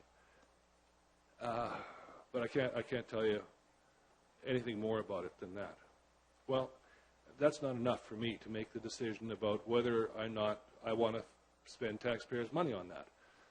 So we have to go through a process, and the question was just answered to Councillor Hutchinson.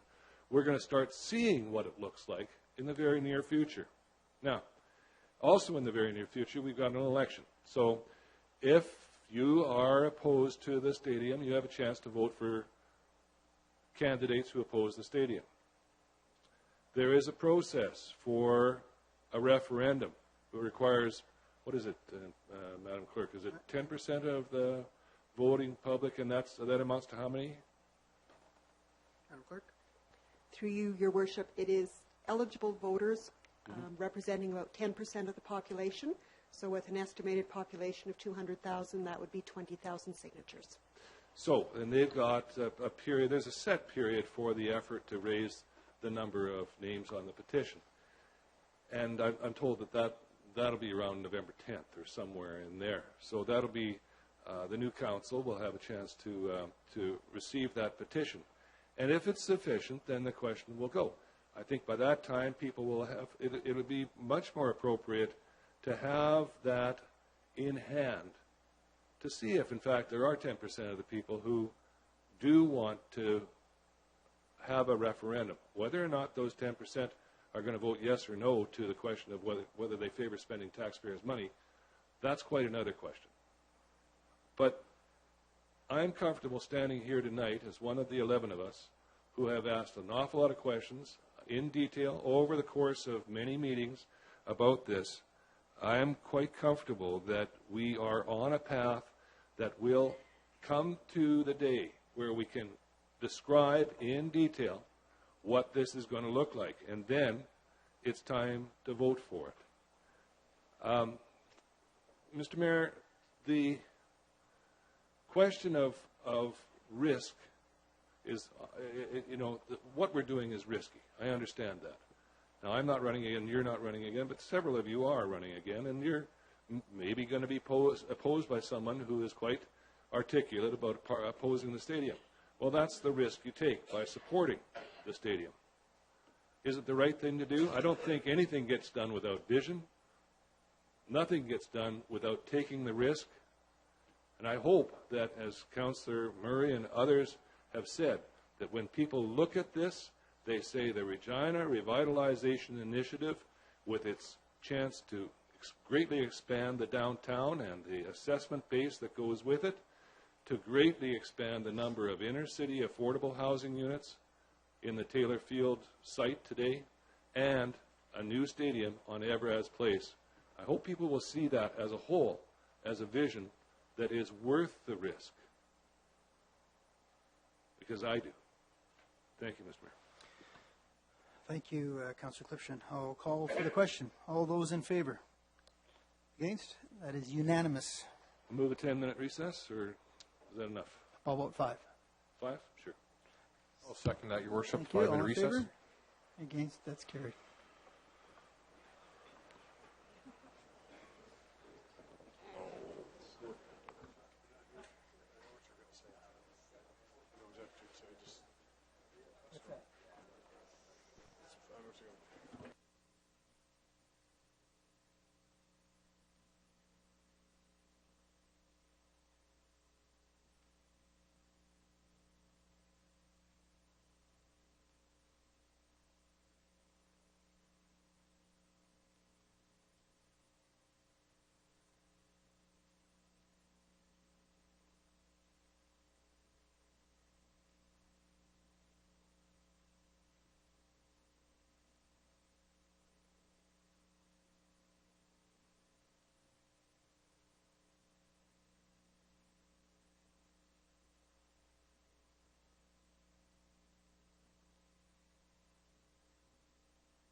Order. Please rise.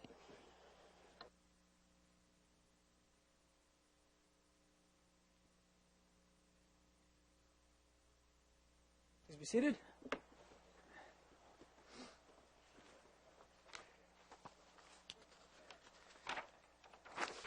On to Executive Committee reports. Councillor Clipsham. Thank you, Mr. Mayor. I'm told I don't speak enough into this thing here, so I'll try that a little better.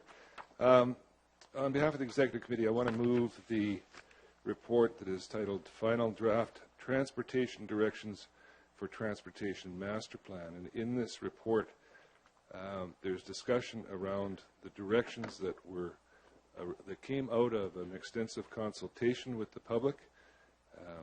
There are 7 of them. Offer a range of sustainable transportation choices for all.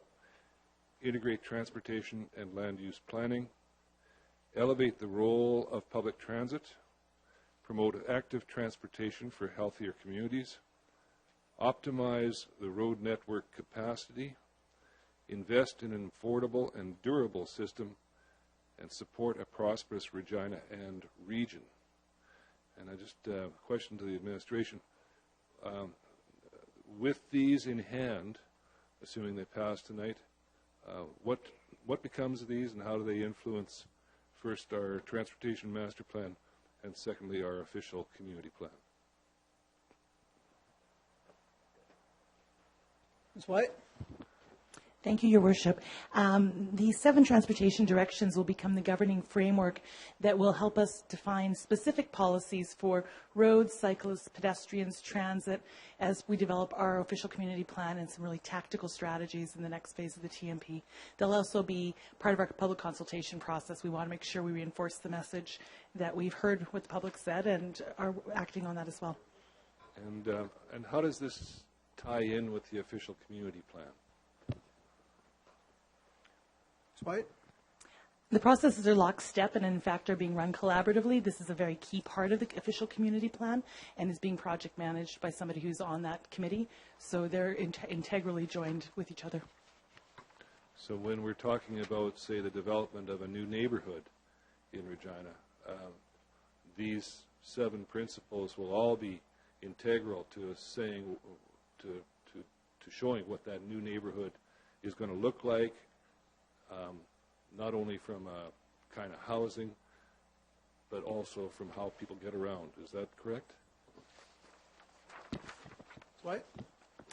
Thank you, Your Worship. Yes, that is correct. Absolutely. We'll be looking to reflect policies in our land use plan in the OCP that are parallel to the ones that are in the TMP. They both fit sort of hand in glove. Thank you. Mr. Mayor, I think these, as I said, these came out of public consultation. They've been through the executive committee, and I think they're absolutely right on. They're going to help make this community a better community for getting around, but not just for cars, but especially for transit and active ways of getting around, walking, biking, skateboarding, etc. Thank you. Thank you very much, Councillor Clipsham. Further discussion? I'll call for the question. All those in favor? Against? That's carried. Finance and Administration. Thanks, Your Worship. I rise to bring forward CR 12-136. This is reserve balances in comparison to the minimum maximum target balances. And in the recommendations, we have that $233,000 be transferred from the small tools and fleet replacement reserve to the general civic fleet replacement reserve. So this is basically more of a housekeeping piece, but that's what that is. Thanks, Your Worship. Thank you. Discussion? Councillor Frigere. Thank you. Just a reminder, certainly for those watching tonight, that this report is based on a policy that Council approved a couple of years ago to provide a minimum maximum for our reserves to ensure that they're viable and we can provide for support in the future. So it is simply a moving of some funds around from one to the other in this case, but just affirms that the policy in place is a good policy for sustaining our reserves. Thank you, Councillor Frigere. Call for the question. All those in favor? Against? That's carried. Report 137. Thanks, Your Worship. I rise to bring forward 12-137, and this is in regards to a number of portions of lands and roadway dedications, and they're all listed within the report itself. But the recommendations, just for ease in speeding this up, that the dedication of the land to Her Majesty the Queen and the right of Saskatchewan be approved under the terms and conditions within the body of the report, that the city manager be authorized to finalize those terms and conditions and the right-of-way as number 2, and number 3, that the clerk, as well as the city solicitor, help to execute the legal plan survey and any other legal plan documents, Your Worship. Thank you. Discussion. Seeing none, I'll call for the question. All those in favor? Against? That's carried. We move on to Public Works Committee. Councillor Bryce. Thank you. CR 12-138, which is the 2013 alley maintenance strategy and special tax levy funding options. Okay, the recommendations are that the city solicitor be instructed to prepare the appropriate bylaw for alley maintenance in 2013, which includes the following levies: proposed revenues and estimated costs. So for paved alleys, it's $3.56 per accessible foot. For gravel, it's $2.33 per accessible foot. And just a reminder that this is whatever the cost is what's paid. So just it's a zero. I can't even think. It's a flow through. So thanks. And we have some discussion, starting with Councillor O'Donnell. Thanks, Your Worship. Been asked this a few times. So one, now that we're taking some of these big bins out of the alley and putting them either on the front street or wherever, are our alleys still going to be maintained the same way? Your Worship, they will be maintained the same way. I think as one of the things we've been cognizant of is as bins are being taken out of alleys, some of those uses might change, and that might just drive a different level of service. But for now, they'll stay the same. Thanks. And I'm asking the administration if they heard from I think it was the very first delegation, that in fact, in new areas, we're looking at more alleys. That's the wave of the future. Did we hear that? And is that something that we'll undertake in the future in terms of staffing and equipment and so on to be part and parcel of? Your Worship, yes, we did, and we will. Okay, so this is not new to you that all of a sudden tonight you heard this. You've heard other developers say the same thing. Okay, perfect. Thank you. Thank you, Councillor O'Donnell. Councillor Brown. Thank you, Your Worship. Just want to get some elaboration from our administration on the process if a citizen wants to see their alley be transformed from gravel to pavement. I have about a third of my ward, Your Worship, that has gravel alleys. So what can we do about that? Mr. Wanzura? Your Worship, my recollection of the process is that upon request from a neighborhood or a series of residents along a neighborhood, we would asking for conversion from gravel to pavement. We'd work with the neighborhood. We'd take a bit of a survey of the neighborhoods who wants to contribute. That first cost of going from gravel to pavement is borne by the residents. After that, the maintenance is paid for through their alley levy. And, Your Worship, is this an option pursuant to essentially the Local Improvement Projects Act, I believe it's called? Your Worship, I'm not exactly sure of the process. I think it might just be a flat rate charge or a fee that's paid over a few years. Okay, thanks very much. Thank you, Councillor Brown. Further discussion, Councillor Bryce.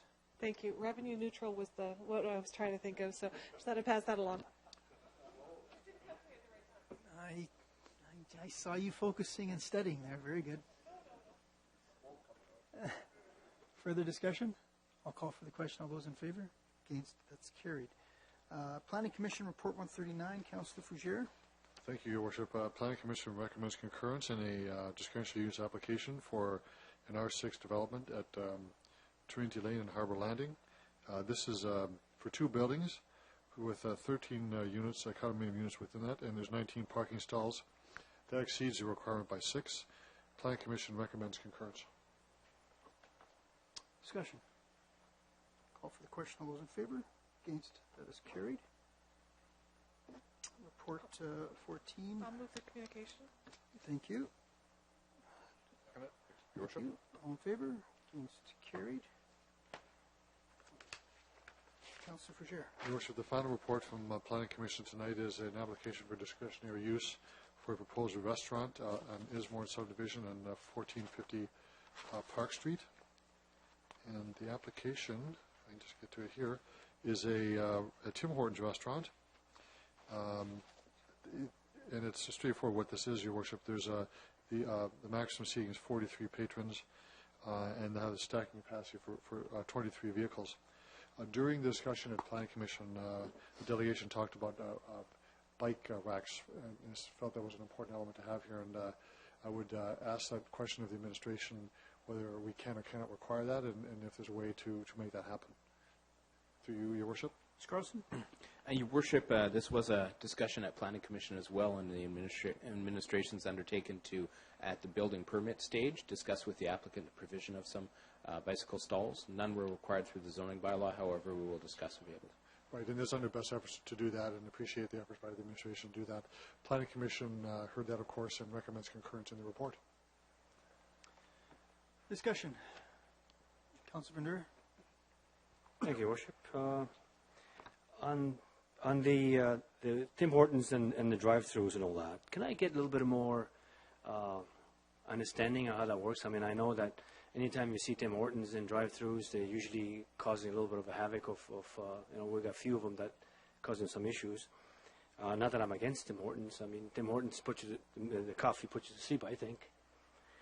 But I drink Polish coffee. Can you, through Your Worship, give me a little bit of an understanding on the traffic flow in around Dudney Avenue and Park Street? Who wants to answer that one? Your Worship, I think there was a couple of questions in there. I think in terms of traffic flow, Ms. Wyatt would be able to handle that, and Mr. Searle might be able to provide some context in terms of drive-through restaurants. We'll start with Ms. Wyatt. Thank you, Your Worship. Because of the nature of the Tim Hortons, and as you correctly observed, that they can generate a fair bit of traffic, we did require a full transportation impact assessment for this site. The applicant will be constructing a second access, and we'll be moving the existing access on Dudney Avenue West in order to avoid conflict with the intersection. And they're also splitting the parking lot design so that there will be exclusive access for the drive-through versus people who are just accessing the site generally, trying to provide a little less queuing on the street. And they'll be providing approximately double the amount of storage for the drive-through versus what we typically see at a drive-through restaurant or even the Tim Hortons existing elsewhere in the city.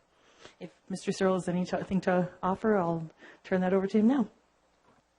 Mr. Searle? Yes, Your Worship.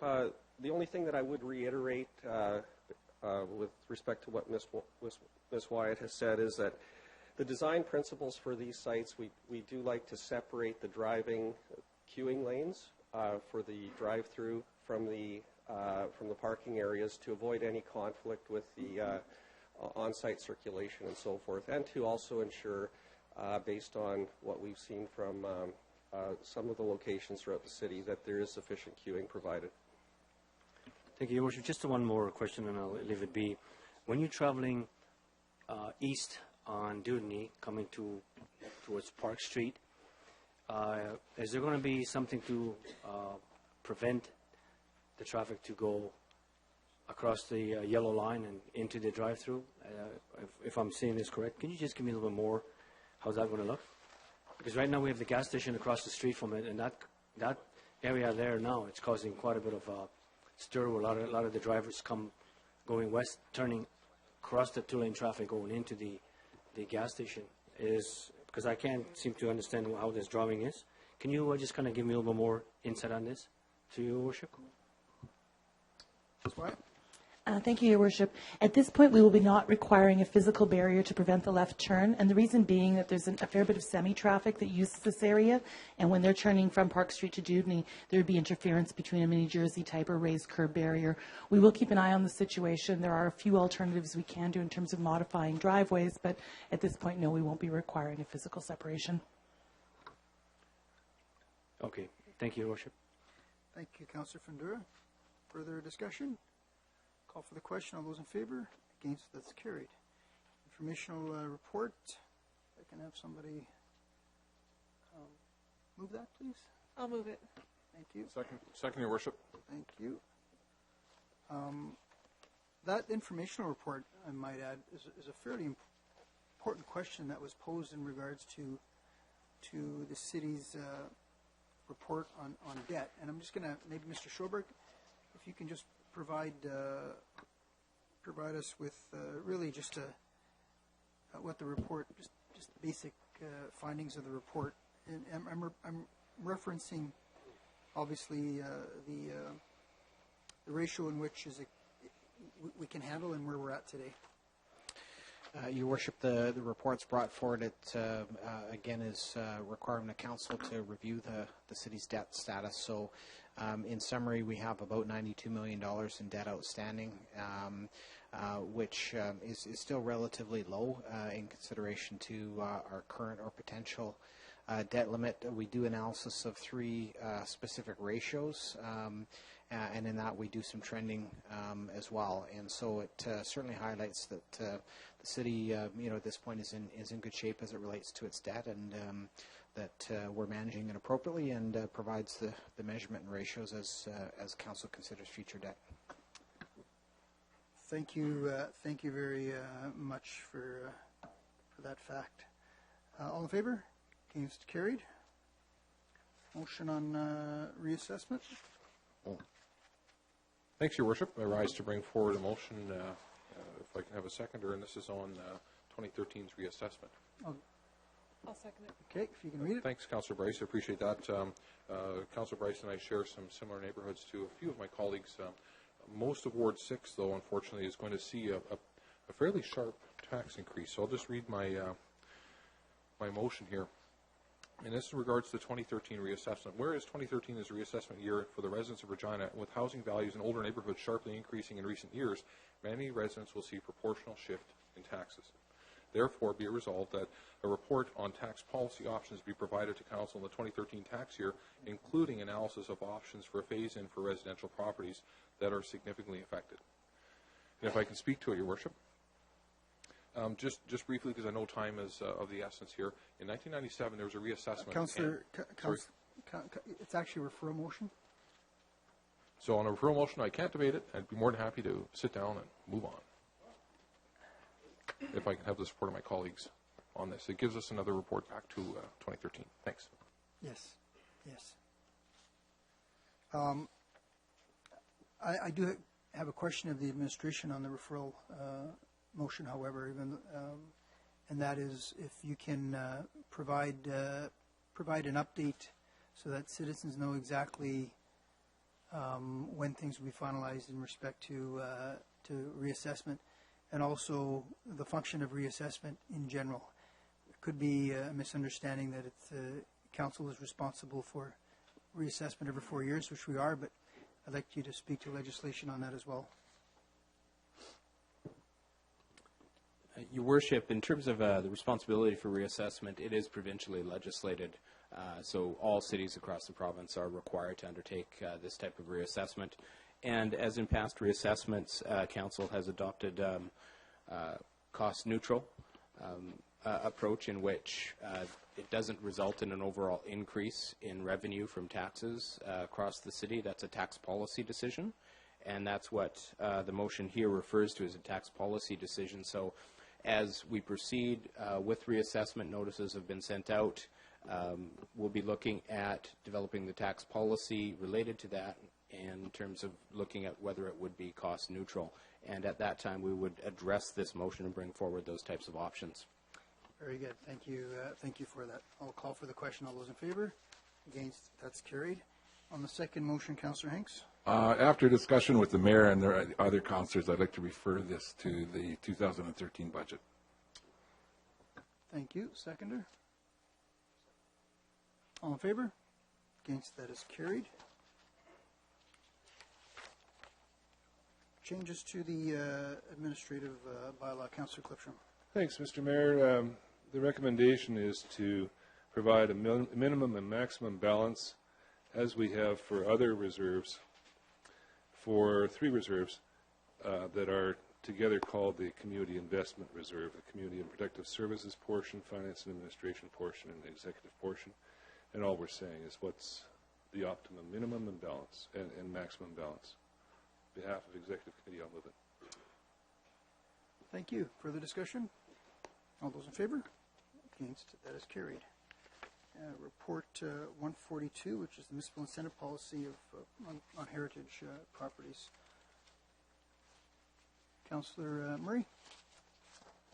Sorry, let me pull that up here. We've got that's Finance Administration. So our this municipal incentive policy for preservation of heritage properties and the application for property tax exemption on 2310 McIntyre Street. The recommendations are within the report. There's 3 parts to them, but just to bring it down to a little bit simpler, the tax exemption for the property located on McIntyre Street be approved in an amount equal to or lesser than 50% of the eligible cost as described in the appendix of $150,000, or the amount equivalent to the total property taxes payable for the years 2013 to 2017 inclusive, and that the provisions of the property tax exemption be subject to the following conditions: eligibility, and the property owner shall submit detailed written documentation, and then the property tax exemption should be applied for through the proper process. And part 3, that the city solicitor be instructed to prepare the necessary agreements. Your Worship, I've kind of summarized that simply because it's a bit of a long, wordy one, and the night's drawing long. So, thank you. Thank you. Further discussion? Call for the question. All those in favor? Against? That's carried. Report 143, which is the exemption request on lease locations of the Regina Library. Thanks very much. And so on this, actually, there's one correction I want to make, and that's in regards to the address. There's reference in here to, let's see, it was actually the original report was on 303 Albert, not 331 Albert, but 303 Albert. So to make an amendment to that. But it's recommended from the Finance Administration Committee that the 3 parts, the property tax exemption for 2012 be provided to the RPL for the portion of the property at 303 Albert. So that would be our change we'd have to make to that, and that occupy the library branch location. And in part 2, the city solicitor be instructed to amend the bylaw. Part 3, that the RPL be placed on the annual exemption bylaw for 2013 and subsequent years. Your Worship. Thank you. Discussion? Call for the question. Oh, sorry, Councillor Bryce. My apologies. That's okay. I just wanted to invite everybody to the grand opening on September 28th at 10 o'clock at the new Regent branch. Very good. All in favor? Against? That's carried. Councillor Clipshin on the bylaws. Thanks, Mr. Mayor. 4 bylaws related to the reports that we just dealt with. Bylaws 62, 2012, 62, 71, 85, and 92. And I'll move them, and seconded by Councillor Murray. All in favor? Against? That's carried. Councillor Clipshin. I'll move second reading of the 4 bylaws, seconded by Councillor Findura. Discussion? All in favor? Against? That's carried. Did I leave you out? Okay. You did. Oh. Well then, I'll move that the 4 bylaws go to 3rd reading tonight, seconded by Councillor Hutchinson. All in favor? Against? That's carried. And I'll move, I suppose I left out Hinks as well then. Oh, well, no longer. I'll move going to the 3rd reading be heard on 4 bylaws, seconded by Councillor Hinks. All in favor? Against? That's carried. On the inquiry, Madam Clerk. Thank you, Your Worship. There had been an inquiry lodged at the August meeting for information on plans for Grant Drive. I would like to report that a response has been received. That response is included in the information that was on the web. It will also be included in the minutes. It does not actually require a motion of council, just to let you know that we have received it. Very good. Motion to adjourn. Oh, there's more. I'm sorry. Your Worship, we have another one. Yes. This is a motion of inquiry, and this would be EN 12-2.